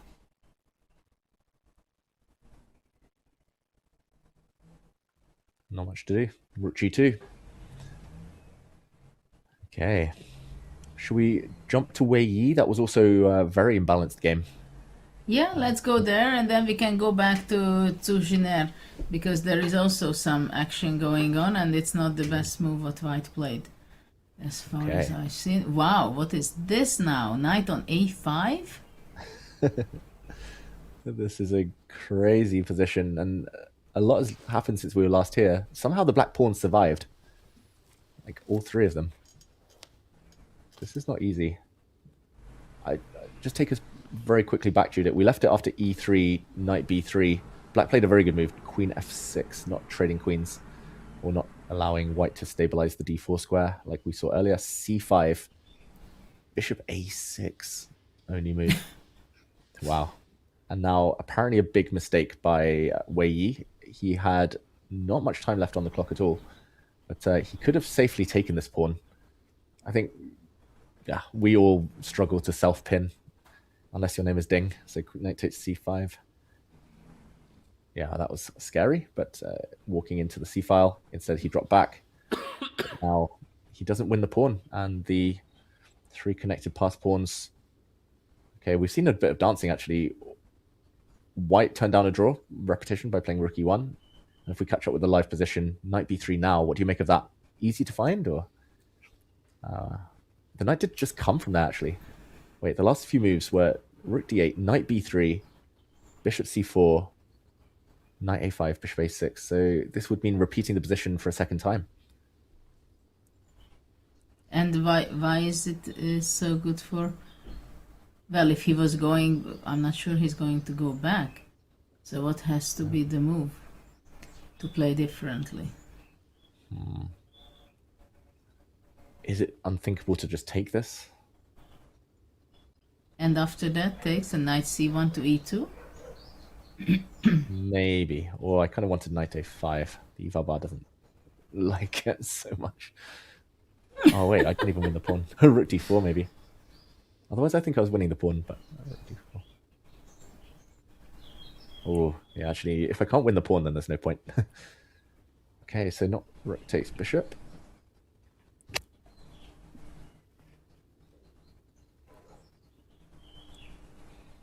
Okay, could it Maybe be... rook c3. Yeah. I go rook c3. And after bishop b3, queen b3. Mm-hmm. c4, rook c to e3. Yep. Sorry, so... If bishop b3, queen b3, c4, then C4, rook C4, c, yeah. e3. Mm-hmm. Nice, getting the pawn. But maybe you can go e2. Yeah, but then I wanted knight d2. Mm-hmm. Bishop a6. The knight's so much better here than a5.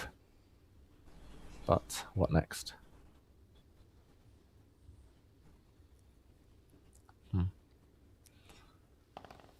Maybe queen a5, then c4 you go.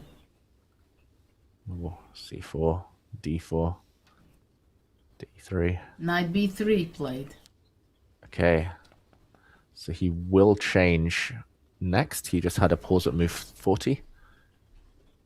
And let's check this one more time. So because in this position, knight d2 looked fine. No, knight c1. Wait. No, knight c1. Ah. Knight c1 and bye-bye. And taking on e2. Just take it. Almost no matter what black does, right? Bishop a6. Yeah, just takes and rook c2. No, that is, yeah. But take... Queen a6. Queen a6 you have, sorry. Hanging queen. Saves the day. But... maybe no, just... but it means that we can come back. Rook c2 maybe. Rook c2, d4. And then taking on e2. Mm-hmm. Yeah. d3. Knight f4. Knight f4. And the fun is mostly over. It's just an optical illusion. It looks like black's about to promote, but no, everything's covered. Okay. Yeah. Looks good. Looks good. Okay, so that's very professional, actually. I was confused why he was repeating, but he just got to move 40, and now, assuming bishop c4 repeats, which is likely, he'll find a different way to play on, and it looks like he might get the double over Esipenko. But there is a drama going on in the women's section. What do you think going back there? Yes, let's do it. That's the biggest stakes right now. The others just playing for honor and rating and a little bit of prize money. They can't catch Sindarov. That's over. So let's go to this game. And wow, the pawn. I mean, move 40, it moved to G4, move 43, G5, move 46, or move 45, G6. Okay, Juliet, we'll do an action replay. G5. I must admit, that would barely register on my radar. I might look at it, but I think I'd be reluctant with the white king still on G1. We were talking about maybe moving the king up and then G5 later, preparing it. But G5, question mark. Bishop C8. So just for argument's sake, if the pawn had been captured, is white getting a big mating attack? I assume yes. Probably just rook h2 and queen c2. Yeah, just one check. And okay, that's the idea, but g5. And here bishop c8 was played. Apparently g6 was the best move for black. Getting the f5 square Very maybe difficult for a move. Very difficult, very difficult. But bishop c8, logical. The bishop was quite strong in f5 we saw earlier. Lots of variations. Check actually invited the bishop to f5. I don't really understand that. Maybe wanting to block the f file, but g6 check, king goes back. Queen a2, so she wants this diagonal now. Judith, this is quite risky stuff that white's doing, but I can kind of see the logic behind it. She wants to attack the black king.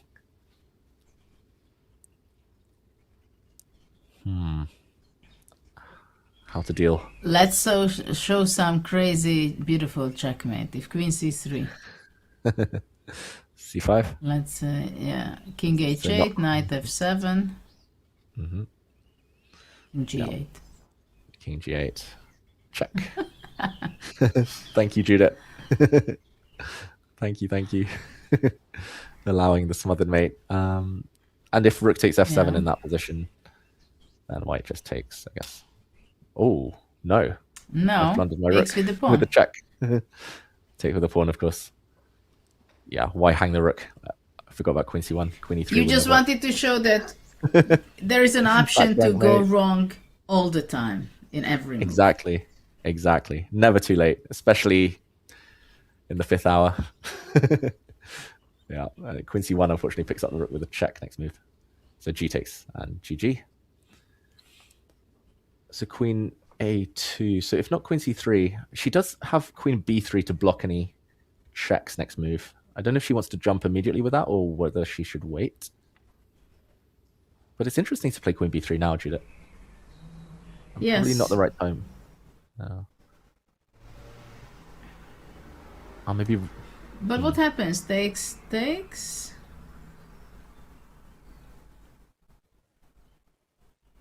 Bishop c2 is coming.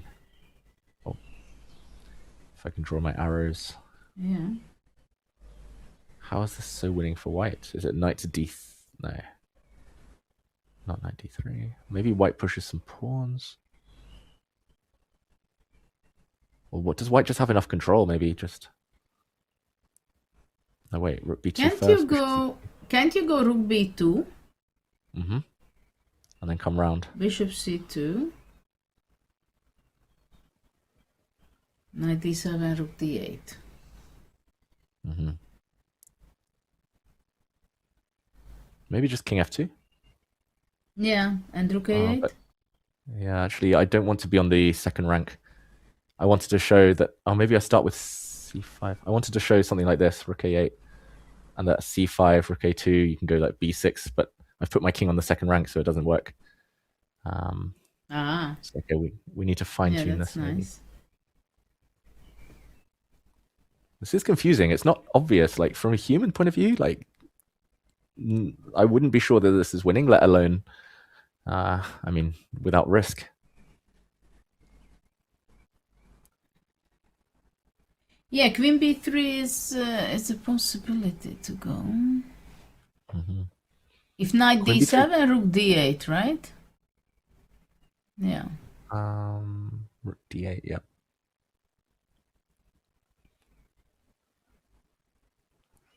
Suddenly the pawns are dropping like flies.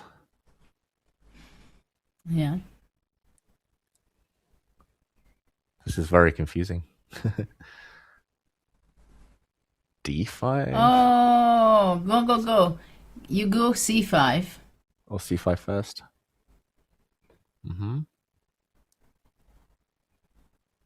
Okay, and if Rook a8. a8, yeah. You go king f2. Ah, but that's what I wanted earlier, but rook a2 is... Yes, but after rook a2, you go king e3. Oh, wow. Whoa. But... And I'm losing. How is this... How is this losing, though? I love the idea.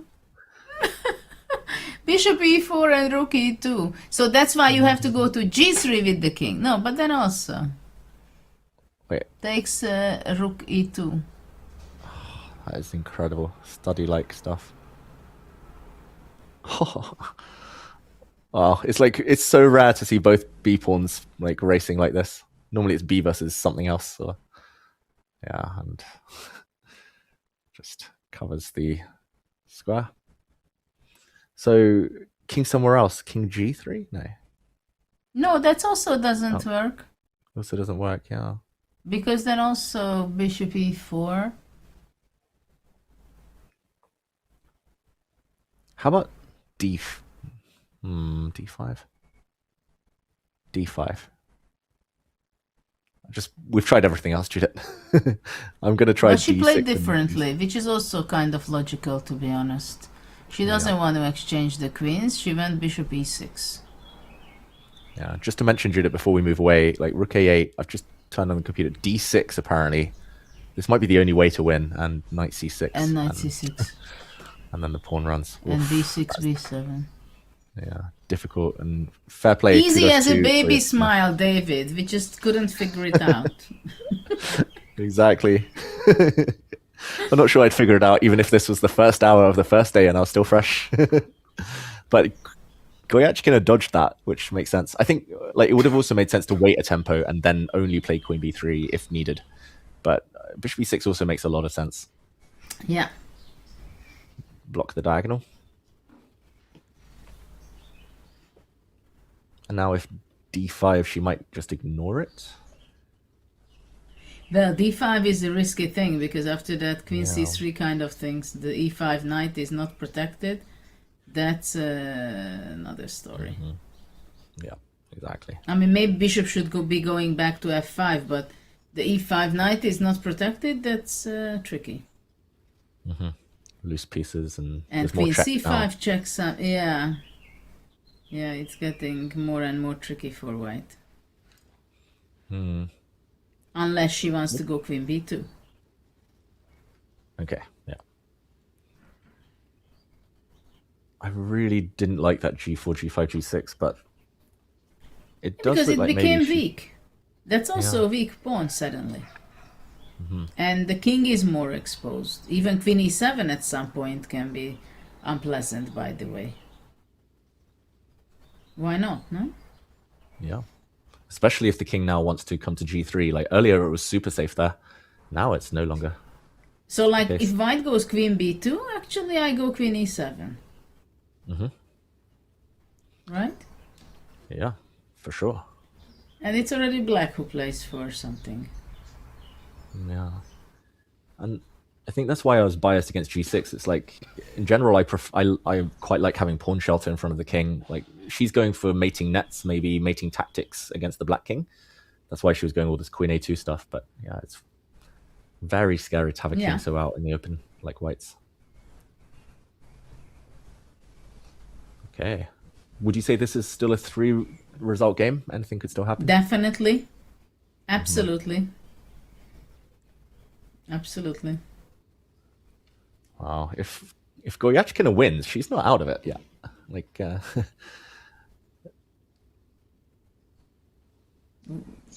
Okay, in the meantime, let's jump over to the open section where Fabiano is still fighting against Prague. He's given a check, but he has lost his advantage. He had a winning position a bit earlier. Now, only move for Prague is king to c6. We saw this earlier. d5 blocks the black bishop, and therefore the g2 pawn survives. d5 rook f2. And white actually gets an attack against the black king. Judith, king c6 looked like maybe a little bit of calculation, but not too difficult. Yeah, but basically there is no other move. I tried d5. True. But still, I don't think it's a difficult move for Pragnananda, and he also had plenty of time. Yeah.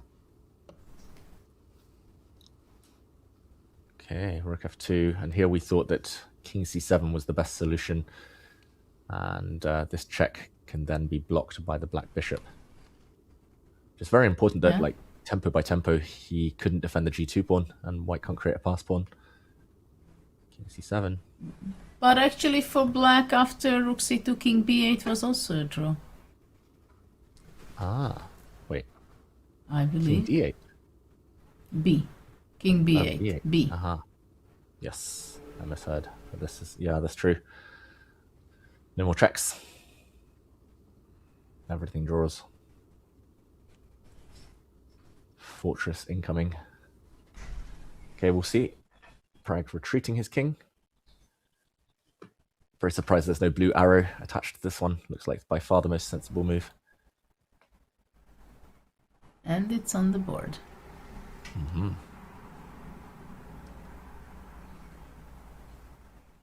Okay, king c7. Fabiano must be frustrated. Played such a good game, but just missing one trick to try and press this further. But great defense from Pragnananda. Yeah, but it's not easy when you have this. We have a draw. Mm-hmm. Not an easy game there for either player. Queen versus rook, bishop, knight, and queen and 3 pawns. I mean, it's quite tricky. Yeah, tricky game. Great defense by Prague. A draw. Both players left frustrated, but they were out of the race anyway because there has been a champion confirmed this year at the 2026 Candidates Tournament, and we're pleased to announce he did join Mike Klein. Ladies and gentlemen, Vachier Sindarov. Thanks, guys. We're here with the man of the month, Grandmaster Vachier Sindarov. Congratulations on your entire event. Thank you. Before we went live, we saw you check your phone. President of Uzbekistan texted you? No. You actually looked a little bit more serious in that press conference. Are you just emotionally drained? Or are you trying to be professional, or what's going on? I want to really go to my room and maybe, I don't know, take a shower because it's very hot here. Yeah, I understand. This press conference exactly is very hot, and so that's why we are doing interview outside here. You should take your jacket off. You're in leisure time now. Now, we saw a video of some kids in Uzbekistan watching your game from some chess club. What would you like to say to all your friends and family and fans back home? I'm very happy, like everyone in my country support in billboards. Like, I was very surprised yesterday when I saw this in our family chat. I don't know, thanks for our government, and hopefully we will see a lot of next Vachier Nazarbayev, and I give all of my support for our young generation. In 10 years, we'll find out who was inspired by this moment right now. Now, you said in the press conference you've not slept much last couple weeks. Do you think you'll sleep better tonight, or do you think you won't sleep at all tonight?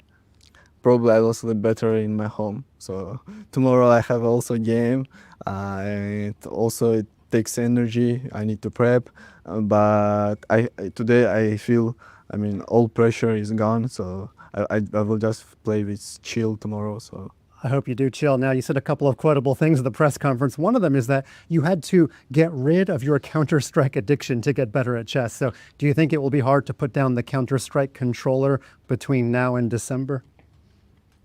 I don't know, actually. I like this game and I want to play. Why not? When I play Counter-Strike, I was always like living in another world, and it's always very funny. It worked for you here at the Candidates, right? Yeah. You also name-dropped Bibi Sara, whose win today puts her very much in contention for the women's prize. So you said you might help her. Do you mean like preparing her tonight, or just supporting her, or what does that mean? She has his own seconds, but also me and Mukhidin always support her, and so we will try to help her, of course, and let's see. She has a good chances, and I give all of my supports for she's next game.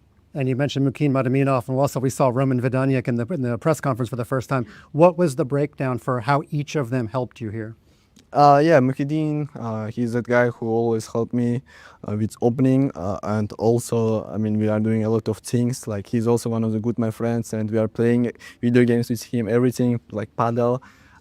It's my coach Roman. He's mostly working with me psychologically, everything close to chess, and also we spent with him a lot of time playing board games, and yeah, I mean, it's impossible to live like this in this tournament if you are, I mean, only with chess, because you can be, I mean, you can be gone even to last rounds. So that's why we spent a lot of nice time here, and I'm very happy with this company.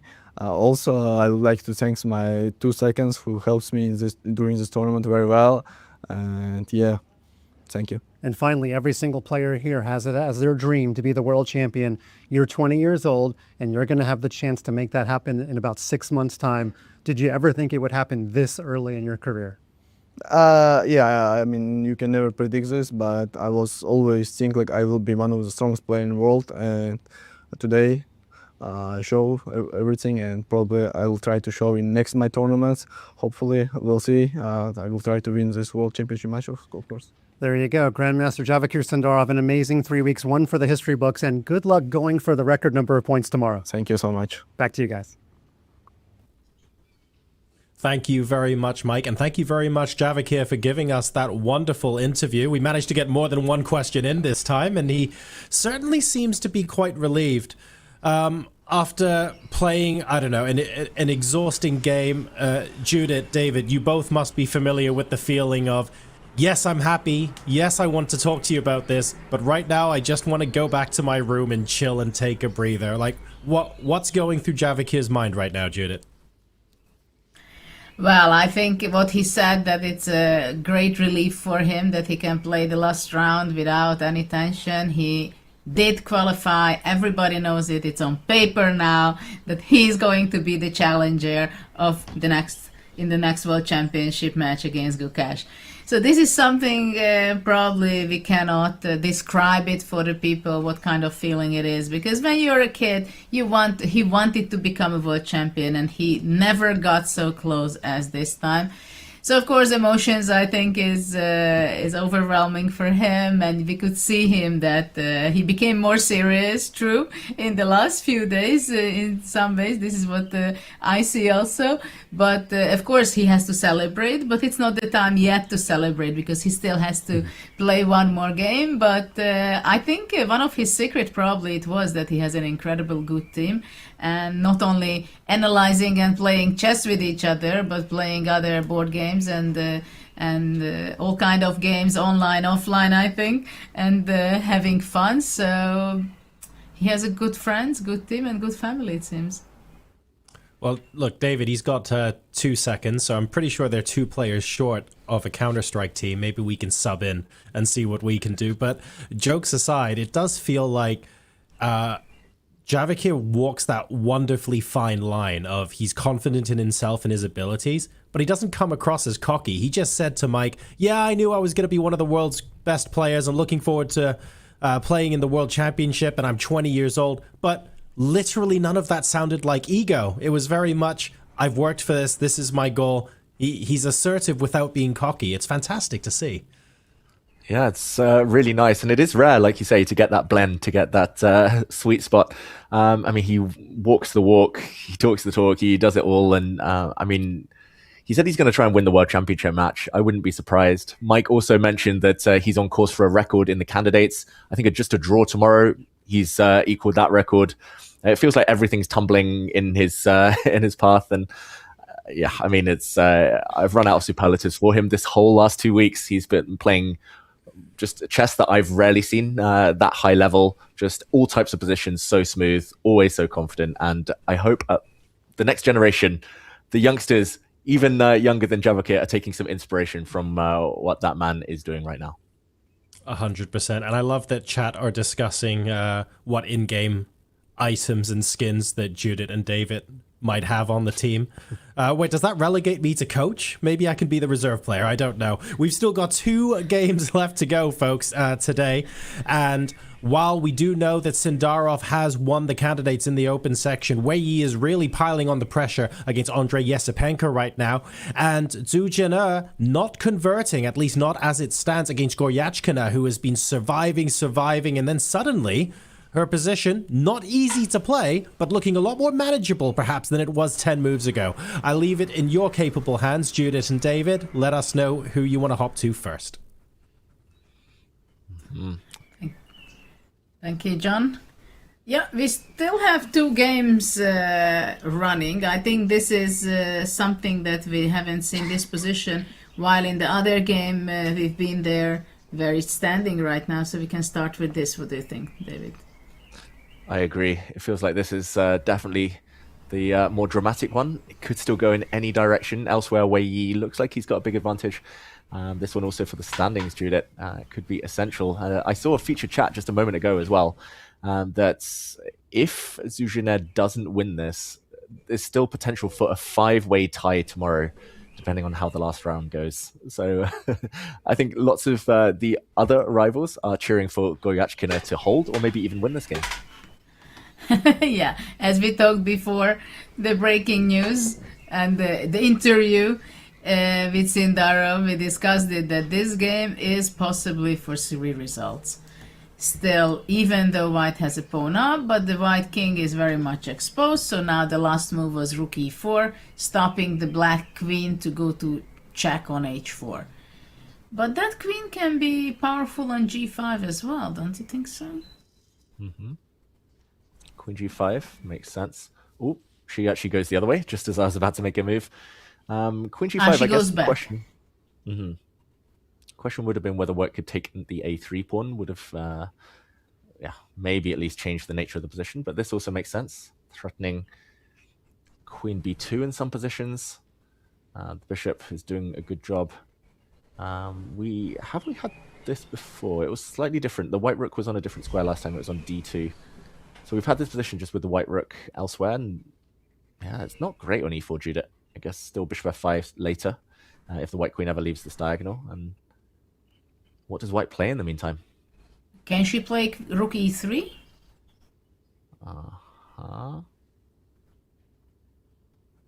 Yes. I guess one question is whether I go back then, and whether the queen continues trying to threaten this check. Okay, so let's have fun. What about queen a3, then queen h4 and queen d4? I thought you wanted to give check. Because king e2. Mm-hmm. Queen d4 maybe, because I was checking only calculating queen h2, king d3, bishop f5, king c3, queen c2, king b4. Glory. And then king c5. What an outpost for my king. Leading from the front, just how it should be. King of the hill. Bravely leading the army into battle. Can't be checked. The black queen now needs to go all the way around again. Back to d6. Yeah, big journey. Big journey. Okay, so if not checks, then as you said in this position, probably queen d4. Queen d4. Okay, and this would still be a wild position, but maybe helps white at least practical winning chances, that, or at least practical taking out the risk chances, getting rid of the a3 pawn. But she actually played something else, Judith. She's gone knight c6. Okay, which I don't really understand. Well, one thing is important for white, that after queen b2 takes, rook goes to e1, and bishop f5 is not winning but losing to knight e7 check. Mm-hmm. So this is an important tactical detail. And the back rank again. Yes, Judith, yes. So after all, the g6 pawn has its mission there. Genius move. g5, g6. Okay, so knight c6. If not queen b2 check, then the other question is queen takes c4. But I have other question. Even queen c3 is possible, but then rook e3, right? And black is after all forced. No, something was wrong. Rook e3 looks good though. Just protecting this pawn, and now queen b2. Then it's the same thing. Same thing, yeah. And I don't know if it matters where the rook goes, but takes this pawn. Even quicker actually, that the white rook is not on e1 this time, so it doesn't need to go the whole way around. Okay, so queen takes c4 is one question. Queen d6 is another question. Lots of questions. I like queen d6 a lot. Yeah. Queen takes c4, just to mention, like, if the pawn is captured, queen takes a3. Maybe the black queen's actually quite misplaced here suddenly. There's knight e7 things in the air. D5 is coming. The king's suddenly going to be safe. A3 And is gone. Queen which is C2, nice. Rook E2. Yeah. Oof. Yeah, and depending where the queen goes, there's some checks. Okay, so Queen C4 bad. So Queen D6 you liked. Mhm. Looks like the best so far. King G. Ooh. Ooh. Wait, you're going to catch me out with... I'm scared suddenly. Bishop H3. Check. Wow. And white would lose. White can get in trouble. Yeah, this would be mate. Queen coming into G3 next. Bishop H3. If I didn't see the eval bar, I would think that black's suddenly winning, but apparently King H1 only move, right? equal somehow. Of course, Yeah. 0-0-0, I guess. Of course. Queen G3? Yeah. Why is that You- losing? Maybe just knight back to E5 and no. What is it? I don't understand chess, Judith. This is I think let's give a crazy. check first. C5, King H8. Five. And now. Now. Yeah. Knight E5. The bar finally agrees. Showing indecision. So, okay, still crazy. Queen D6 and some big questions to answer for both players. Maybe Zhu Jiner has to go back with the knight, and we might see the position repeat itself. This is, yeah, still very, very dramatic stuff. And they're getting low on time, Judith. The clock, like, some positions you can handle with 30 seconds left, but not this one. This one, there's chaos, and she finds the best move. Goryachkina retreats her queen. Do you think she plays for a win, or she's just playing the best she can?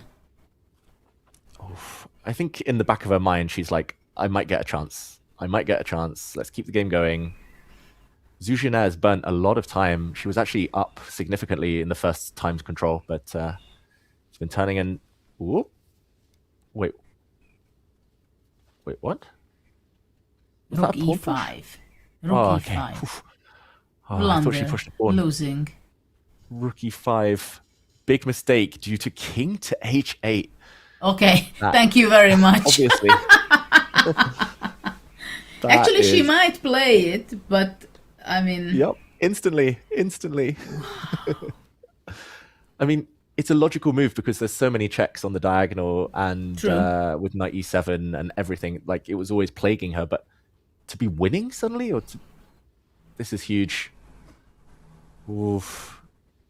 White's a bit stuck. Like the rook is stuck, can't move because of queen h2. The queen can't really move. Like the pawn's also stuck. The knight's stuck defending the rook. If the king goes to g2, the bishop moves and g6 will hang. I can kind of see she's zugzwanged herself here, Zhu Jiner, in her winning attempts. Well, Whoa. as we said, it's for 3 results. 3-result game. Drama incoming. Zhu Jiner in some trouble as she thinks about what to do next to try and save this position. Mike Klein, our man on the spot, has caught up with Bibisara Asobayeva after her win earlier today. Thanks, guys. We're here with Grandmaster Bibisara Asabayeva, who won a very important game. We have multiple things going on because I know you want to get inside and listen to Javik here. Now, before we get to your game, Javik here just mentioned you by name for the first time in the press conference. How does that make you feel? Yeah, it feels good. I'm very happy about him. He absolutely deserves it. And yeah, that's Don't want to say too much now. Your win, of course, puts you firmly in contention for the Women's Championship. He said that he would be helping you going into the last round. What do you think that means? maybe that he will not preparing on his game until 4 a.m. Yeah, but okay, I don't know what this exactly mean, but now I can absolutely focus on my last game. I have chances and I'm very happy about it because I lost 2 games in a row in the middle of the tournament. Yeah, so I just want to play my game. This is becoming quite a story. I know you want to get back in there and listen to the interview with him. So thank you for your time. Good luck tomorrow, and I hope to talk to you again tomorrow. It probably will mean good things. Thank you very much. Thank you. Back to you guys. Thank you, Mike. Thank you, Bibisara. And yeah, what a win it was for her. Big, big day coming up tomorrow. She could get a helping hand here from Alexandra Goyachkina, who looks like she might be about to take down one of the joint leaders heading into today. Zuzhina in big trouble with white. Judith, she's had so many decisive games, Zuzhina. She's overpressed. She wanted too much. Now pushing the G-pawn has clearly weakened herself, and the white king, it just looks in mortal danger. Well, and we shouldn't forget that as I was talking a lot about that fantastic e5 knight. And now the knight is not there. It's a rook there, which not supposed to be there, right? So basically the problem is for white, if we would go back, jump back 10 moves ago, white completely fell apart from harmony with her pieces. The knight is on the wrong place, the king is on the wrong place, the pawn from g4 went to g6, so everything made her position weaker than it was before. And this is why, unfortunately for Zhu, it's going where she was not even having her thoughts in her nightmares. Yeah, I think now she might be starting to realize that she's overpressed and lost control. It's no surprise with a passive queen like this that she might struggle to defend herself. But yeah, it's one of those things, Judah. I think she's been calculating move by move. She's like, there must be a way for white to get an advantage. I'm a pawn up. There must be a way. There must be a way. And she keeps the game going. Earlier, there was actually a couple of variations. She could have just taken the a3 pawn. She might have had to give her d pawn, or I don't know, allow black to force a draw in some other way, but she could have removed the risk. She keeps going and going, and it feels like move by move, she feels it's fine, and she's going for the sake of going, but suddenly it's like, oh wait, there's not been a plan. She's put her pieces on bad squares, like you say, and I mean, there's just no moves. There's nothing to do with the attack. Yeah, this is the problem when you are calculating a lot and cannot zoom out and have a feeling about the position. Of course, the time is also a very serious element of the game. But, I mean, we were following this game also pretty much, and it was clear that she's the one who is pushing, pressing, extra pawn. At the same time, there were these little things, the a pawn, whether is it a great pass pawn or it's going to be falling off and it's a weak pawn. And she was just not careful enough. She got out of control, and I think it was partly because of her bad time management. And you know, when you go down in time and things start to go wrong and you blunder one move or another defensive move, and then you get confused, it's very difficult to stop yourself when you're sliding down. Definitely, and the slide has gone a bit too far now. Slippery slope and lost control. Judah, if Goyachkina wins, there's going to be 6 players within 1 point of each other going into the last round. It's going to be huge. But yeah, missed opportunity for Zuzhina. What do we think is the best way back to the chess? What's the best way for white to try and struggle on? Oh, she drops her rook back. Rook e4. Well, she tries to get her knight back to e5, but maybe just bishop c6 takes and queen g3. Isn't that winning on the spot? Yeah, I think she wants to play queen f2, but takes. Yeah, and if takes, the white rook can get back in time. Yeah, then it's back in time. But maybe just queen g6. Just queen g6, queen g5 check first. Queen g5 check. Everything just start collecting now. This is tough. Without the a pawn, I'd still be a bit scared with white, but. But maybe this is not the only move. But I think this is what I would think. I just don't want to see the e5 knight when I'm playing with the black pieces. Yeah. But probably queen takes g6 also possible. Yeah, queen g6. Her last move was bishop d7, so I guess it does prepare queen g6 as well, but why not take the knight if she can, and she has captured it off the board. Black king so safe, white king so weak. Queen g3. Yeah, it's hard to resist, Judith. The white maybe queen f6 even better. Queen f6. Oh. Because if queen cannot come back to defend the f3 because of a2. Yep. e2, deflection, and then game over. Yeah, and if f4, I mean, almost unthinkable, but you can do anything. Queen g6. Take g6. Yeah, take g6, h4 hanging. Yeah, no chance to defend without a queen. Yeah, I like it. I think both moves, probably many others as well. Maybe even queen b4. Lots of winning moves here.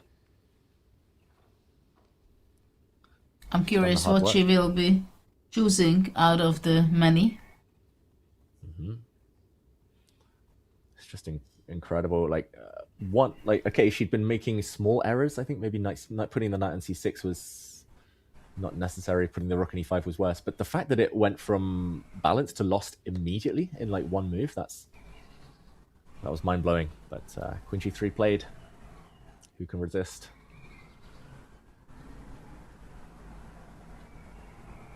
Threatening that pawn. It's not over yet. Ooh, yeah, a few more moves. Queen f2, she'll need to prove it.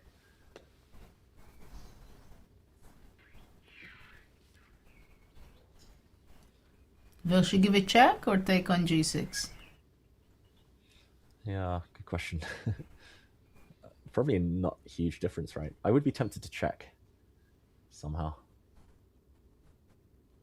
Hard to explain why, but just ask the opponent a question. Wait, is this winning as well if black gives a check? King d3, a2. If she wants to force it, maybe this is the way. Yeah. And then queen g2 next to wherever the king goes. And if check f4, then maybe it looks even more tempting to go for this. Rook e5. Okay. a2. Yeah, a2. Yeah. And queen takes pawn, queen g3 check. Actually, after queen g5, f4, a2 is also possible. No, not yet. Sorry. Not yet. No. Not yet. If the g6 pawn is not there, then it's possible. Yeah. If it wasn't for back rank checkmate again. Yeah. But she's taken g6. Why not grab a pawn? And like you said, like now no need to worry about back ranks. It's just totally over. I guess she'll play d5 just to not drop her c6 pawn as well. There we go. Now Judith, queen f6 or queen g5, queen d6. Yeah, but still, there is few more moves black has to make properly. Yeah, this one looks quite nice. Just queen b2 threatened, a2 threatened. Yeah, I was told when in doubt in queen endgames, just put queens on the squares. They can control the most squares. So here, f6 feels like it controls loads of squares. Yeah. Controls this diagonal, controls this one.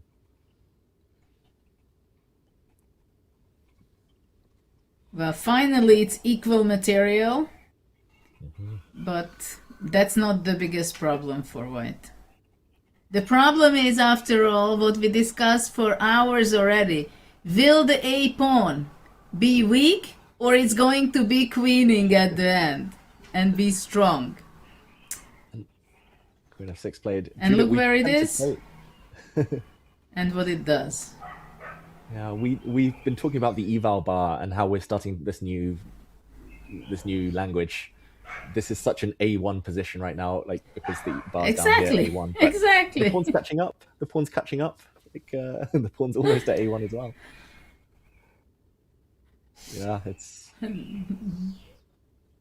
The a3 pawn is in a race with the evil bar. Exactly. A race to the bottom. It's all black here and everything wins. I think A3. Sorry, A3 to A2. A2 wins. Queen C3 and then A2 wins. Well, probably, yeah. Probably A2 is the easiest. A2 is the move. the most professional move, I would say. The clean. One line that needs to be calculated. That's it. She plays a2. Queen takes a2 will be met by queen c3 check. And therefore, resignation. Goyachkina gets the win. Huge for the standings. Zuzhina no longer in the lead. We now have 6 players within 1 point of each other with 1 round remaining. Judith, I think well deserved in the end for Goyachkina, but Zuzhina, she's had so many opportunities this tournament, and she's been guilty of overpressing several times. Well, everybody has their style, and this is a big problem. How you can stand the pressure? How do you evaluate? How do you feel the position from move to move when you feel that it's going away your advantage? And damage control is also something which we all have to learn. At least me, I had to learn a lot myself as well to make sure. As in the movie, my husband said that. He let me know that there is 3 results in chess. There is a draw. Sometimes we may forget it. Oh, Gina, I must admit that was one of my favorite moments in the documentary. It was like just the way it was delivered and like the surprise that you seem to show when he mentioned that a draw is also a legal possibility in chess. But well, some people forget it sometimes, that they have to burn bridges all the time. But actually, yeah, sometimes we have to realize it, that the draw is also a result, and actually we have to admit that it's a better one than losing. Mm. Exactly, and it can be a weapon. Like sometimes, like teasing your opponent with the draw or playing it a bit safer provokes them forward. And Goyachkina there, she might not have won the game if Zuzhina just needed a draw, but Zuzhina wanted more. Overpressed, and sometimes just playing a bit more solid gets you chances that you might not otherwise expect. And okay, in the meantime, we're back to this game, the last remaining board here in round 13. Queen c2 just played by Wei, and he's going to pick off the e2 pawn, Judith, and then it's just an extra knight just for 1 pawn. Should be more than enough to win.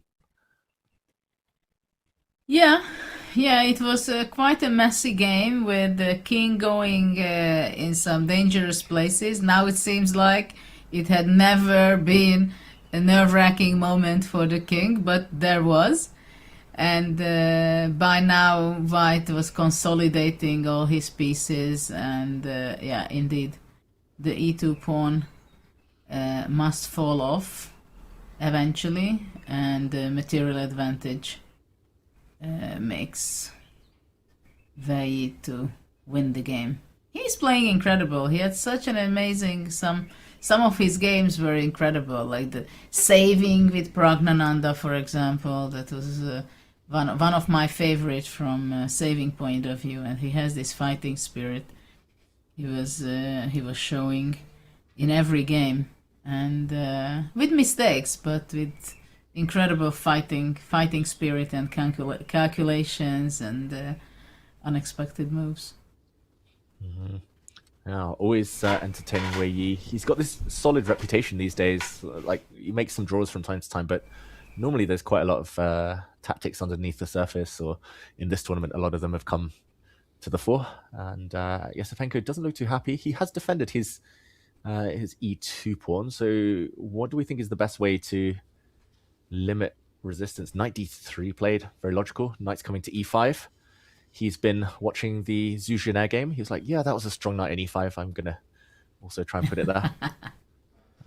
And okay, that might force more simplifications, which help White. Yeah, absolutely. I mean, he's getting there. It seemed like he had some difficult moments, Wei Yi, when he was going back and forth with knight on a5 and b3. So he had to be rethinking and being self-critical whether he went to the right direction, and then admitting his inaccuracy. And I said, okay, if I have to go back, I go back. I reconsider my plan, but I still should be winning.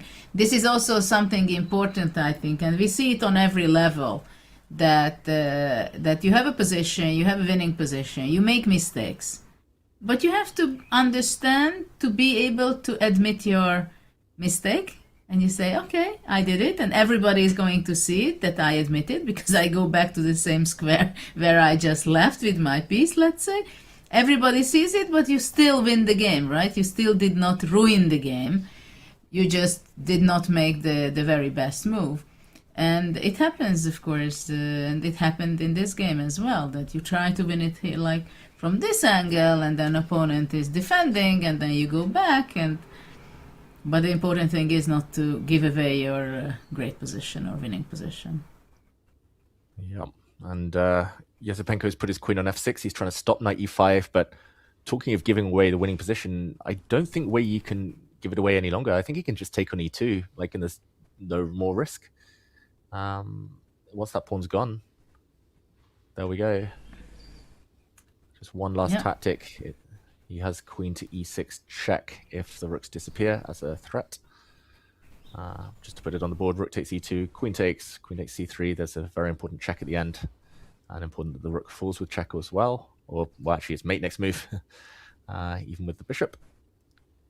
So, Yasipenko, can he fight on, Judith? It's going to be tough now. I think he's going to resign. Yeah, it's an a8 position, the white bar, all the way at the top. You like our new transformation of evaluation. I like it. I also, I do some writing in chess, and it's nice to just put a8 instead of explain it with 10 words. You can just put a8.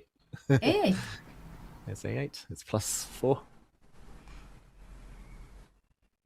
Yeah, Yasipenko, tough tournament for him. It has been ever since round one. Like, him and Sindarov, their fates went totally opposite directions. It could have been very, very different all the way a couple of weeks ago. Yeah. Yeah, indeed. And the way he sits there, he says, yeah, I'm lost, I know, but I don't want to resign, but okay. Yeah, it's tough. It's difficult. You play 6-7 hours. Yeah, over 6 hours in a few minutes' time.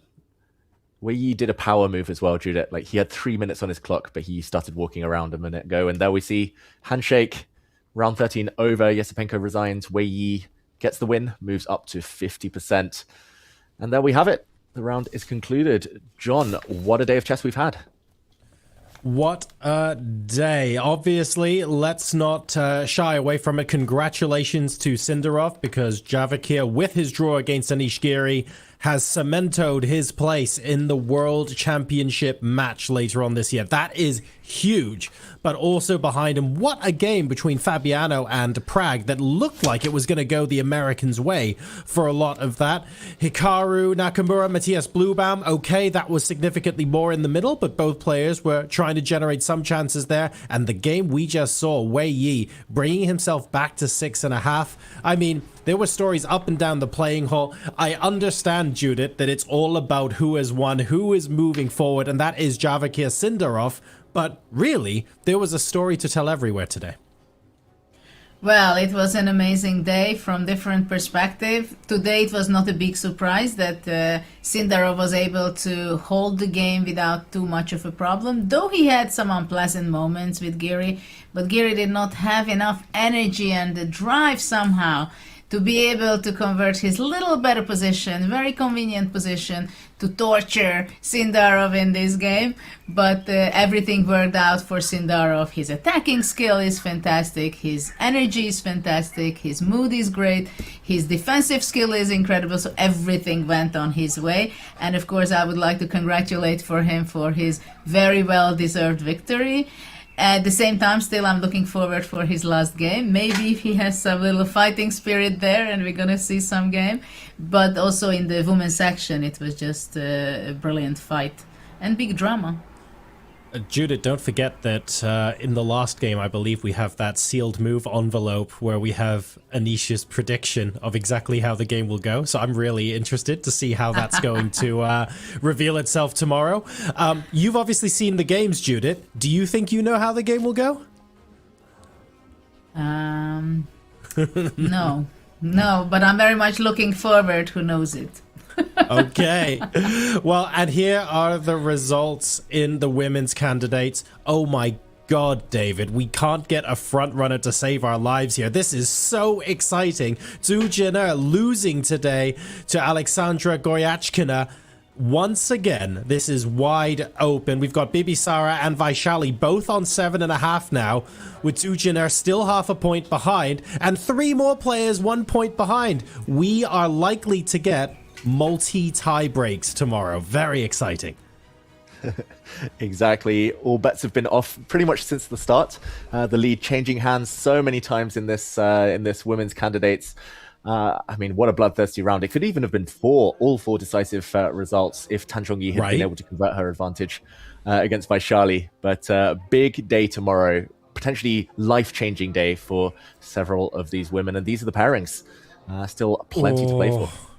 So at the sharp end, let's talk about this just for a bit. Judith, Vaishali with white, Bibisara with black, and they're both playing... Well, to be honest, they're both playing really strong players. Even at the bottom of the leaderboard, no one's having an absolute nightmare. But if either of them win their games, they are guaranteed to at least be in a playoff. Well, what is very interesting, I mean, most of the players were ranked number 1 also at some point of the tournament with their points. So it's very, very tight in the women's section. And of course, for Zhu Jiner was a very dramatic day today. She could be a leader alone. At the same time, you see Anna Muzichuk. She was a leader, and then in the last 6 games, she did not win a single game. She lost the thread, but in the last round, of course, she will be trying to win her game still because she's a fighter. So spoilers are out there, and but of course it's going to be very, very tough for Bibisara also, even though Divya is on the last place, but she's a very tough player. She's in a bad streak right now. We'll see how the opening works out also, and of course for Vaishali, I mean, she was kind of very fortunate today because she had some very bad moments in the game. So I'm very much looking forward for tomorrow's match, and well, it must be not easy for them to sleep tonight and to make their last final preparation for the final round, because their life can be changed after tomorrow. A final note on those pairings, David. Of course, if Zhu Jiner wins her game and then several of the others end up in draws, we could have a multi-way tie on 7.5 points. So still plenty to fight for, and this is all going down to the wire. Exactly, and the chess commentator in me kind of wants to see a tiebreak. I don't mind who it is. It just would be more fun. It would also be historic. I don't believe there have been any tiebreaks in the modern era candidates of chess. It's actually quite a new rule. They used to just decide on kind of book alts and other strange mathematical equations. So that would be a very dramatic and very entertaining way to decide who wins the tournament. So, folks, Vachier Sindarov has booked his place to fight against Gukesh later on. However, the challenger to Ju Wenjun remains unknown, and we might not even find out at the end of the day tomorrow because we might get tie breaks. Plenty of action ongoing in the candidates. This was the penultimate round. There is only one left. All you have to do is tune in tomorrow. Same time, same place. We'll be here, not going anywhere, and we expect to see you here as well. Fantastic day of chess up and down the playing hall, and we look forward to welcoming you back tomorrow. Stay safe wherever you are in the world, and good night.